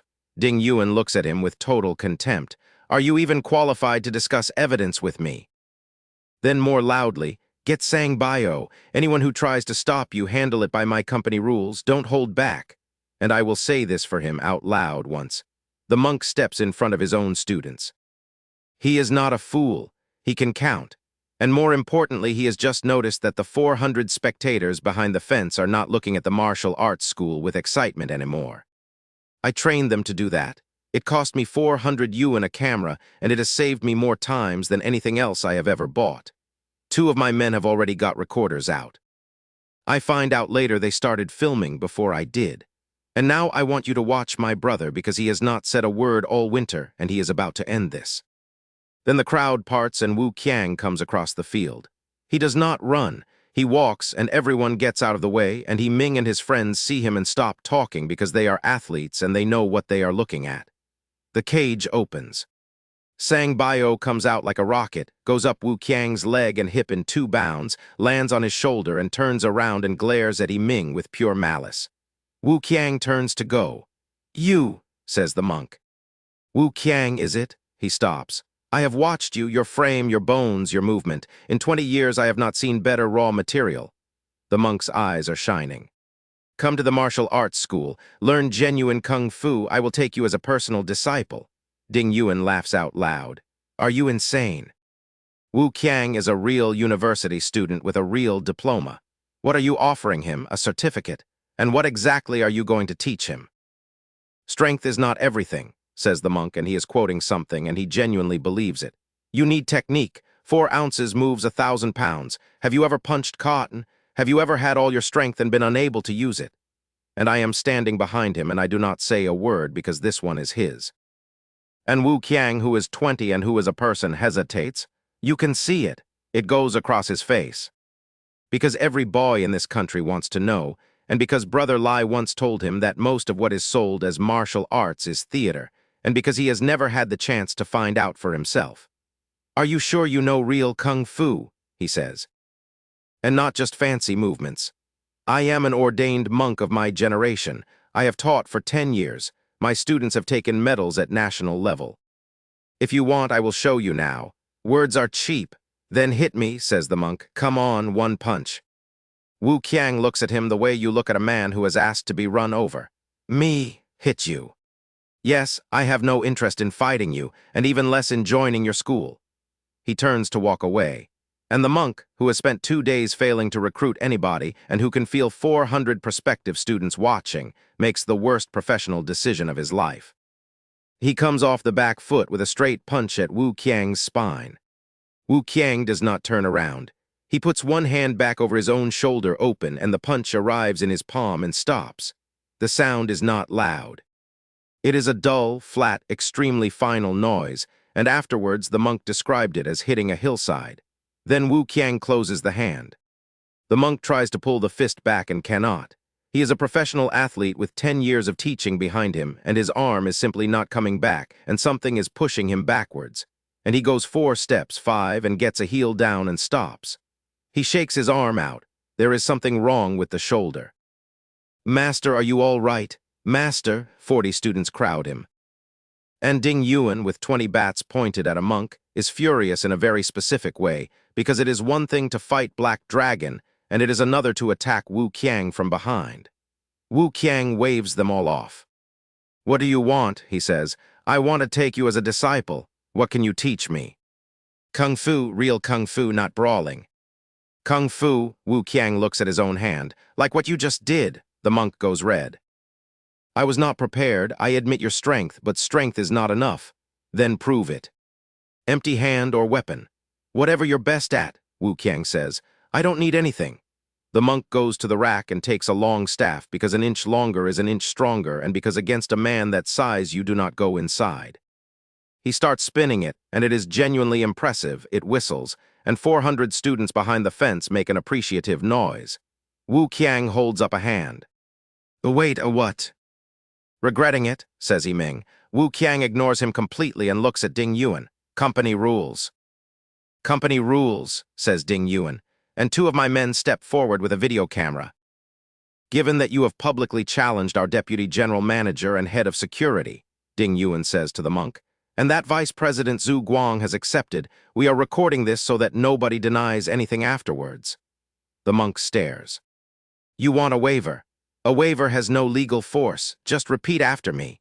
And in front of a camera on a field in the snow, an ordained monk repeats, I confirm that what follows is a mutually agreed contest, and that any injuries sustained by either party do not constitute an affray or an assault.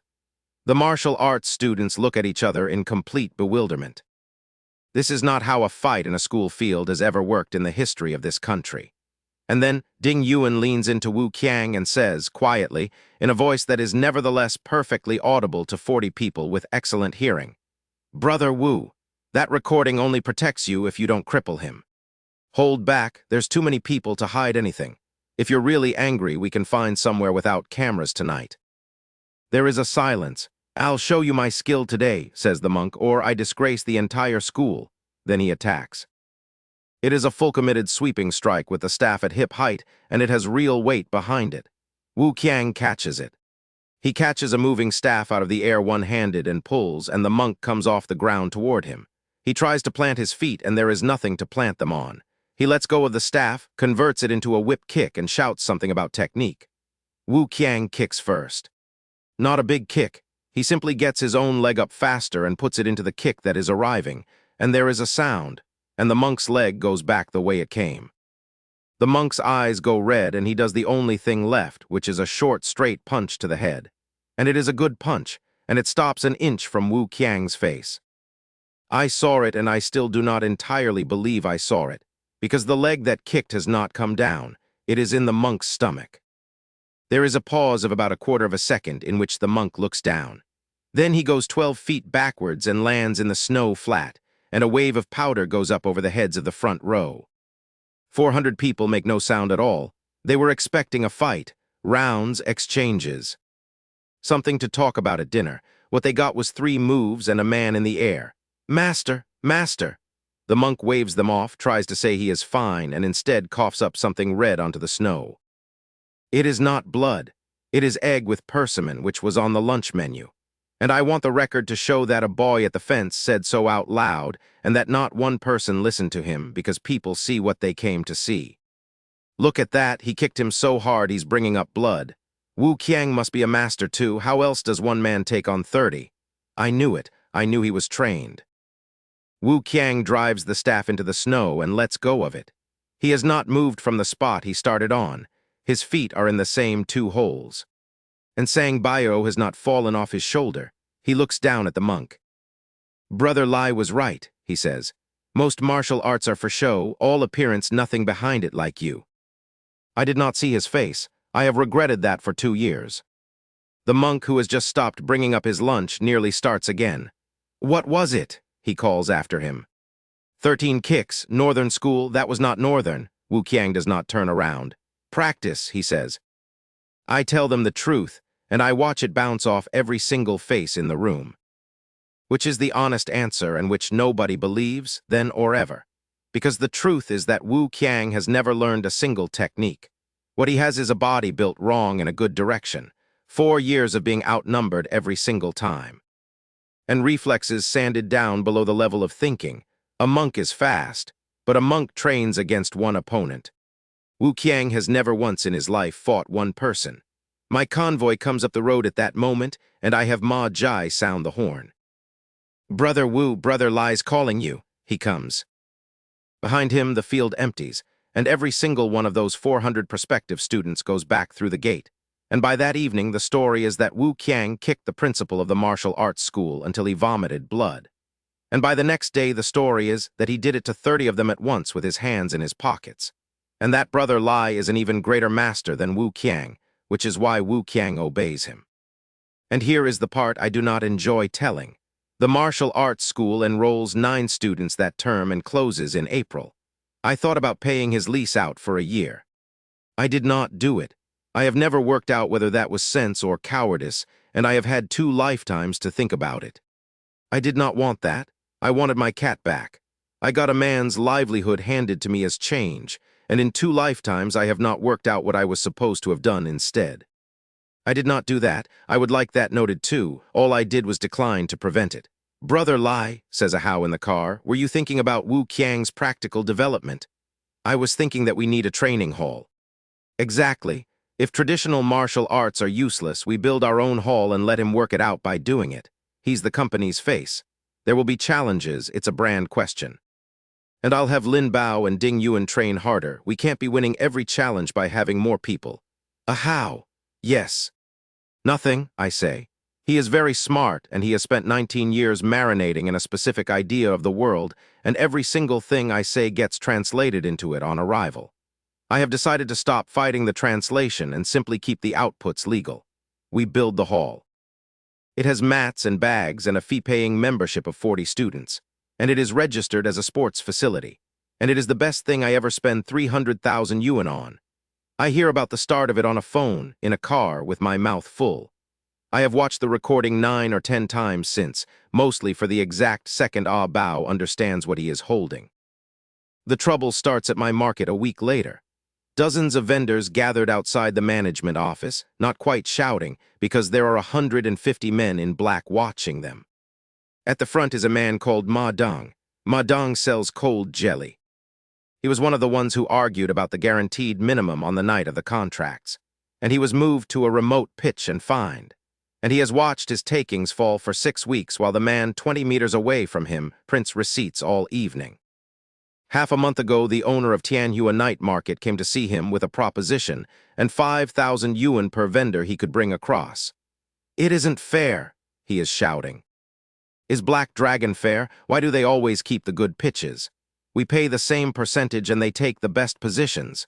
We're not here to make trouble. We're not against Brother Lai. We want 2 words. Fairness, I know a script when I hear one. I have written a few. That is a good line and it is not his, and I would like to know who wrote it for him. And now I get to tell you something about Ah Bao that I did not know that night, and had somehow managed to miss across an entire previous lifetime. Lin Bao listens to all of it with his hands behind his back. He knows the pitch allocation is unfair. He knows it because he has been working on a rotation scheme for 3 weeks, and it is on his desk. He raises one hand and 40 men in black take 1 step forward in unison, and the shouting stops instantly. Fairness, says Lin Bao. At the Black Dragon Night Market, what Brother Lai says is fair. Anyone who disagrees, be quiet. I catch it later off a recording at 2 in the morning with a cold cup of tea in my hand. And Ma Dong is delighted, which is the part Lin Bao does not immediately catch. Because Ma Dong does not want a concession. Ma Dong is being paid per head. He needs Black Dragon to be hard and public and unbearable. Why be like that? He shouts. Do you think you're the only night market in the world? Tianhua allocates fairly and only takes 20%. 20, and we haven't even asked you for that, and you won't even give us fairness. And then he goes to work on the crowd properly. Tianhua has rebuilt. Tianhua has spent a fortune. Tianhua is short of vendors and is offering 3,000 yuan to sign on the first day, any pitch you like, no deposit. And I have it recorded, he says and plays it, and the voice of the Tianhua boss comes out of a mobile phone across 150 people. Everything on that recording is true, incidentally. That is what makes it work. The murmur becomes a noise. Because the deposit is real money and Black Dragon is holding a month of everybody's turnover, and because the raw material rules are real. No gutter oil, no rotten fish, no shortcuts, which is exactly where the margin on a food stall actually lies, and every one of those 150 people knows it. Speak, Ma Dong says to Lin Bao. Can you give us an explanation today? And if you can't decide, then get President Lai down here. He does not dare say my name without the title, which I notice later on the tape. Lin Bao has been letting them gather this entire time.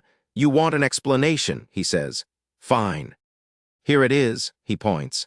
Every vendor in the 3 rows in front of me is disqualified from trading at Black Dragon. And everybody who was shouting loudest, also disqualified. His men start calling out names. And the market goes up like a pan of oil because half the people in those 3 rows came to watch. On what authority? I was only watching. We want to see President Lai. We'll go when President Lai says so. Lin Bao's man hands him a radio. He explains the situation in 9 sentences and then holds it out. And 150 vendors stand in absolute silence looking at a walkie-talkie in a young man's hand. The radio hisses. Expel everyone who took part today, I say. Leave no one? I want to talk about that sentence because it is the single most expensive 4 seconds of that entire year, and I have never regretted it. There is a version of me that negotiates. The pitch rotation is coming anyway. I could have announced it that night and been a hero for 11 days. And then every group of 30 vendors in that market would have understood that if you stand together in the open and shout the word fairness, Black Dragon moves. And I would have spent the next 5 years being negotiated with by a rolling committee of people who sell fried squid. I would rather lose 150 vendors on a Tuesday. The market clears in about 4 seconds. Everybody who came to watch simply turns and walks fast back to their own stall and does not look back. 70 or 80 are left standing there. Some of them try to run and discover that 150 men have already closed the aisles, and that 4 of them have cameras up. Brother Lai's order, Lin Bao says. You have 20 minutes to remove yourselves and your property from this market. Anything still here in 20 minutes goes in the skip. We have a contract. This is a breach of contract law. You have a management agreement, Lin Bao says. It has no fixed term. You have never paid us rent. Black Dragon provides the site, the management and the promotion, and you pay a percentage. If you no longer wish to be managed, then leave. Somebody at the back shouts about the small print. So Lin Bao sends a boy for a blank copy and holds it up over his head and points at the last line and reads it out to 150 people in a voice you could hear at the gate. Black Dragon reserves the right of final interpretation. That's an unfair contract. You're bullying us. He is not interested in arguing. Arguing with a crowd is a job with no end. Clear them. 150 men move in and remove 80 vendors and their equipment. And the ones who go with dignity go with dignity, and the ones who do not go anyway. There is a great deal of noise about a seasoning tray. Not the griddle, please. That's my grilled cold noodle griddle. It's a good one, it's... Then Ma Dong lifts an arm. Don't be afraid, he shouts. Tianhua will take us. I've already arranged it. All the terms stand. If Black Dragon doesn't want us, plenty of places do. He is not the only night market in the world. And 100-and-something vendors follow him out onto Academy Road in a column, pushing their carts past 400 students in a line of shop fronts at 4 in the afternoon. What a show! That's Black Dragon's boss. 1 sentence and 100 stalls walked out. Isn't that going to backfire on him? What if the rest go too? That last one is the sensible question. That is the correct question, and everybody sensible in the North District asks it that evening. By 6 o'clock, my market has closed the gaps and moved 11 stalls up into better pitches, and the evening's footfall is down by roughly half. Half! Half my customers walk to Tianhua that night because Tianhua is new and has coupons. And there is nothing in this world less loyal than a 19-year-old with 40 yuan. Brother Lai, says a Hao, watching the numbers. Half. I know. Tianhua opens formally tomorrow at 4. They have invited you. Reply to them, I say. Tell them I will attend in person. I was invited. I want to be precise about that. I was invited in writing by a man who was completely certain I would not dare to come. Tianhua night market opens at 4 in the afternoon. They have spent 2 weeks and a great deal of somebody else's money. 3 new wooden bridges, a new stage, new signage in a font that is not merely similar to mine, it is the same font. And the slogans, beautiful is the snow country of the north, beautiful is Tianhua of Songjiang. Rain or shine, I will be waiting for you at Tianhua. They have taken every one of mine and swapped 2 characters. In the hotel across the street, 4 private rooms on the second floor are full, and every person in them is somebody in the North District. I did not know that room existed until about 3 weeks afterwards. In the largest one, an old man sits in a chair with a cane, and there are 4 heavy men standing behind him, and a young relative beside him who has not learned when to be quiet. Uncle Wu. Why come yourself for Lai Ming? You're giving him too much face, he might not even show up. Uncle Wu looks at him until he stops talking. He is 20 years old. In a little over a year from nothing, he has built a company turning over 100 million and gathered several hundred men. If that is nothing, then what are you? Something worse than nothing. He taps the cane, and that is only the surface. The important part is what stands behind him, and nobody knows what that is. A man like that will not sit in a night market forever. One day our interests will meet. Hua Sheng has walked into him first, so we get to watch. In his hand there is a black chess piece. He has been turning it over for a week. It is not carved with a general or a marshal. It has one character on it, and everybody in that room knows what the character is. Anybody Uncle Wu values or expects to collide with ends up on his board. At 10 to 4, Yang Kai's Ferrari comes down the street loudly enough to be heard in 2 districts. And the Tianhua boss is out on the pavement with his hand already extended. Brother Yang, it is an honor, truly an honor to have you. Yang Kai slaps the hand aside. Skip it, how does it look? President Yang, rest assured. Facilities as good as theirs. We worked round the clock. I won't boast, taking half their trade might be a stretch, but 30% is not a problem. 30% is not what Yang Kai wanted to hear. And he does the arithmetic and decides not to say so because Hua Sheng put up 1.37 million yuan of renovation costs across 4 night markets, and a good deal of it is on credit. Where's Lai Ming? He says, looking around. You said he agreed to come. I want to see him keep pretending. He isn't here, he wouldn't dare. And what has he got to pretend with? The crowds are mine tonight. I took 120 of his vendors off him yesterday. He then tells the story of Ma Dong at some length and improves it considerably, and by the end of it, it was his own strategy.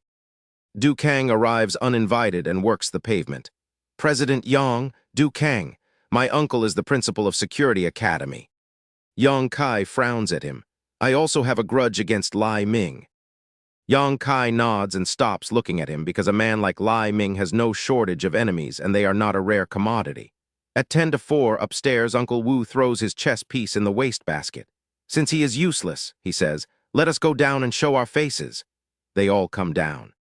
5 factions, over 100 men, out onto the pavement in front of a night market, to be seen standing beside Hua Sheng. At exactly 4 o'clock, a convoy comes down the street with the plate north, a 33,888 in the middle of it. Damn it, says Uncle Wu out loud. 4 o'clock exactly. Who does he think he is? They stay where they are anyway. I get out with a Hao on my left and Wu Qiang on my right and about a dozen men, and I stand and look at the sign for a moment. I want to be honest, it is a good copy. In this decade, a good idea gets copied inside a month, and in 10 years half the country will have forgotten which brands were the originals, and some of the copies will be suing the originals. Then the Tianhua boss comes at me. He is going to make a speech. He has been working on it. He puts his hand out without bending at all and starts on it in a voice pitched for a crowd. Ah, President Lai, an honor. Look at my market, isn't it fine? It's all from the heart. Of course, it all depends on your Black Dragon night market. You're the senior here. Any pointers? We've even come up with something new. Look, a snowman couples can photograph with. Isn't it cute? If you like it, take it. Business is just you copying me and me copying you. I walk past him. Not around him, past, and one of my men puts a hand on his outstretched arm and moves it out of the way. Are you insane, standing in the middle of the road? Have you got no manners? Get lost. The Tianhua boss stands there with his hand still out. I keep walking past Yang Kai, who has his chin raised and is looking at the middle distance in a way he has clearly practiced. And I do not look at him either. And then I stop at a stall. Northeastern grilled cold noodles. 20 portions, says a Hao. Then he glances sideways at Wu Qiang. No, make it 20. The vendor stares at us. The market hasn't opened yet. Wu Qiang looks at him. What, you're not selling? Give him money and let's see what happens. Somebody puts 100 yuan note in the man's hand. Brother Lai, eating your noodles is doing you a favor, he says pleasantly. If he didn't give you that face, well, the vendor has never set foot in the Black Dragon night market, and he still knows the name because that is what the vendors of Songjiang talk about at home.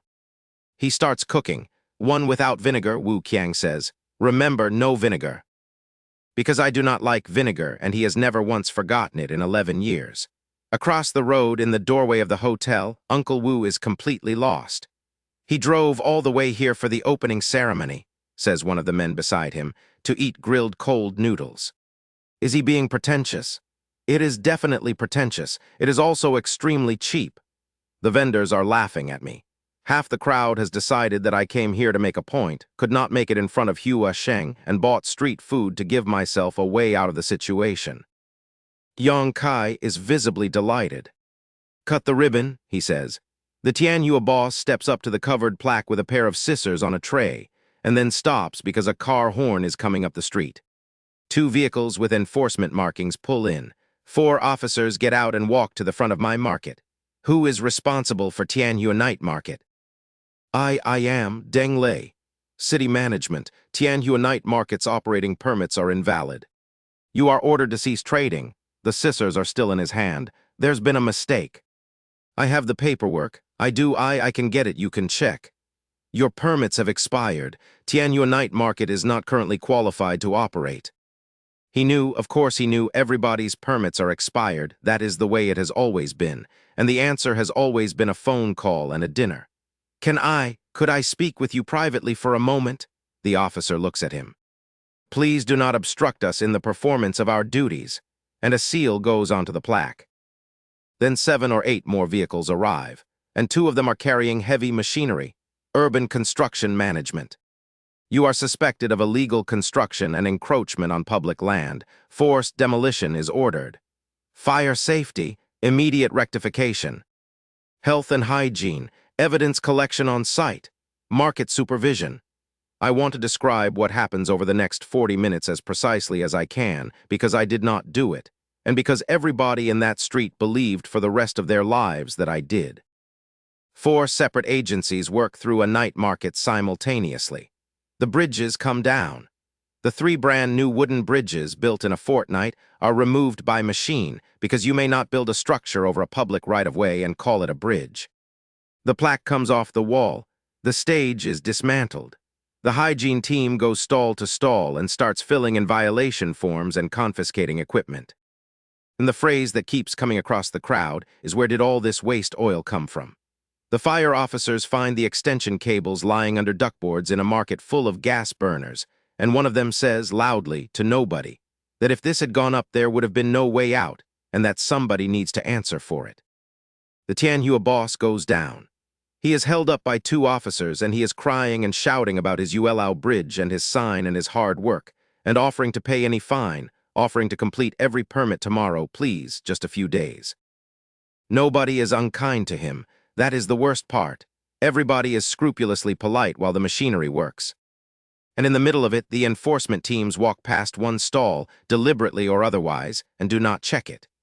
It is the grilled cold noodle stall, where a terrified vendor is producing 20 portions in sequence and muttering no vinegar, absolutely no vinegar under his breath the entire time. I never once spoke to that man in either of my lives. He decided what I was from the far side of a road twice, and he was wrong both times in 2 different directions. Uncle Wu stands in the doorway of a hotel and watches a night market that was about to open become a demolition site.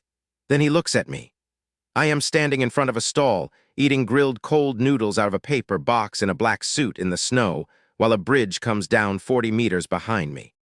They did not come earlier, he says quietly, and they did not come later, and there is exactly one beneficiary. Nobody in that street believes in coincidence. Nobody in this city has ever believed in a coincidence.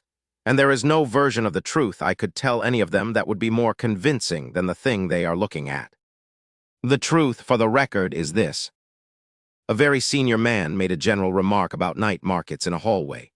A regulatory director, who was tired of being disliked upstairs, ordered a survey.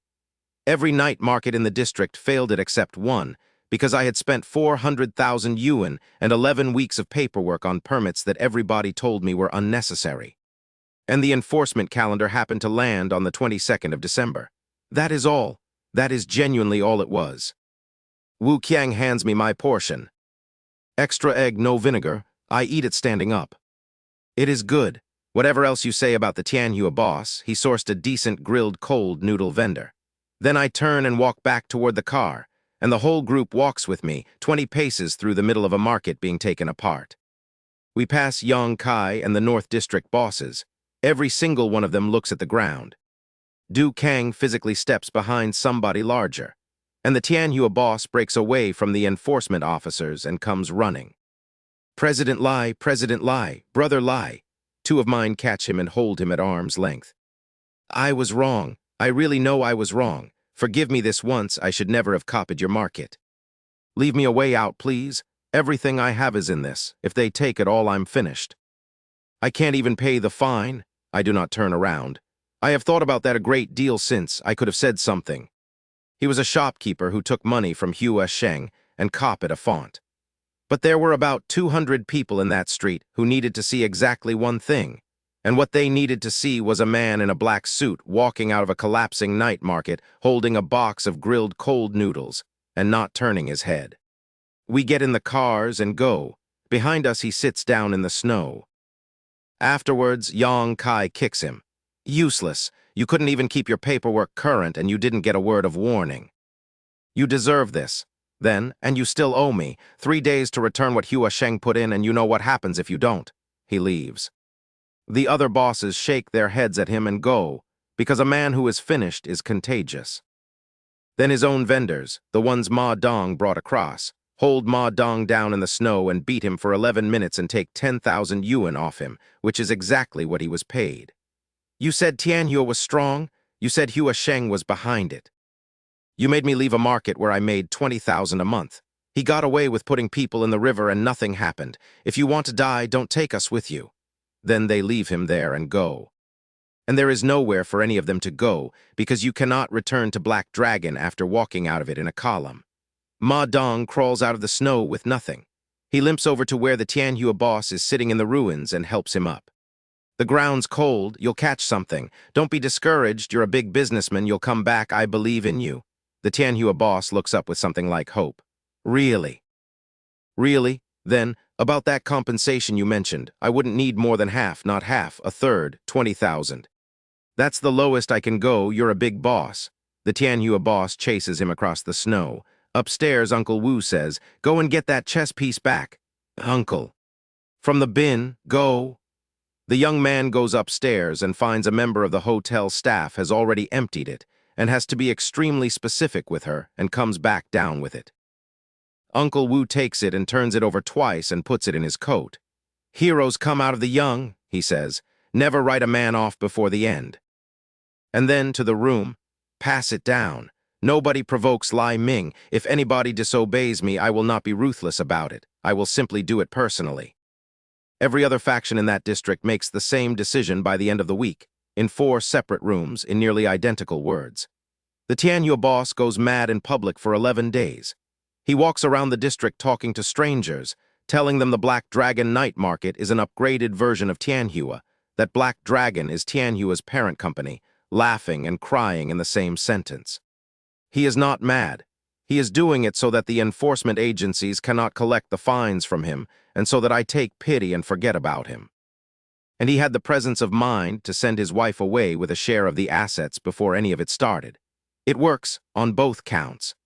I heard about that conversation from a secretary who owed me nothing whatsoever and told me anyway, which is a thing I have never fully understood.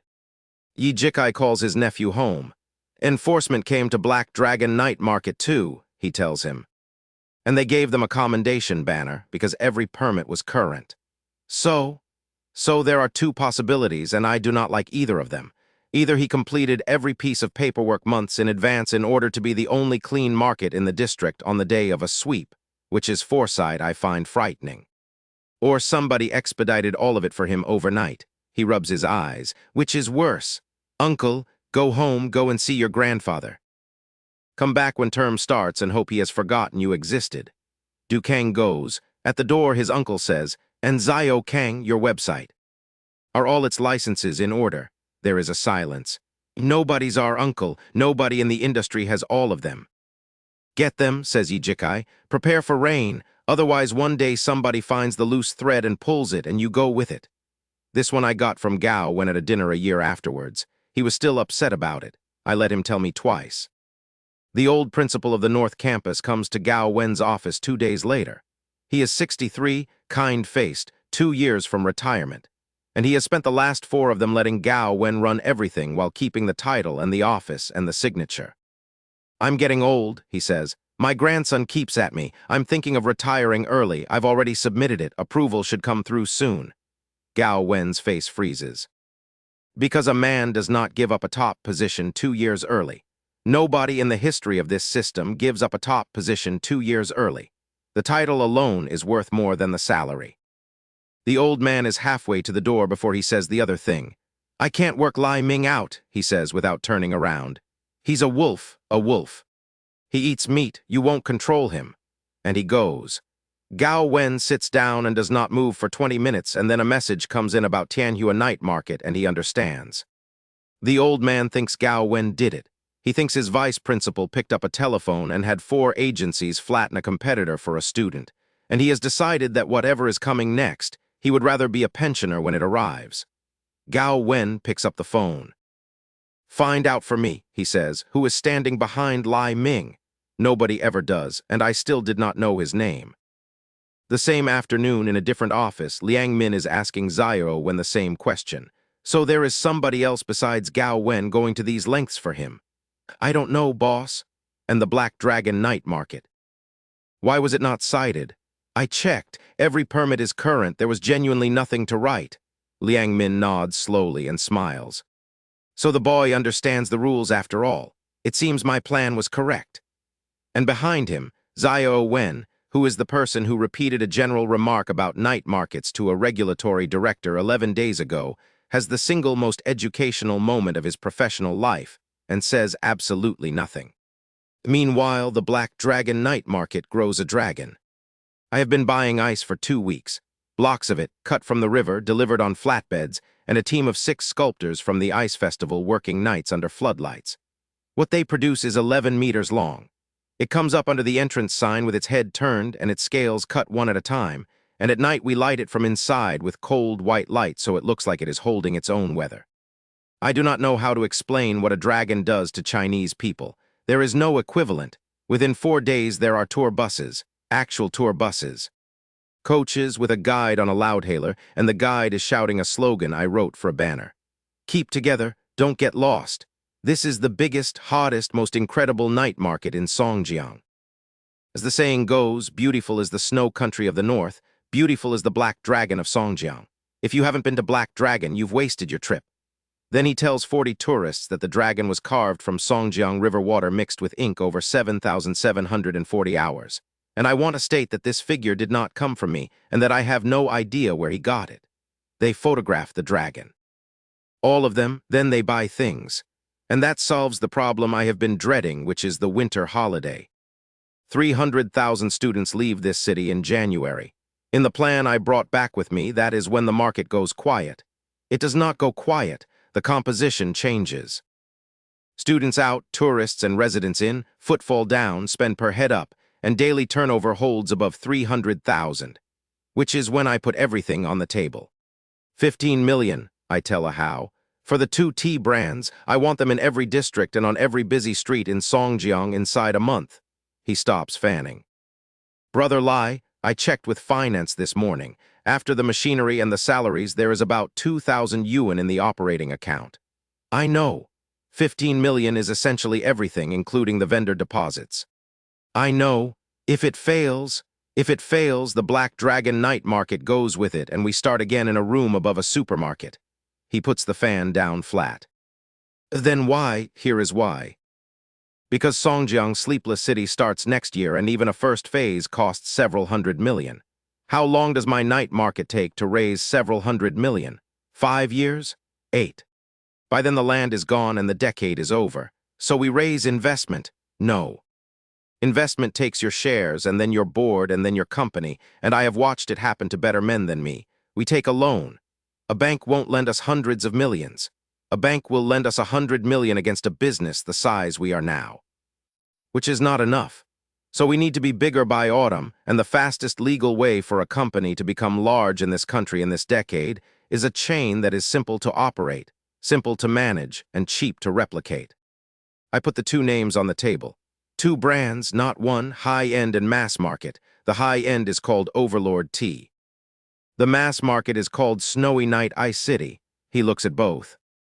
50 Overlord stores, 7.5 million. 60 Snowy Night, 5 million, 2 million to marketing. I sit back. And on the marketing, one specific instruction. Hire people to queue. Queue. Every store every day from opening, from different districts so the faces do not repeat. I want it to be impossible to buy a cup of milk tea in this city without waiting, and I want that to be true on day one before it is true naturally. Ahau writes it down and then looks up. Brother Lai, is milk tea really? Trust me. That is the entire argument I have. I cannot explain to a 21-year-old in December of 2010 that in 11 years there will be a milk tea company in this country worth more than a provincial airline, that there will be 100,000 of these stores, that a girl in a first-tier city will pay 32 yuan for a cup with fruit in it and photograph it before drinking it. Trust me, I say again, all right. Then there is the staffing problem, and I solve it by walking into Gao Wen's office and detonating him. I want your third-year interns. For what?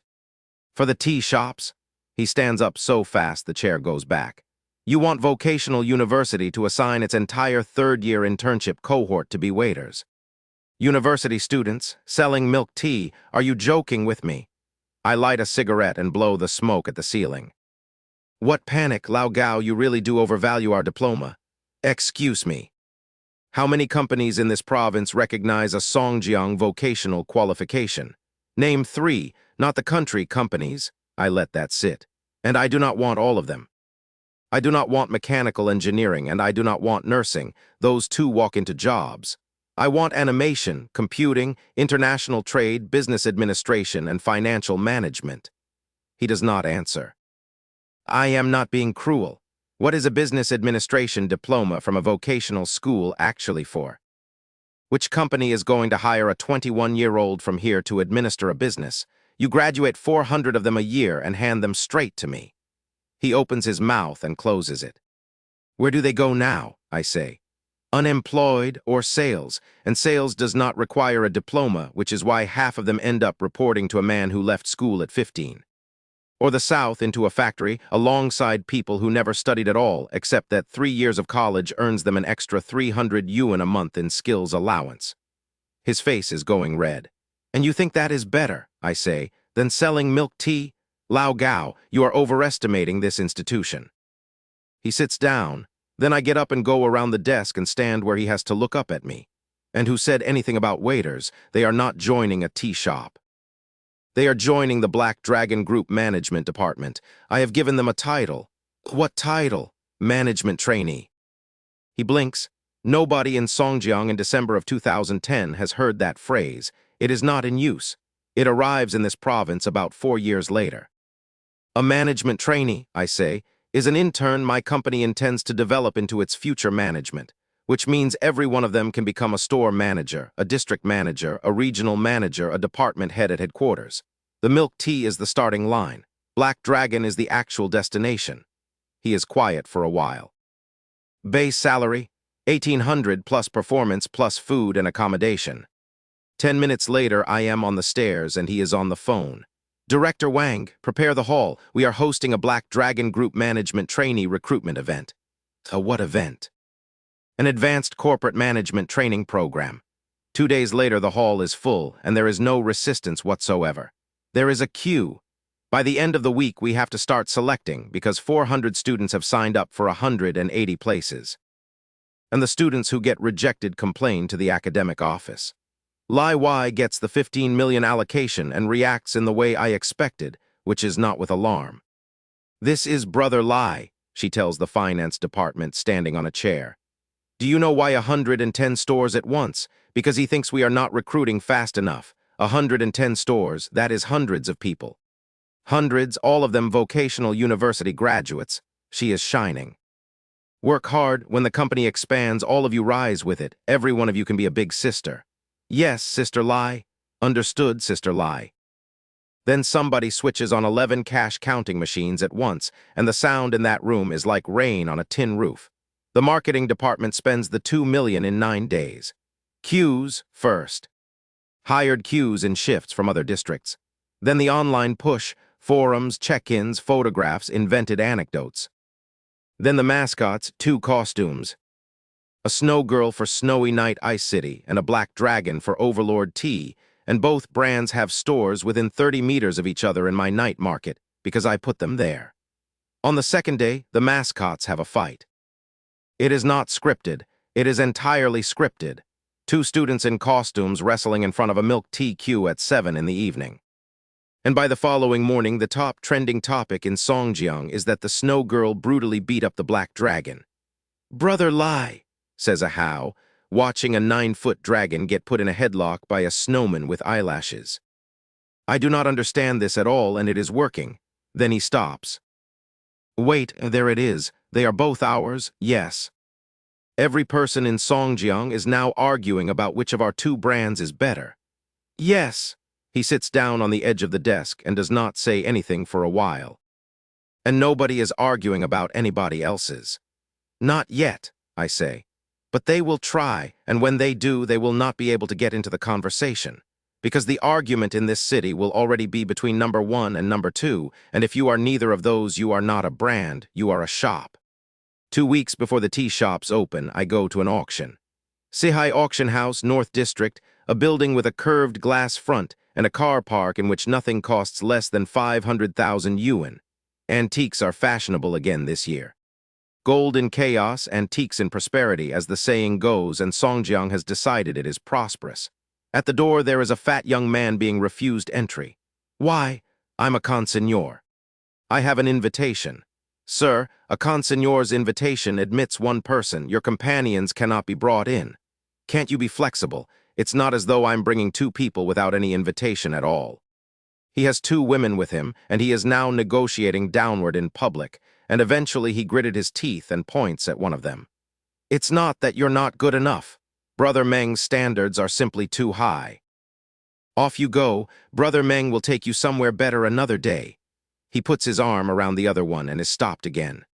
Both women then round on him and demand 500 yuan each for the inconvenience and the state of somebody's stockings, and 40 people in that forecourt enjoy it enormously. That is Meng Yu. 23, overweight. A face like a well-fed potato. 4th generation of a family in Southeast Asia with somewhere between 10 and 15 billion yuan in assets. And he is out here haggling over a car park because his allowance has been cut off. He is also, in about 11 days, going to become the only legitimate heir to all of it. The security captain sees my plate coming up the drive and says something into his collar, and a voice comes back.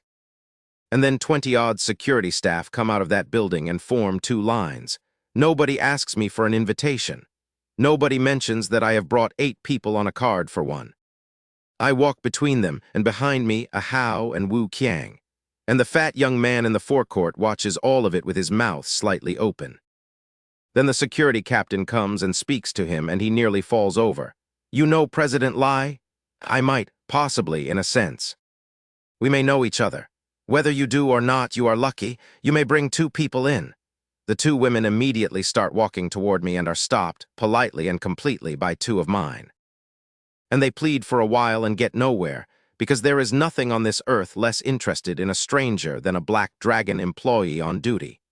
Meng Yu jogs over and puts his hand out. Hello, my name is Meng Yu. I do not take it. Lai Ming. He is not embarrassed. That is the first genuinely interesting thing about him. He simply keeps talking, cheerfully, about being back from overseas, and about how he has been in the country a little while. And then he rubs his hands together. President Lai, could you lend me 2,000 yuan? I have a lot in the auction. I can pay you back the moment it sells. A Hao makes a small gesture with 5 fingers. A man behind me counts out 5,000. President Lai, says Meng Yu, staring at it, you are extremely generous. Then he runs back to the 2 women and gives them 1,000 each and explains at length that they do not know who Brother Meng is, that he is 4th generation of a prominent overseas family, and that people call him Young Master Meng. Inside, they put me in the center-left booth at the front. There are 6 booths at that front rail and 4 are already occupied, and the 2 in the middle are the ones that matter. And I am in one of them. Ahau leans in. Brother Lai, that seat is a problem. It looks like a courtesy, and it is closer to a lever. It is. Somebody arranged it. Somebody did. Because the correct reading of that seat is, put the newcomer in the most conspicuous chair in the room and let the 4 men who have been coming here for a decade look at his back all evening. Except that not one of them says anything. 2 of them nod at me, which tells me who arranged it before he even arrives. There is a commotion at the back, and a middle-aged man comes down the aisle in a plain shirt with 2 people behind him, and every second person he passes stands up to greet him, and 2 of the 4 bosses at the front rail get out of their booths to do it. He walks the entire length of that room and stops at the booth beside mine. There is a nameplate on it, Yang Yuan. The whole hall goes quiet in the way a hall does when everybody stops talking at once and pretends they did not. He comes over and puts his hand out. President Lai, Hua Sheng Group, Yang Yuan. I do not get up, I do not turn my head, I look at the stage. Somebody behind him makes a noise, and he lifts one hand without looking back. President Lai, I have admired you for a long time and heard a great deal about you. Meeting you today, I can see the reports were accurate, and that you are considerably more capable than my worthless younger brother. I have come tonight to apologize to you on his behalf. Those of us in charge should not be small-minded about what our juniors do. He praises me and insults his own brother in the same breath, and elevates me twice in one sentence, and does all of it at a volume calibrated to reach the 4th row. He is extremely good at this. I say nothing at all. He is not angry. He simply nods and goes back to his own booth and sits down. And the entire room revises its opinion of me upward, because the head of Hua Sheng Group came in person to make peace with a 20-year-old and got nothing for it. Lot 10 is a Wanli period vase with a dragon design. Opening price 100,000. Meng Yu 3 seats down in my booth goes rigid. It is his lot. He took it out of the family storeroom when he left, because his allowance had been stopped, and because in a house with 15 billion yuan in it, nobody counts the vases. The bidding gets to 200,000. Ahau raises the paddle. 250,000. The room stops. Every local bidder puts his paddle down at once. There is a set of unwritten rules in a provincial auction house, and one of them is that you do not compete with a man who has social standing, unless you have a very good reason and a much bigger name. Only 3 out-of-town buyers keep going because they have no idea, and Ahau walks them all the way up. 500,000. 6 late. The out-of-towners stop at 800,000 and begin looking around the room, and one of them notices that nobody else in it is bidding and goes rather pale. 800,000 going once, twice. 3 times. The auctioneer is smiling extremely carefully. Congratulations to President Lai on the dragon pattern vase. Meng Yu turns to me with his whole body. Brother Lai, you like this vase? It's all right, but that's mine. I mean, I consigned it. It isn't worth 800,000. Everyone says 300 at the most. So when they pay me the extra, I'll give the difference back to you. It's 800,000, I say, and somebody else is paying. Somebody else is paying? Who? The staff bring the vase to my table, and with it the branch manager, who is sweating. President Lai, I am the manager of the Songjiang branch of Sihai. I assure you there was no manipulation in that lot, and none of our people were involved. He then produces a gold card. Made specially for you, VIP status at any Sihai auction in perpetuity. Then he sets the vase down and points at it and says, in a voice that is not quiet enough, the Ming Dynasty Dragon Pattern Vase. Authenticated with our certificate, and the hammer price of 800,000 has been settled by President Hua, seated beside you, as a gift to President Lai. Yang Yuan lifts his glass and inclines his head. Half the room hears it. He apologized in person and then paid 800,000 for a gift. He has genuinely given face. Yang Yuan has always been good at this. Watch, in 6 months they'll be doing business together. Nobody turns that down. I stand up. I pick up the vase off the table with one hand and I look at Yang Yuan and I smile at him. And I let go. It takes about half a second to fall. It does not break so much as disintegrate into a spray of blue and white pieces across a marble floor in front of 90 people. Meng Yu makes a small sound. Nobody else makes any sound at all. Yang Yuan's men come up out of their seats, and he puts his hand out sideways and stops them again. I take a wet wipe from Ma Jai and clean my hands slowly and look at the auction manager, who has gone the color of the vase. "Sorry," I say. "My hand slipped. It is only a vase. Do you mind?" Yang Yuan looks at me for 2 full seconds. Then he laughs loudly, genuinely. "President Lai is quite right," he says. "A vase, truly, all it is good for is the sound it makes." I turn to go, and at the door I say over my shoulder to my own men, "Sweep it up properly. Do not let people say Black Dragon does not follow the rules. Only when the floor is clean are things clean."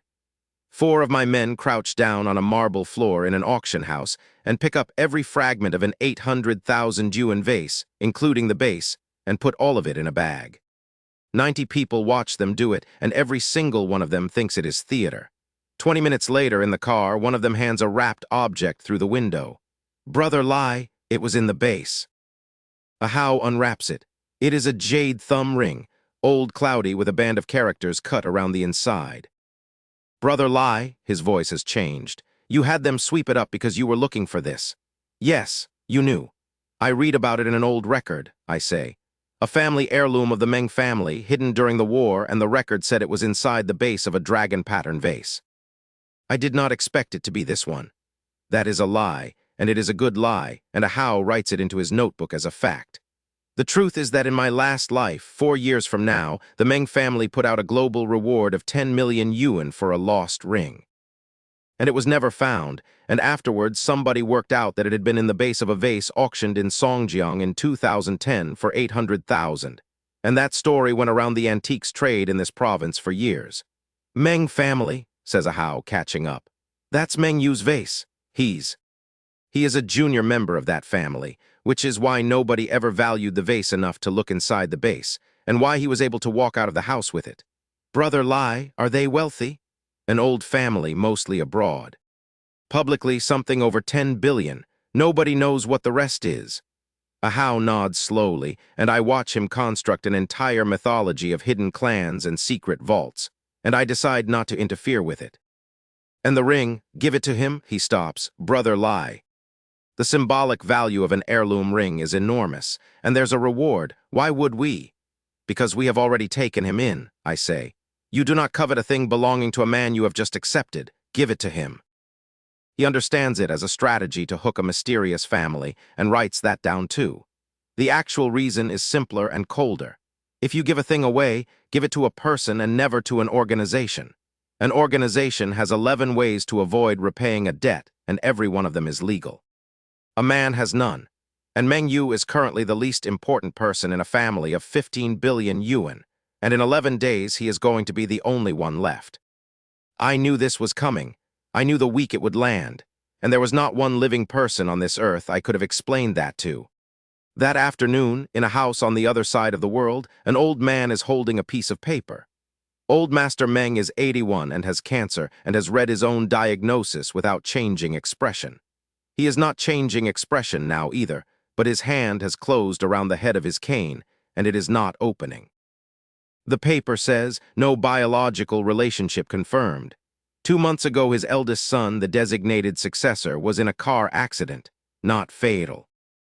Arranged, in fact, by his second son, who overheard something his mother said and worked out that the fastest way to make his father check was to put his brother in a hospital where blood gets tested. It worked perfectly. The eldest son has a blood type that has never existed in the Meng family. There is a knock, and his eldest grandson comes in without waiting. "Grandfather, the helicopter you promised, when's it arriving? I was going to take your great-grandson up." "I am not your grandfather," says old Master Meng. "Get out." The boy blinks and starts explaining that of course he understands. His father is still in hospital. In fact, the helicopter is really for his father, since as future head of the family it is unsafe for him to travel by car with people of ill intent about. "Get out," the butler, who has been in that house for 30 years, says without any respect at all. "The master told you to leave, did you not hear?" 2 days later, the butler brings 3 more reports, and with them 2 bottles of heart medicine and 1 emergency pill. The second son, not biologically related. The fourth son, not biologically related. Only the third son, the one who did not speak until he was 4, the one nobody ever valued, the one they call slow, is his. Meng Yu's father. The sound from inside that room goes on for a long time. 3 days after the auction, my convoy leaves vocational university at 10 in the morning. A man in a baseball cap watches it go and makes a phone call. Target confirmed, 4 vehicles. 1 off-road in front, 2 saloons behind. Target is in the left rear seat of the Mercedes in the middle. Estimated 10 minutes to the marked location. 6 kilometers away, a man in a truck cab hangs up. He has a city map on the passenger seat and he has been marking it for 2 days. He taps an intersection with his index finger. Brake failure, come out across the junction as the front car passes. With this weight, even a car worth 1,000,000 folds. From that angle, the target does not survive. Then he turns the key. In the middle car, a How is reading me the tea shop schedule. Sites confirmed in every commercial district, decoration standardized, trademark and signage as instructed. The full renovation team is in, we're subcontracting about half. Better than half the stores open by New Year's Day. 2 police cars go past us with sirens, and neither of us looks up because after a snowfall the traffic department is always busy. Then I look left. There is a heavy goods truck at the intersection. 2 things about it are wrong. Heavy trucks are not permitted in the city at this hour, and it has just seen 2 police cars and it has not slowed down. Instead it turns left across a solid line. Not good. I grab the radio off the front seat. Wu Qiang left. Out of the junction, now. I do not explain. There is no time to explain, and I have never once needed to explain anything to Wu Qiang. The off-roader in front accelerates and cuts left. Ma Jai follows without asking. The 2 cars behind follow us because they follow us. 2 seconds later, the truck goes through the space where we were and hits the central barrier. Somebody in a taxi shouts about winter driving. And then the truck straightens up and comes again. That is the moment every driver on that road understands. It is not a skid. It is aimed, and it is aimed at the Mercedes. Out, I say. Everybody out. 3 doors come open at speed, and I have one hand on the frame. And then Wu Qiang, 40 meters ahead, does the thing. He puts the off-roader into a full lock turn, brings it round, drops it, and drives the entire vehicle into the side of a moving truck. The noise is enormous. The truck does not go over. Nothing that heavy goes over, but its line changes 4 or 5 degrees, and 4 or 5 degrees is everything. Don't jump, I shout. Drive. Ma Jai puts his foot down and the Mercedes goes out from under it and takes the corner of the truck across the back quarter panel with a sound like a building being hit. We go about 8 meters sideways and stop. The truck carries on and clips 4 more vehicles and finishes against a lamp standard with smoke coming out of the front. I am out of the car before it has properly stopped rocking.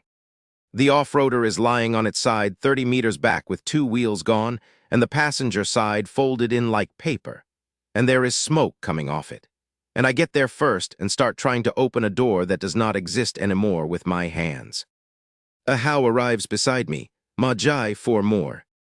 I want to record what I was thinking, because I have gone back to it many times since. I was thinking that I had gone 18 years and 1 whole death and come back and got exactly 4 months. And that 4 months was apparently the entire allowance. Then something hits the inside of the passenger door. Twice, and the door comes off and goes about 6 meters and lands in the road.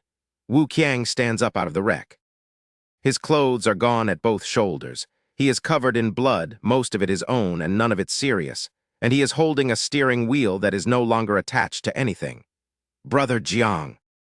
He roars it. He turns his whole head, scanning with his eyes red, and half the road physically steps backwards. Then he sees me standing there. And everything goes out of him at once. Brother Lai, he says in a completely different voice. You're all right. I do not say anything for a second because I cannot. Get him out, I say, carefully. 4 men take his arms. Brother Wu, Brother Wu. Meng Yu, who has been in the 3rd car and who has spent the last 90 seconds discovering things about himself, is standing in the middle of the road, completely white. Who, he says, who was that, in broad daylight? Is there no law in this country? Nobody answers him. They drag the driver out of the truck cab, bleeding, dazed. And he looks around and finds me standing there unharmed, and his face falls because he has failed and because failure has a price list. Then 8 of my men form a circle around him with their backs to the road. And there is some activity inside that circle, and afterwards he is screaming, and when the police arrive and he lifts his own shirt to display his injuries, there is not a single mark on him anywhere. I want to be accurate. They kicked him. Repeatedly, in the abdomen only, which is the precise instruction Ding Yuan gives to every new employee in his first week, and which is why there was nothing to photograph. Ma Jai gives the statement. I get back in a car and we go, because the one thing I will not do is stand at the side of a road for an hour. In the car, Ahao's voice is completely level, which is how I know. The police won't get anything. Anybody who does this has the story ready. The truck will turn out to have a genuine brake fault and the driver will take the whole thing. Yes, it's Yang Kai. There is nobody else in Songjiang who would do it this way. In the front, Ma Jai is gripping the wheel hard enough to change color. Behind us, in 3 cars, 20 men are waiting for me to say something, and I do not say anything for 4 minutes. Wu Qiang is in the front passenger seat with his shirt off, putting antiseptic on his own shoulder, one-handed, badly. I watch him do that, and in my head it is not this road. It is a doorway 11 years from now with the light behind it, and a man too big for the floor he is lying on, telling me to go, telling me he will be my brother in the next life. I tap the arm of the seat once. Coder, I say. Ma Jai's hands jerk on the wheel. Ahao's eyes narrow, and he does not ask what I mean because everybody in this company knows what it means. How many? He says. Han Xin musters his troops. Which means all of them. Which means every man on the roll and every man off it. Which means there is no number. Understood. He sends one line into the core group. Brother Lai's order, everybody assemble. I sent one line into a group chat. I did not explain it and nobody asked me to, and I have never been prouder of anything I have ever typed. Ding Yuan reads it and puts his fist through the arm of a chair. Security department, all of it, now. Lin Bao reads it in the management office and comes out shouting for a head count, and 7 men go to the 4 corners of my night market and whistle. Hebo empties 2 lorries of stock onto the loading dock and starts putting people into them instead. Gao Lei stands up in the middle of the marketing floor and tells 11 people to put down whatever they are holding and go downstairs. And Lai Wai, in the finance department, looks at her phone and then looks at 14 women at 11 counting machines. Keep checking the accounts, she says. I'll verify them when I get back. Then she walks across the room, kicks the leg off a broken stool, picks it up and goes down the stairs with it. In front of my market, 12 cars and 4 goods lorries. The management department comes out in a column, then security, then transport, then marketing. Bundles of baseball bats and black umbrellas go over the tailgates and men climb in on top of them. I am 40 meters away with a phone in my hand, and I decide the same thing. Lin Bao sees Lai Wai with the stool leg, and his mouth moves, and he decides to say nothing. And now, I need you to look away from me for a moment, because the 3 people who matter most in this next stretch are standing on a pavement. And I have no idea they are there. Standing 60 meters away, watching all of this, are 3 people. Zhu Hui, who runs a small decoration company and has just been introduced to the management department about a subcontract. His cousin Zhu Jing. And a young woman called Lai Na, who is my cousin, and who I put into this company 6 weeks ago, and whose entire understanding of it is about to be revised. Zhu Hui has been explaining to his sister, patiently, for 10 minutes, that no legitimate company writes the words legitimate company on its own wall. You're. Sure, Black Dragon is a legitimate company, he says. They probably went out to reason with somebody, says Zhu Jing. I do not say anything on the way down. There is nothing to say, and everybody in that stairwell already knows where we are going. 400 men get into vehicles and the vehicles go. In the car, I make one phone call. It rings 4 times. Cooperation, I say, it starts now. There is a pause on the other end. It is a pleasure doing business with you, says Wang Feng. I read the first one standing up. I sat down for the second one. Then a second message arrives 11 seconds later, and it is 3 lines long. No harm to the innocent. Nobody dies and nobody is seriously injured. The 8 capital offenses are excluded. Everything else is inside the scope of cooperation. Ahao reads it over my shoulder. Brother Lai. Don't worry, our people will be careful, we'll get everything back. I am not looking at the message. I am looking at Wu Qiang's shoulder. Then I send a man to collect a signed document in person that afternoon in the middle of all of this because I am not doing any of it on a phone call. Wang Feng's lips twitch when he is told.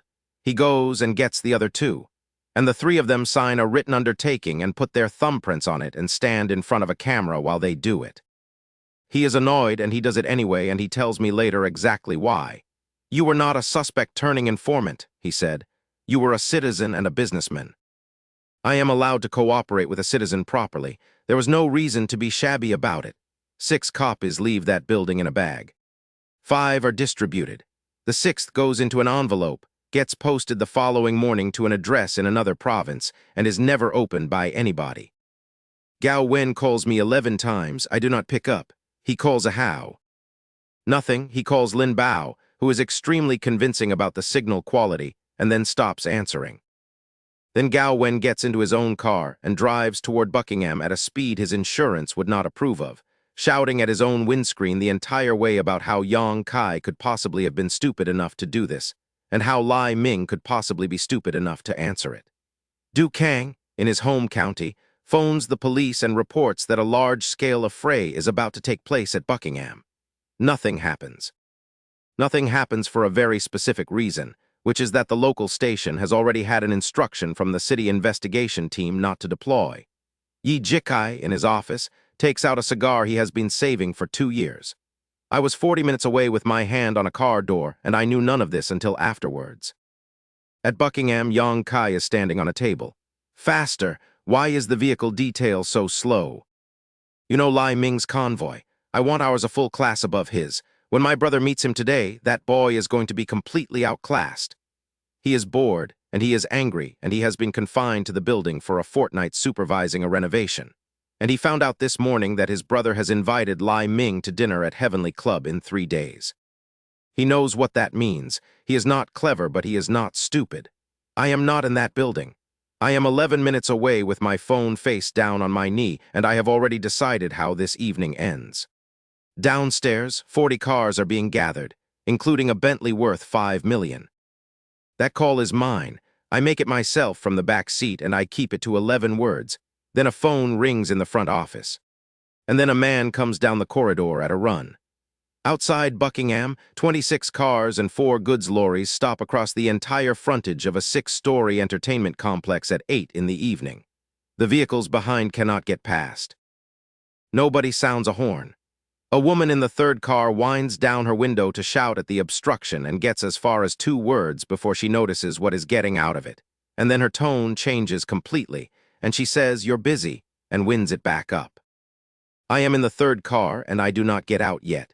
200 men in black come out of the cars. The front-of-house manager comes out onto the steps with the specific confidence of a man who has worked in a building with a reputation. "I am the front-of-house manager of Buckingham. May I ask what brings you here? Do you have a reservation, or—" Ding Yuan walks straight up to him. "A reservation. We came to take this place apart." Then he lifts one hand, and 4 men go to the backs of the lorries and drop the tailgates. They keep coming out, 110, 50, 200 more. 400 men on the pavement outside Buckingham. The manager's face does something complicated, and he takes 2 steps backwards and has to be held up by a doorman. Because Buckingham has, at the outside, 40 security staff, half of whom are ex-street and half of whom are men in their 40s with mortgages. And every single one of them is on a salary of just over 2,000 yuan a month. And then the car in the middle opens. Ma Jai gets out, goes to the rear door, opens it, and puts a hand on the roof. I step out into the light of the entrance canopy, and 400 men bow their heads at once. "Brother Lai!" Somebody in the crowd on the far pavement recognizes me. "That's Lai Ming, black suit, the big one, the one with the braid." "That's the North District one, the newly risen one." The manager gets his radio up with both hands shaking. "Report, report." "Something has happened downstairs. Lai Ming. It's Lai Ming, the Black Dragon one. He's brought several hundred men to our door." The radio hisses. "How many?" "Several hundred, all of them young, all of them fit." A pause, then the vice president's voice. "Hold them 10 minutes. Just hold them for 10 minutes. The manager looks at 400 men. Lin Bao steps up beside me. Brother Lai, everyone is assembled. All of them people we know, we await your instruction. Gao Lei, Hebo, Ding Yuan, and Lai Wai say the same thing in 4 different ways, and none of them is patient. I walk up the steps. Under the sign, I stop and look up at it for a second. Take it apart. A Hao's voice goes up for the first time in 4 months. Seal every direction. Anybody who is not Buckingham goes out. Anyone who dares touch Brother Lai pays for it. He snaps the fan shut. Take it apart. 400 people go through the front doors of the largest entertainment complex in the North District. What follows is not a fight. I want to be extremely clear about that because the version that gets told afterwards has a body count in it. It is a demolition. Glass, mirrors, fittings, bar fronts, chandeliers, the fountain. Weapons come out of sleeves in the lobby and the noise is unbelievable. And moving through it in front of the wrecking teams are men whose only job is to get civilians out. Get out, Brother Lai is handling this. Everyone out and nobody gets hurt. Do you know where you are? Oh, who hit me? I'm a lawyer, I'll have you all, hey, I'm not Buckingham's lawyer, I'm just a customer, I'm going. 200 well-dressed people come out of that building at speed and stand on the pavement complaining. And not one of them does anything else because everybody in Songjiang has heard by now that Lai Ming was nearly killed by a truck this morning. What did I ever do to that lunatic? Has he thought about the consequences? Who covers something this size? And then somebody explains about the truck, and the tone on that pavement changes entirely. Inside, on every floor, men with slingshots take out the cameras as we advance. Ding Yuan has the front-of-house manager by the collar and is walking him upstairs. Is this it? Why, yes, he kicks the door, the security room. 11 monitors, half of them already dark. Smash the displays. Destroy the storage on site. Check for off-site backup. And interview the security staff separately. Buckingham's own security managed to slow us on the 4th floor and then stop existing as an organized force. And a number of them are subsequently found to have changed into customers' jackets. On the 8th floor, the vice president is trying to move Yang Kai. You have to go. Now your business with Lai Ming is out in the open and he is downstairs with several hundred men. Your brother says get out of Buckingham. I'm not going. President Yang. If I run, the whole city says Yang Kai is afraid of him. He is white. This is Buckingham. This is my house. Nobody touches me here. The radio in the vice president's hand goes off. We can't hold them. There are too many of them. They're everywhere. We can't even see the umbrella handles. The 5th floor's gone. 6th. Yang Kai finally moves toward the back stairs. And 7 of his own security come up those stairs backwards, followed by men in black with black umbrellas. Every stairwell, all 4 of them, and the fire escape at the same time. Slingshots take out the last cameras on the top floor. 30 or 40 security staff get pushed back into the center of the floor and Yang Kai and the vice president get pushed back with them, and then there is nowhere left. The lift chimes. Lin Bao, Gao Lei, Ding Yuan, Hebo, Lai Wai, and Meng Yu come out of it and cross the floor. And the vice president does not recognize a single one of them, which he later described as the most humiliating detail of the entire evening. Then, the 2nd lift. I come out with a Hao on my left and Wu Qiang on my right, and Wu Qiang is wrapped in bandages under a black shirt. And 400 men bow their heads all the way down a corridor. I walk toward Yang Kai, and with every step I take, 30 security staff take one backwards until he is standing entirely alone in the middle of a floor. What are you going to do? He says. This is Buckingham. Hua Sheng's people are nearby. They'll be here, believe me, they'll. The vice president puts a hand over his mouth. Shut up if you want to live. Then he turns to me with a smile he has clearly used at weddings. President Lai, I am the vice president of Buckingham. There has clearly been some misunderstanding today. Our chairman will be here shortly. I wonder if we might. Ding Yuan takes him by the collar and throws him. Then he turns on Yang Kai, and I have known Ding Yuan for 4 months, and I have never seen his face like that. Wait, I say.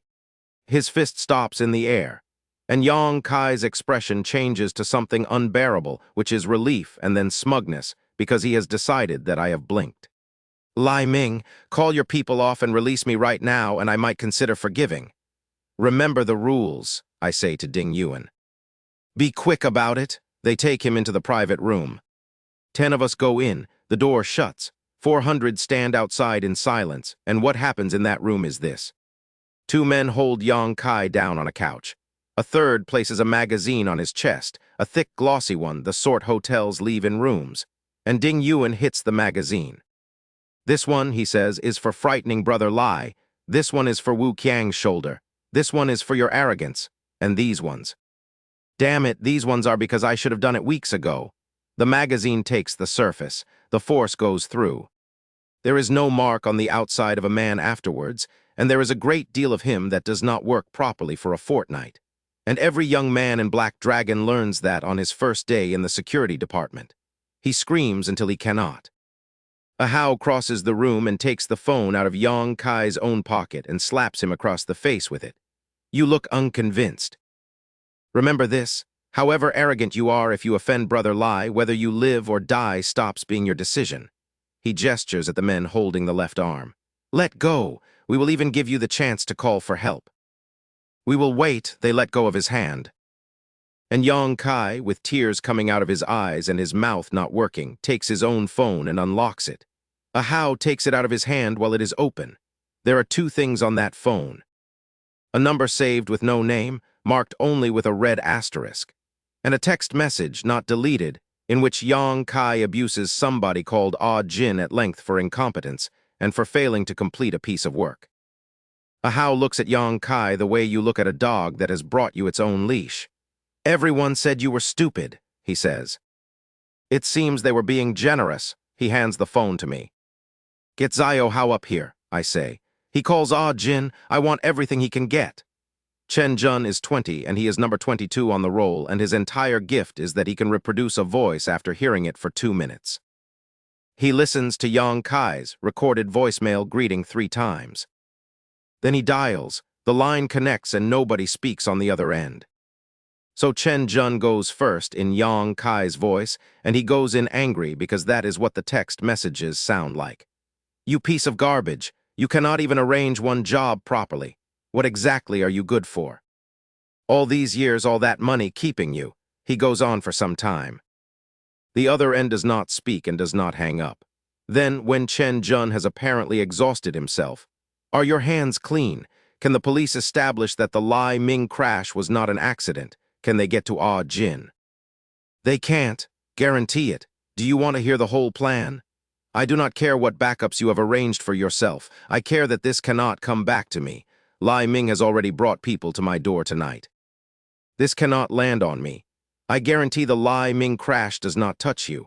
Go and sit in Liujia village in the suburbs until it dies down. Come back when it is quiet. Fine. The call ends, and Yang Kai on the floor starts thrashing and making a noise that is not screaming. Because Liujia village is not a place a stranger says out loud. It is Hua Sheng's fallback, a farm compound with a deep dugout under it that will take 30 people and has a year of supplies in it. And there are perhaps 11 people alive who know it exists. He cannot understand how I know. I know because in the newspapers, 2 years from now, that is where they arrest his brother. Meng Yu kicks him. Then he keeps kicking him at some length, shouting about a Pegasus meteor fist, and Ding Yuan has to teach him where to aim. Not there. There, that one hurts everywhere. He won't be able to breathe and it won't kill him. How many people have you hit? Enough to have a system. I send Wang Feng a text message of 7 words. Perpetrator Ah Jin, Liujia village. Then I walk to the window and look down. Down there on the pavement, about 100 Hua Sheng men have arrived and stopped. And in front of them, alone, walking toward the doors of his own building, is a middle-aged man in a plain shirt. I watched him cross that forecourt from a window on the 8th floor. And I will tell you honestly, I respected it. Yang Yuan comes up alone. His own men wanted to charge. He stopped them at the foot of the steps with one sentence. There are several hundred of them inside and about 100 of us. And notice something else. It has been 40 minutes and nobody outside has intervened. They all understood that, and it frightened them more than the numbers. Wait 15 minutes, he said. If you hear nothing, come in. Then he walked into his own building by himself, and 200 people on the pavement watched him do it.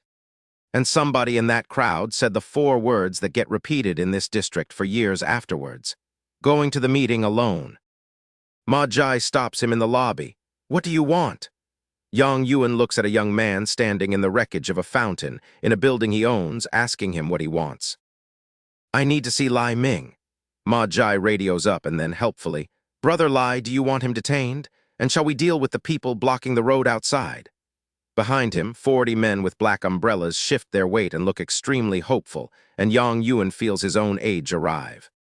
The radio says, "Let him up." He gets in the lift and he does not press the button in his sleeve because if my men had made him take the stairs, it would have meant the 8th floor was still holding, and it does not. On the 8th floor, 2 men stop him. "Wait." Search, he raises his arms. They find a pistol in a shoulder holster, a knife in his boot, and a phone in his cuff.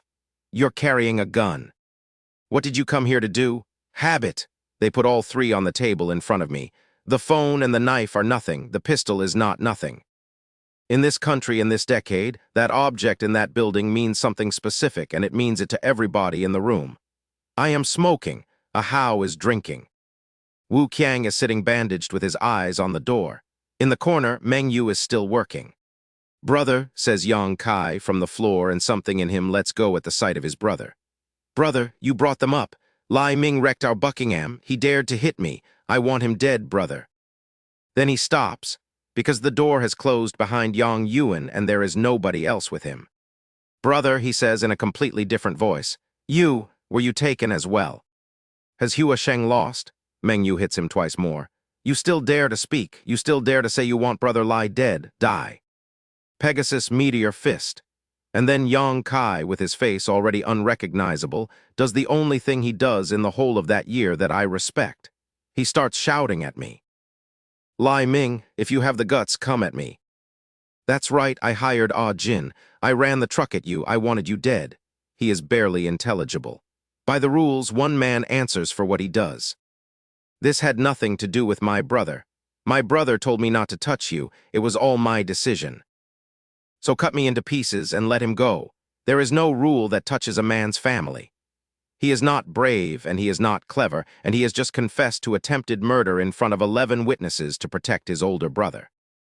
Yang Yuan's face does something I cannot read.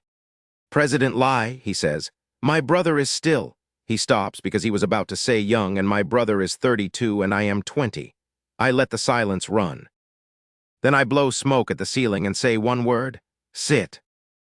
There are 3 sofas in that room and all 3 are occupied. There are no chairs. Yang Yuan looks at the floor and works out that sitting means sitting below me and standing means standing in front of me. And that both of them are the same answer in different postures. "I don't like sitting," he says. "Let's talk standing up." "What did you say?" "I said, tell me how we resolve tonight. What gives you the standing to talk to me?" Yang Kai, from the floor, starts to say something and gets kicked quiet. "President Lai," Yang Yuan takes a breath. "My brother was unreasonable and I accept it. But you came into my building with several hundred men, you have destroyed it, you have beaten everybody in it, and you very nearly killed him. Is that not enough?" I bring my hand down flat on the table. Then I pick up his phone and throw it into the wall hard enough to take a piece out of the plaster. "Your brother put a truck into my brother," I say, "and I have not killed him." And you stand in front of me and ask if that is enough. The room stops. Yang Yuan looks past me at Wu Qiang. He has had reports all evening. He knows the off-roader rolled. He knows the man came out of it with a steering wheel in his hand. There is no serious injury on him. Cuts, dressings, a shoulder, and his own brother has to be held upright. The proportion is obviously insane. He can see that it is insane. What he cannot see is why. He does not know that 11 years from now, in a doorway with the light behind it, that man is going to bleed to death holding my sleeve and telling me to go. He does not know that I spent 18 years in a cell with a diary I took out of a dead man's things, a diary that turned out to be entirely about me, and that I read it so many times I could recite the entries. He does not know that I did not come back for money or for the decade or for the knowledge of which land gets rezoned. I came back for that man in the bandages, and for 4 others, and for 2 people in a brick house 400 kilometers north of here. He looks at my face and finds something on it and stops asking. I reach out and pick up the pistol. I clear it, cock it, and put it against his forehead in one movement. Yang Kai's whole body comes off the floor. Yang Yuan does not move at all. His expression does not change. He has calculated correctly that a man with my level of exposure cannot shoot him in this building on this night, and that a knife would be more frightening than a gun precisely because a knife is deniable. He is right, so I take the pistol apart. I do not say anything. I strip it down over the table in about 4 seconds, and the parts go down one after another in a line, and the last thing to come off is the recoil spring. His eyes change for the first time. Because nobody learns that at 20. Nobody learns that anywhere in this province at 20. I eject the rounds. 6 of them go onto the table and roll. Pour. A How fills a glass with grain liquor all the way 7 or 8 ounces. I take a knife, split the 7th round and tip the powder into the glass. It goes a pale rust color and sits there. Then I put the knife into the tabletop, upright, and look at him. 2 options, I say. You drink that or you take one of his fingers, then we talk. Nobody says anything. Yang Yuan puts both hands on the table. You want to fight Hua Sheng to the death. To the death, I lean back. Fine, bring your men up. We can have the sun come up over Buckingham together. I am willing, are you? He is not. I know he is not, and he knows I know, and the specific reason is not courage. It is that tonight is the worst possible night for Hua Sheng to be involved in anything that generates paperwork, because there are large sums of money in that building's basement waiting to be moved. And a citywide incident brings people down here with clipboards. You should have set a time with your men before you came up, I say. If you want to delay, delay, but if you are waiting for outside intervention, honestly, it will not be quick. I tap Ash. Unless somebody dies in here. That lands, I watch it land. Because he has spent 40 minutes wondering why nobody has come, and I have just told him the answer without telling him anything. He stands there for perhaps 8 seconds. Then he walks past the knife, picks up the glass, and looks at me. This one is an apology for my brother, and drinks all of it. Yang Kai makes a sound like an animal. Yang Yuan sets the glass down and coughs twice hard and then laughs. Ha, gunpowder and grain liquor. The more you drink, the better it feels. A How immediately refills the glass. Yang Yuan looks at it. Do you have to be quite so decisive? You will burn a hole through my stomach. A How pours the second one without powder, which is the closest thing to mercy that happens in that room. Then I nod, and Chen Jun plays the recording. Yang Yuan listens to his brother's voice discussing Odd Jin and Liujia village. And I watch him work out inside 4 seconds that it is not his brother, because the cadence at the end of the second sentence is slightly wrong, which makes it worse. Because that means that in 40 minutes I stormed his building, took his brother, opened his phone, identified the contractor, put an imitator on the line, and steered a wanted man to a location by name. And that the location is a place 11 people know about. His hand moves toward the table. A How gets there first and slides the phone away with a fan. Tusk, you really are being unreasonable, he says pleasantly. This is Black Dragon's territory now, don't make trouble. Yang Yuan closes his fist and opens it. Name a line, I will meet it. I nod at the door. 2 men come in with a folder and put it on the table and leave. He opens it. Renovation and demolition agreement. Whereas our company, Hua Sheng Group, requires the Buckingham premises to be renovated for business purposes and has engaged Black Dragon Limited to carry out demolition works. Contract sum, 200,000 yuan. He reads it twice. I have watched a great many people read a piece of paper this year, and his reaction is the best of them, because he understands it completely and instantly. Tonight was not an affray. Tonight was a contracted demolition, commissioned by the owner, performed by a licensed company, invoiced. He pays for it. That is the part I enjoyed. The man whose building was destroyed pays the men who destroyed it, and it goes in his own accounts as a renovation. And there is no criminal matter for anyone to investigate because a commercial dispute is not a criminal matter. Shameless, he says, and he says it almost admiringly. This is genuinely shameless.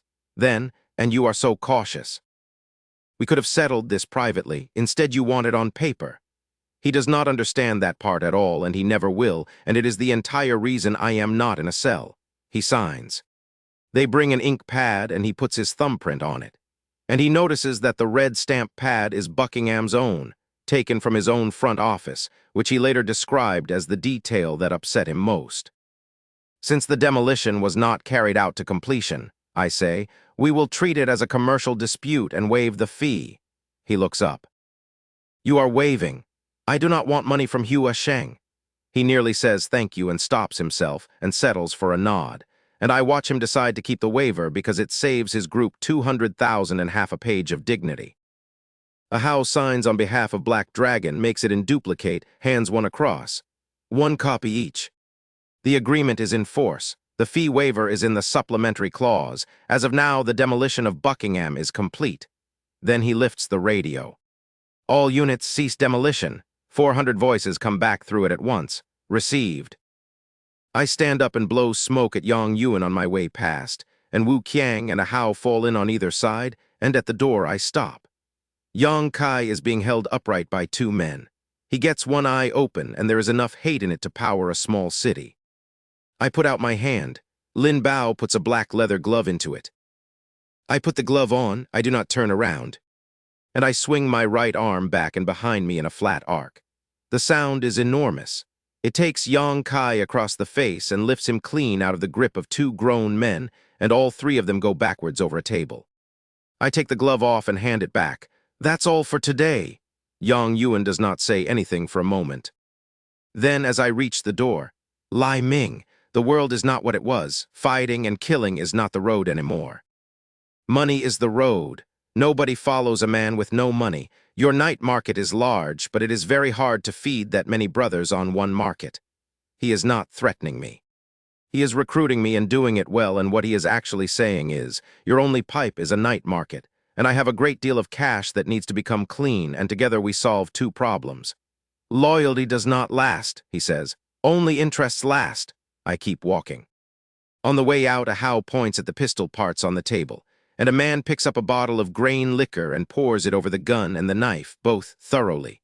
Yang Yuan's eyes narrow. He had already thought of it. My fingerprints on a firearm in his building on a night with 400 witnesses. It would have been the single most useful object in the North District. It is now a wet pile of metal. Downstairs, the lifts open and 400 men come out of a building in 2 columns, while more of them come down 4 stairwells, and a How gives 1 instruction on the way through the lobby. Everything we brought in comes out. Nothing stays. Check every floor for anything of ours. Outside, the police have arrived. They have arrived after, which everybody on that pavement notices. Lai Huan, Yang Yuan's wife, is at the front of the Hua Sheng men, and she gets to the officers first. We are Hua Sheng employees. Somebody has brought several hundred people to vandalize Buckingham. Look at it. They have sealed the building. Nobody can get in or out. My husband went inside, and we do not know whether he is alive. Her voice cracks on cue. My husband is an honest businessman. Why is it so hard to run a business in this city? Several people in the crowd make a noise. Then the doors open, and I walk out. The team leader looks at 400 men in black and at a 6-story building with no glass in the front of it. What is going on here, and what are all of you doing playing at being tough? Are you interested in a construction contract, I say. What? Demolition work. A How steps forward with the folder. Given that Buckingham is undergoing renovation and upgrading, Hua Sheng Group engaged Black Dragon Limited to carry out demolition. As you can see, our company began work immediately upon receipt of the contract. The several hundred people behind us are Black Dragon employees. They came to Buckingham today to perform demolition. As you can see, Buckingham has been almost entirely demolished. There is a silence on that pavement of a quality I have never experienced before or since. That's a lie, shouts one of the Hua Sheng veterans.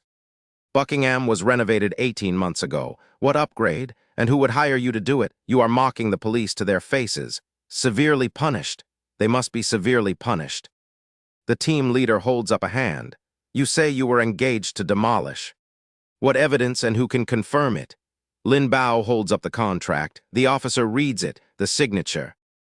The thumbprint, my company stamp. He looks up at a building with no windows. Then he says carefully, if a contract exists, this is not an affray, it is a commercial dispute. Any disagreement should be resolved through legal channels. If you believe you have suffered loss, Sue. He turns. Finish your work here and remove your people. In future, notify us before assembling in these numbers. Disperse. Lai Huan runs forward. You cannot let them leave. The contract is forged. My husband would never sign that. It makes no sense. The lift chimes behind us. And Yang Yuan walks out onto his own steps. Enough, he says. All of you stop. Lai Huan gets to him and checks him over with both hands. Who are you? Says the officer. Yang Yuan, I am responsible for Huasheng. I own this venue. Black Dragon says they hold a demolition contract signed by you. Is that true? It is true. The silence from 100 Huasheng men is total. Is anyone injured inside? No, the demolition was agreed in advance. Some of my staff were unaware of the arrangement, and there was a certain amount of confusion. Everything is normal now. The officer nods. Then the contract stands and there are no casualties. Any further dispute is between the parties. Disperse and do not congregate. And they get back in their cars and leave. Yang Yuan watches the police cars go without checking one thing. Later, he told his wife what he was thinking at that moment, and she told somebody, and it reached me eventually. He was thinking, they did not even look. 400 men load back into 26 vehicles and 4 lorries, and we pull out, and Buckingham stands there behind us with its front open to the street. Behind me, on the pavement, Huasheng's veterans are still asking their boss what a demolition contract is. And then the vice president and 2 staff come out of the doors supporting something. Who is that? He can't walk. Who did that? Black Dragon. Wait, that's President Yang. 100 men look at a face they cannot recognize. Yang Yuan's mouth twitches. Then his expression changes and he turns around very fast and walks back into his own building at speed with his knees close together. Brother Hua. What's wrong? He does not answer. He is moving quickly and not very far apart, and he gets to a private room off the corridor, goes in and shuts the door. And then there are sounds, and a hoarse, furious voice. Paper. Lai Huan gets a roll from a member of staff and pushes the door open 2 inches and is met by an atmosphere that makes her gag twice. A large, weak hand takes the paper out of hers, and the door closes and locks. 20 minutes later, there is a management meeting in an office on the top floor. And the chairman of Huasheng Group is gray and sitting down very carefully. Preliminary estimate, says the vice president. 30 or 40 injured, none seriously, mostly fists and boots. Clearly Lai Ming did not go all the way. Did not go all the way, says one of the veterans. He came into Buckingham with 400 men and took it apart. What would going all the way look like? The enemy outnumbered us 10 to 1, and I ensured the underground was secure. Only the surface business was damaged. Loss is a little over 1 million. 1 million is nothing. Yang Kai signs more than that in a month upstairs. It is not the money, says the veteran. It is the face, a demolition contract. Do you understand how they will laugh at Huasheng? Enough. Yang Yuan raises a hand and the room stops. It happened because Zhao Sheng handled it badly and left evidence lying about. And it happened at the worst possible moment because several large fish have just taken the hook, and a war with Black Dragon would have brought attention down on us and frightened them off. He looks around the table. What you will do next is be careful and cause no trouble whatsoever. Take the fish. Forget reputation. The world is not a single evening, it is a lifetime. In a few years, when Huasheng is at the top again and Black Dragon has sunk in the river, who will remember what happened at Buckingham tonight? They relax because he is the brain and he has said a thing. He is going to be arrested in 109 days. When they have gone, he takes a document out of a drawer and puts it in front of his wife. Sign. It is an overseas property transfer. I had 11 missed calls from him by then, and I had not answered one of them. I am not proud of that either. Gao Wen pulls over on the way to Buckingham and takes a phone call and does not move for a long time afterwards. It is over. Yang Yuan went in alone. There is a demolition agreement. The police have cleared the road. Yang Kai is in hospital and Buckingham has no front on it. Lai Ming, he says to his own windscreen. What did you use? Who is behind you? How does something this size get covered up? Then his phone rings and it is me. Hey. It's Lao Gao. They just called me. Do you know, he says, and he has clearly been practicing, that final examinations start in 6 days. Failing a module would be extremely awkward for the outstanding student representative of Songjiang Vocational University. Take it seriously. Director Wang will contact you. Then he hangs up on me, which I consider fair. The date on my phone says the 25th of December. 3 months and 11 days since I woke up at a gate with yellow hair. Somewhere in the back of my head, There is a version of me sitting in a cell working out how much of this year was still recoverable. And that man would not believe a single hour of the last fortnight. My company reports come in that night. 11 injuries at Buckingham, 9 are grazes, 2 men sprained ankles going up a staircase too fast. And the traces? Every camera destroyed, both control rooms cleaned. Nothing of ours left inside. A How gives me a strange look while he says it, because we are formally cooperating with the city investigation team, and he cannot work out why we are still erasing evidence. Because cooperation is a document and documents are read by people, and people change jobs. Then he puts 2 sheets of paper on the table. The first is a diagram of Buckingham's interior. The second is a list of the points around the building where men came out in a hurry during the raid. Your people outside logged every exit, he says. Some of them came out in a panic, cars waiting. They dispersed fast and hid well. We only got general positions. I look at it. I already know most of it. In my last life, there was a documentary about how Buckingham ran an underground casino, how it stayed invisible for 6 years, and how it evacuated when threatened. I have known where those doors are since September. But knowing is not the same as being able to explain how I know. So I take a pen and draw 2 more circles on the plan. One of them is on a section of internal wall that has no door marked on it anywhere. Then I photograph it and send it to Wang Feng. He opens it in his office and takes a notebook out of a drawer and lays it beside the phone. His own diagram has 2 marked positions on it, obtained by an officer who has been inside Buckingham for 2 years working his way up and who has reached the rank of junior floor supervisor. 2 positions, 2 years. My photograph has both of them and 4 more, and one of them is a wall. Cooperating with him was correct, he says out loud to nobody. 2 years of an inside man, and he produced this in 1 evening, and he did it without alarming Yang Yuan at all. I keep the second sheet. There is no point handing over everything at once. A source that produces everything immediately is a source somebody starts asking questions about. I did not gloat. I had genuinely stopped thinking about him by then, which I suspect he would have found a good deal worse. Du Kang reads about it in his home county. He took Buckingham in under 20 minutes. He beat Yang Kai half to death and walked out, and the police did nothing. He puts the phone down and sits on the floor. Uncle Wu reads about it in a villa and does not speak for a long time. New talents come and replace the old, he says at last. I am getting old. Then he issues an order, and so do 4 other men in 4 other rooms that week in almost identical words. Nobody provokes Lai Ming. If anybody disobeys, I will not need him to deal with you. I will put you in the river myself. Examinations start on the 28th. Room 333. 20-odd candidates and 2 invigilators who have spent the morning in a state of quiet horror. Of all the rooms, it had to be this one. I have been an honest teacher for 11 years. What have I done?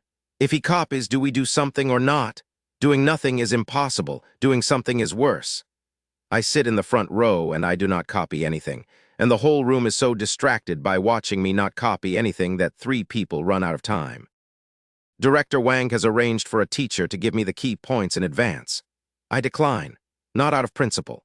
I have 2 lifetimes of memory, and I never failed a module even when I was a full-time delinquent, and neither did a Hao, who is genuinely clever, and neither did Wu Qiang, who is a great deal less stupid than his face has ever allowed anybody to believe. 2 days later, we come out of the last paper, and Chen Hao asks what I want to eat. Hot pot. There's a new place near University City, says Ma Jai from the front. Big one. Everybody says once you've eaten there, you can't forget it. That sentence is going to come back to me in about 40 minutes. The place is 2 floors and enormous and completely full. Students everywhere because it is the end of term and everybody is having a farewell dinner.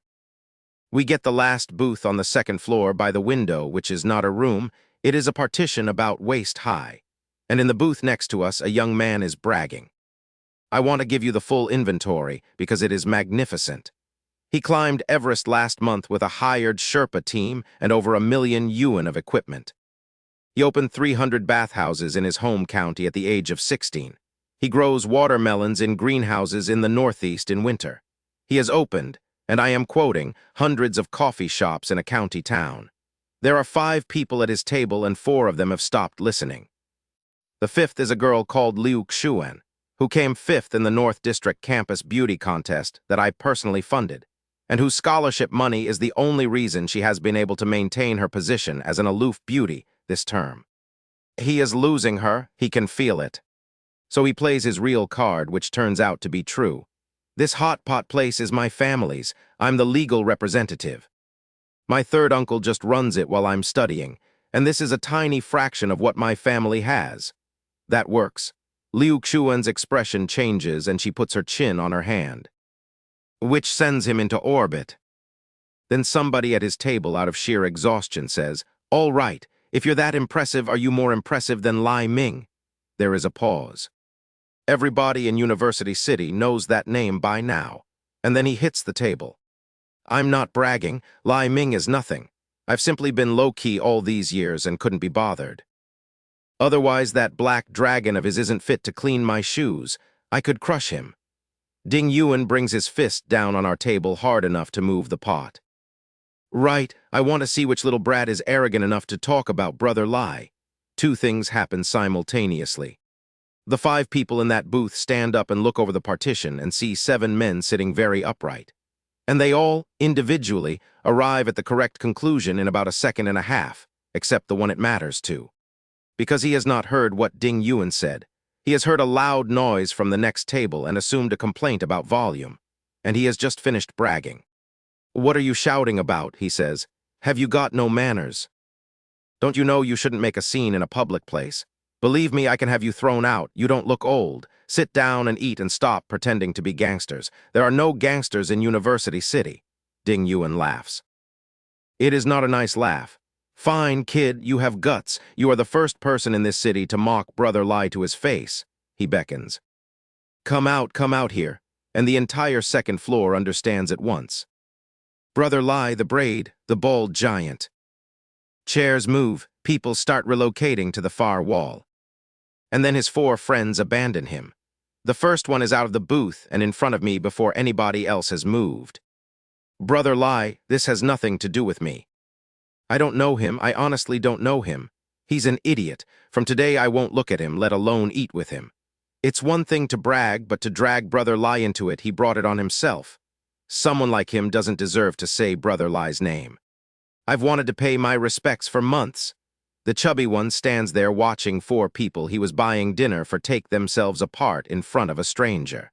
And then Liu Xuan comes over. She comes over with a smile that has clearly worked for her before and sits down at my table without being invited. "Hello, President Lai. I'm Liu Xuan. Isn't fate a wonderful thing? You gave me the Campus Beauty Award only last month, and now here we are." She touches her stomach. "To be honest, I've just been listening to him boast and I haven't eaten a thing. I hate bragging more than anything in the world. What have you ordered? Let me see." A folding fan appears in front of her face. "You can leave now," says a How. The stairs are directly ahead.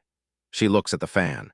Then she smiles at him in a way that is meant to be conspiratorial, says something about a dance class, waves at me, and leaves with what she believes is a devastating exit. I am told that in the stairwell she stopped and stayed to watch. At the table, Wu Qiang has been eating. He puts a piece of meat in his mouth and says something appreciative and pushes the plate at me. I eat some, and then I stop chewing. I put my chopsticks down. "Brother Lai," a How notices instantly. "Wu Qiang is going in for another haul." "Don't eat that." Everybody stops. "There is something in it," I say. They all look at the pot. I need to explain what that sentence means in this province in this decade. It is not a general accusation. It is a specific one, and everybody at that table understands it immediately, because in the early years of this century, there were restaurants in every city in this country that put something into the base that made the food impossible to stop eating and impossible to forget. And the police broke a great deal of it up, and it has not gone away. You can taste it if you have tasted it before. I have tasted it before. "Damn it," says a How, and he is genuinely angry, which is rare. Has this man lost his mind? This is next to University City. Who gave him the nerve? He would have been better off using gutter oil. I am not angry in the way they are angry. In my last life, 4 men who did that trade in this city ended up on the wrong side of a very bad night, and Wu Qiang was on the right side of it. And it is one of 2 reasons my name was ever mentioned in a newspaper without the word suspect attached. Call old Liu, I say. Tell him to bring people. A Hao makes the call from the corner and nobody notices, because everybody on that floor is watching Ding Yuan advance on a booth. The chubby young man has barricaded himself behind a table and is producing a sound I have only otherwise heard at a farm. Don't come any closer. I was wrong. I was joking. I meant no disrespect to Brother Lai. Then he looks for help. Liu Qiang, we went for a massage together yesterday. I treat you like a brother. Sorry, old son, we share a dormitory. We're practically family. Old son closes his eyes. You've been eating my food all term. The third one studies the ceiling. The fourth one has physically hidden behind the other three. And the fifth one steps forward and starts listing, at length, and with feeling, every bad thing this man has ever said about Brother Lai in their dormitory, most of which is invented. Then the manager arrives. He comes up the stairs with 4 kitchen staff and no idea. And he sees a fat boy behind a table crying and a crowd against the far wall. You coward, he says out loud. You brag to me about how well you do back home, and this is the result. Nobody even has a weapon. Then he turns to us. What do you think you're doing? Who told you to make trouble in here? Who's compensating me for the disruption? Young men your age behaving like this. Nobody looks at him. And the chubby boy shouts, Third uncle, save me, he's my uncle, ask him. I'm 20, I don't know anything, I'm a child, I speak without thinking. The manager takes this in, then he squares up. Didn't you hear me? Do you know where you are? Do you know who protects this restaurant? Ding Yuan turns around with real interest. Go on, who protects it? I'll frighten you to death. This restaurant is under the protection of Ding Yuan of Black Dragon. He is enjoying himself now. You know Black Dragon? You know Boss Lai Ming, the biggest name in the North District. Ding Yuan is one of his. Cause trouble here again, and I'll have every one of you put in the river. There is a silence. Ding Yuan stands there with his mouth slightly open, and then says to me, in the voice of a man on his deathbed discovering that his own elder brother is himself. Brother Lai, I want to state clearly that I have never taken a single yuan from this man. This restaurant has nothing to do with us. I know my company rules. Taking protection money is illegal. I nod. The manager's face goes through several things at once. And then he works out what he has just said and to whom. And he has to be held up by a member of his own kitchen staff. Brother Lai, he says, it's like the flood washing away the Dragon King's temple. An honor. Tonight is on the house. And this one, I don't know him, he brought this on himself. He points at his own nephew. And to show my apology, I'll double the monthly protection payment from now on, He starts sidling toward the stairs. Third uncle. You can't, my father is your oldest friend. I've always thought of you as my own father. I don't want to die. I take a wet wipe and clean my hands. Some people, I say, deserve to die. And downstairs, the sirens start. Liu Yang goes through the front door of that restaurant and straight into the kitchen without stopping to talk to anybody. The head chef makes it 4 steps toward the toilet before 2 officers take him down. They find the package in his pocket. Then they find 2 sacks in the storeroom. And one of the officers picks one up and finds that it is extremely heavy and calls Liu Yang over. Liu Yang looks at the sacks for a long time, because 2 sacks is not one restaurant. 2 sacks is a supply chain, and a supply chain has a top, and following it up is the largest thing that has ever landed on his desk.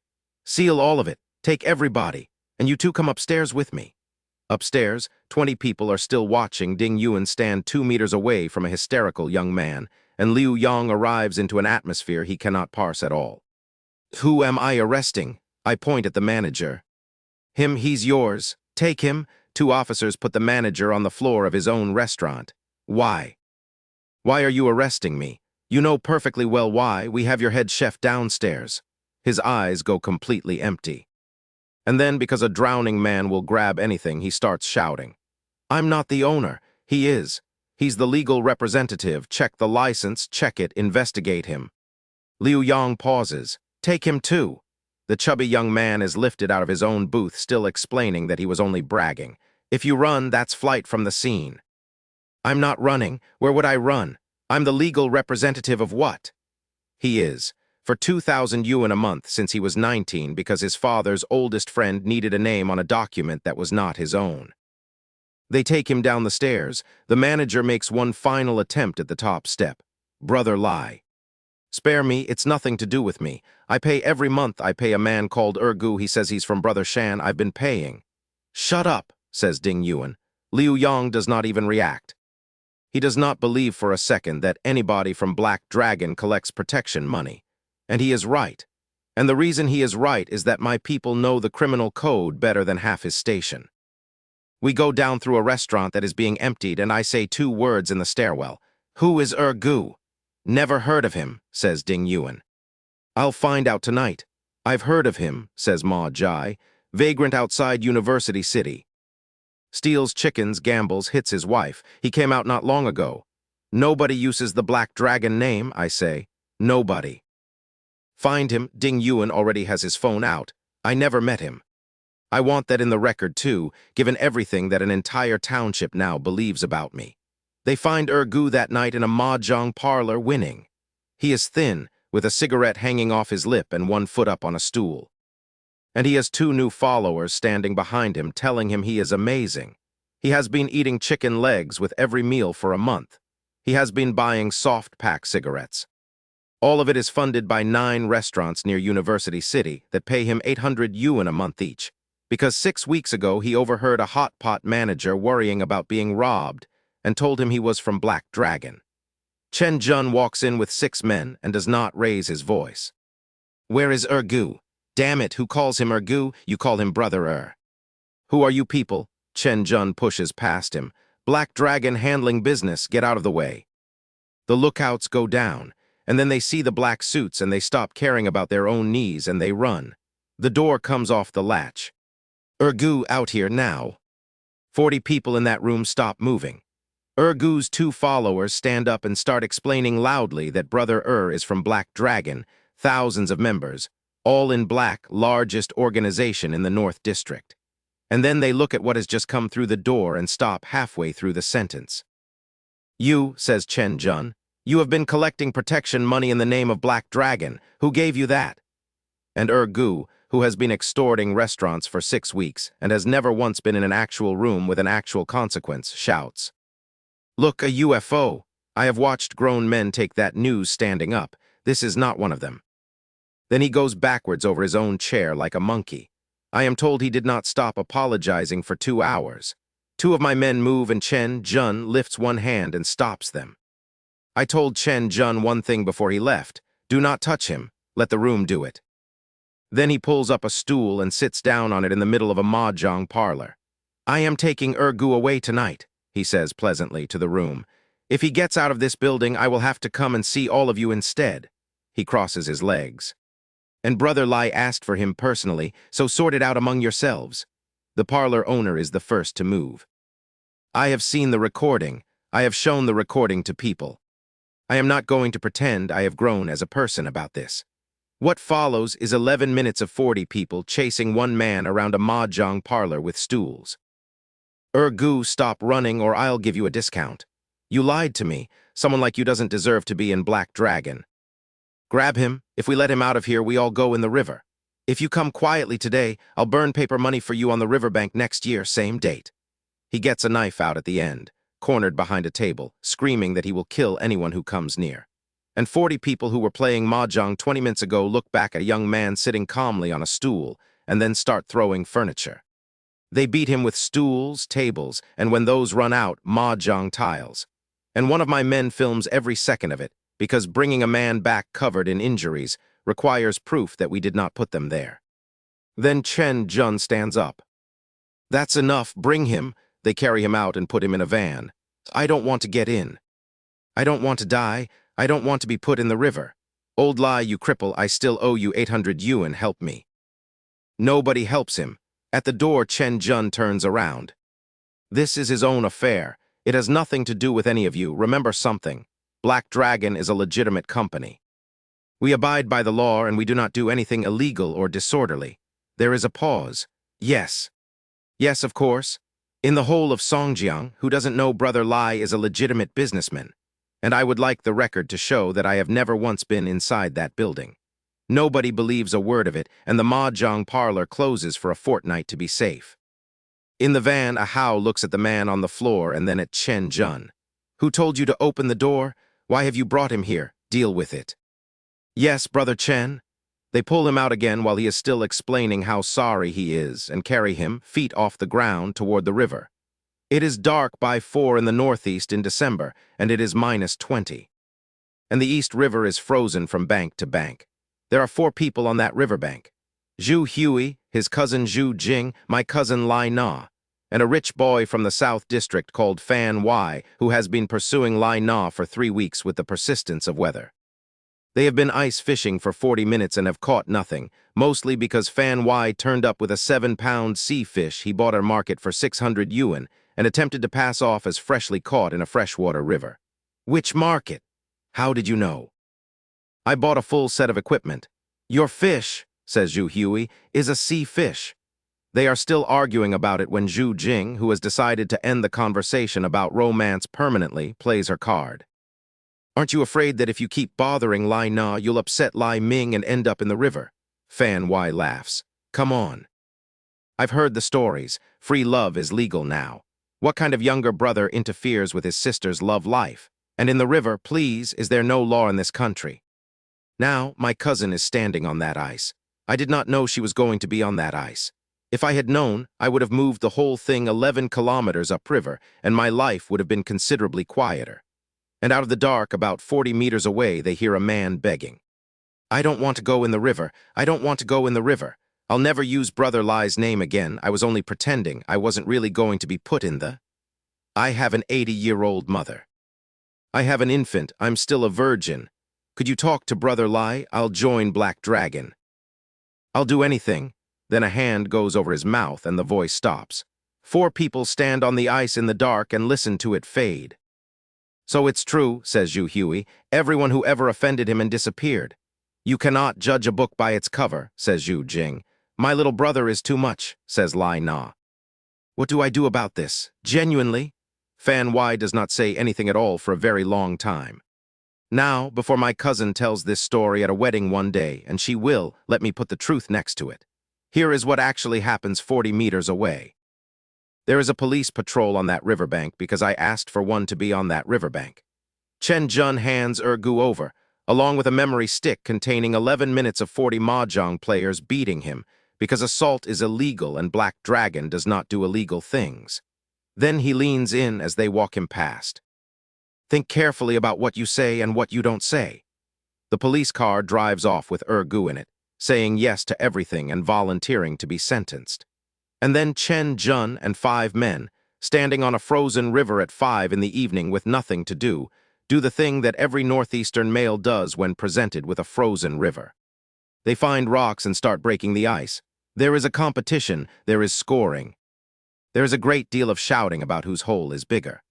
The sound of 6 men putting boulders through river ice at close range carries an extremely long way in cold air. 4 people on the bank listen to it in absolute silence. He's really doing it, says Zhu Jing. New Year's Day. 80 stores open at 10 in the morning in 4 cities simultaneously. I have spent 15 million yuan, and the operating account has about 2,000 in it.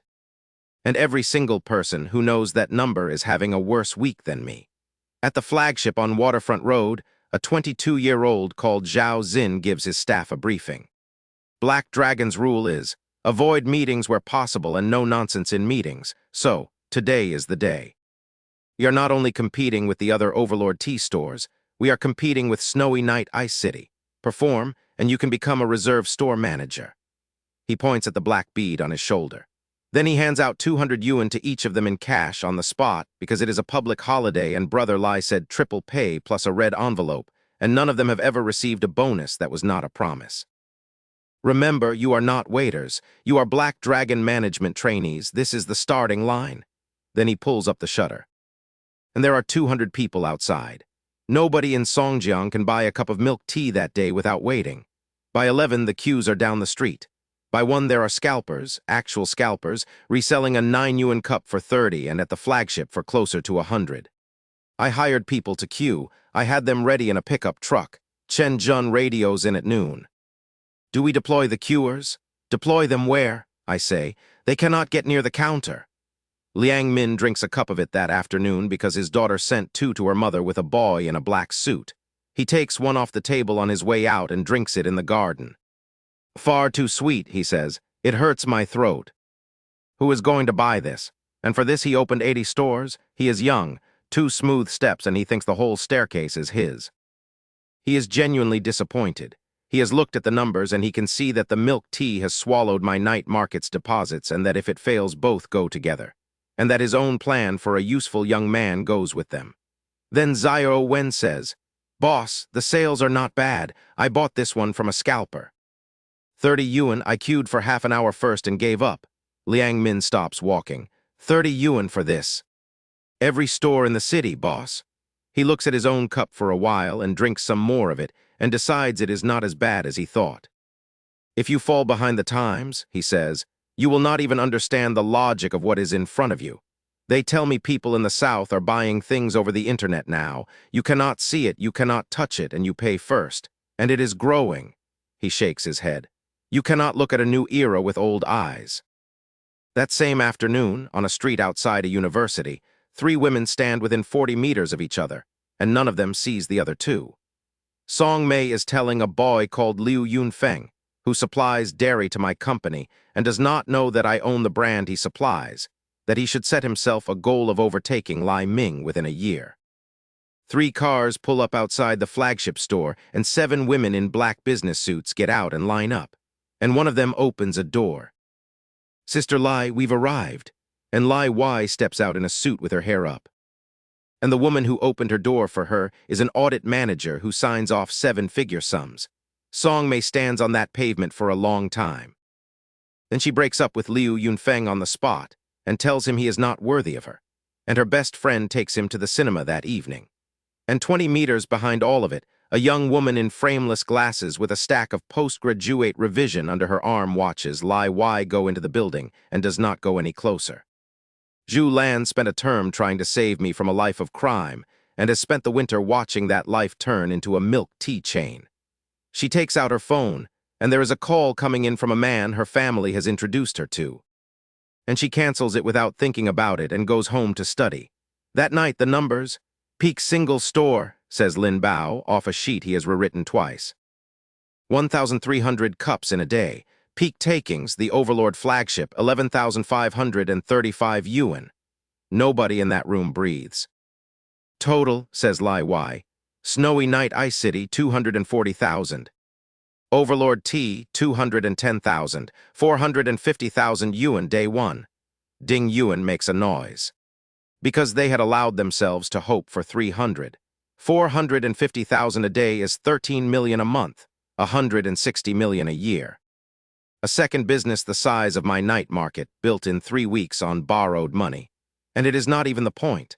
The point is that a milk tea shop is 4 people and 40 square meters, and you can put another one anywhere on Earth in 11 days, which a night market can never do. Within a month, every empty shop unit in Songjiang has a milk tea sign going up on it. So I have Overlord Tea and Snowy Night Ice City declare war on each other. Banners go up over 2 of my own stores standing 30 meters apart. The Snow King next door is good for nothing except hygiene. The Overlord next door is good for nothing except packaging.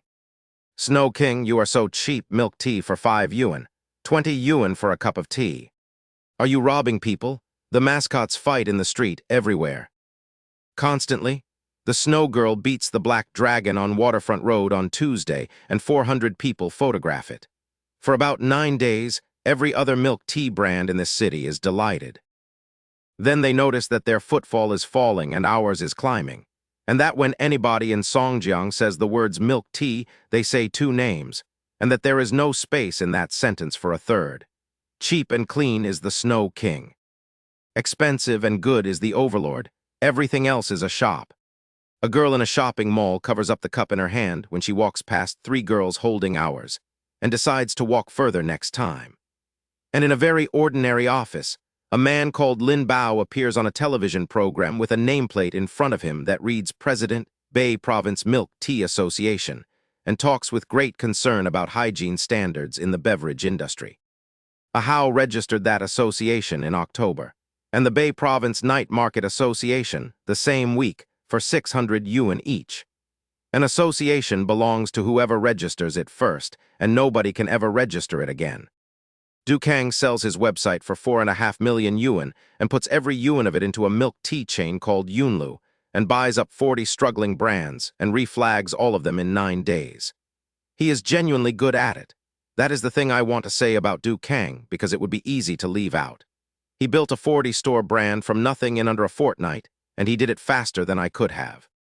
And then, on a Thursday, a retired professor from Songjiang University drinks a cup of Yunlu milk tea that his granddaughter has brought him, and spends the following hour in a lavatory, and is carried out of it by 2 of his own graduate students and taken to hospital. A day later, Lin Bao arrives at that ward with a fruit basket, introduces himself as president of the association, and explains sympathetically that Overlord T and Snowy Night Ice City submit to random testing every month, and that Yunlu has always refused, and that the association unfortunately has no enforcement powers. The professor takes his hand. The city convenes a meeting about beverage safety within 24 hours. By the end of that week, 31 Yunlu stores are sealed. Not one Black Dragon store is cited because Ebo's procurement department rejects a delivery a fortnight on principle and has done since October. Dukang pays 1 million yuan fine, closes the company, and sells the fittings. I watch him get into an enforcement vehicle outside his own building as my car goes past. The window is down on both sides. We look at each other for about a second and a half. 11 weeks ago, he was a technology entrepreneur, and I was a boy with yellow hair he had decided to be amused by. He does not look away, and neither do I, and then the cars separate. I do not feel anything much. I have thought about that since, and I am not proud of it. 3 days before the New Year holiday, my name goes onto a list. The selection panel for the top 10 young entrepreneurs of the 3 northeastern provinces argues for 11 hours about places 4 through 10, because every one of those candidates has a family behind him. They do not argue about first place at all. Black Dragon Group, Night Market, 2 national beverage brands, valuation 500 million, founded in September by a second-year student at a vocational school. The chairman of the panel takes the photograph and hangs it at the top of the board, and nobody says a word. Gao Wen finds out at his dinner table and stands up so fast he takes the tablecloth with him. Then his phone goes again, and it is the old principal's old superior, and Songjiang Vocational University is confirmed for upgrade to full university status, effective next academic year. And the reason given in the file is a first-place young entrepreneur and a graduate employment rate that nobody upstairs can quite believe. He kisses his wife. He sends his son to his grandmother's. He runs down 4 flights of stairs to tell somebody. The following morning, my face is on the large screens in the center of Songjiang. Chief young entrepreneur of the 3 northeastern provinces. Meng Yu sees it from a hotel window and screams and punches the air. Song Mei sees it from a pavement while working out whether she can afford a taxi to her home county and stands there while the light changes twice. Dukang sees it through a windscreen and stops breathing properly and has to be talked down by his uncle with a paper cone over his mouth. Uncle Wu reads it in a newspaper in a room full of cigar smoke, and nobody speaks for 4 minutes. And Yang Yuan reads it in an office at Buckingham with a wall still missing, and says 1 sentence to his brother, who has come to complain about the injustice of it. Talents come and go, each generation rules for a time. Hua Sheng's era is closing. Now it is his. That evening the whole company comes to Cloud Top for the annual meeting. I will not describe all of it. There is a transparent case on the table with 3 million yuan of loose 100 yuan notes in it. And every man in that company comes up and takes 1 handful, whatever he can hold, and keeps it. Ma Jai takes 8,800 and shouts that his big hands were not given to him for nothing. Somebody takes 10,000 and has to be helped back to his seat. There are 14 days of paid holiday, 4 gift sets, 800 in a red envelope on the way out and 800 more on the way back. And there is one other thing. A young man from the student council intercepts me by the car beforehand with a proposal he has spent 2 months writing. Cost reduction and efficiency. Inspectors doubling into transport in their idle hours. Reporting to a company group chat every 2 hours. Air conditioning only below a set temperature. Time limits on lavatory breaks. Profit up 20% guaranteed. Burn it, I say. Lin Bao takes the folder out of his hand and lights it. Throw him out. He is never to be hired again. And when he starts shouting at me to explain why, I do explain, at a volume that reaches the whole forecourt, because 200 men are standing there, and every single one of them has spent his life being squeezed by somebody. I, Lai Ming, will never grind my brothers for margin. That is a principle. Late that night, at the end of it, I stand at the window on the top floor of Cloud Top with the city out there. Behind me 100-and-something men are extremely drunk, and somebody is being carried. Wu Qiang comes over and puts a coat across my shoulders. It is a black wool coat, and it is not mine. Brother Lai, keep warm. I look at him. 2 months ago, a man drove a truck at me, and this idiot put a car into it sideways and came out of the wreck with a steering wheel in his hand and my name in his mouth. And he has been carrying a spare coat in the boot of a car since November, because when he was 14, I went through the ice of a river after him and came out with frostbite in both hands. And my hands have never been right in cold weather since, and he has never once forgotten it in either of my lives. He does not say any of that. He would not know how. You're eating, I say. There's a lot left. Then eat it. He goes, and I stand there at the glass with a coat on my shoulders that I did not ask for, and down in the street the large screen at the intersection changes over, and my own face comes up on it in the dark above 4 lanes of traffic. 4 months ago, I was standing at a school gate looking at my own reflection in a phone the size of a matchbox, 20 years old, with hair the color of a nicotine stain, and the last thing in my memory was warm. Tonight, there are 1,100 people on my payroll, and not one of them has a criminal record, and my face is 40 feet high over Renmin Road. And my mother still tells the neighbors that her son is studying in the city and probably not doing very well. That is the part I have not fixed. That is the part I am going home for, because in 9 days it is the new year, and I am going to drive 400 kilometers north into a township where every single person I grew up with is certain that I will be in prison inside 2 years. And I am going to park outside my father's gate. There is other business. Yang Yuan owes me 200 million yuan in cash, and neither of us has said the word out loud in front of a witness. The city investigation team has a signed document with 3 thumbprints on it in a bag, and 1 copy of it is in an envelope in another province that nobody will ever open. Meng Yu has flown home to a house where 4 DNA reports have just come back, and he does not yet know that he is the only legitimate heir to 15 billion yuan, or that he is going to come back to me with a convoy. And in Lionhua Township, in a room with the windows painted over, a lame man named Can Lai is being told that Lai Ming is coming home in a car worth several million. He is already asking how much he can take off me. I know all of that.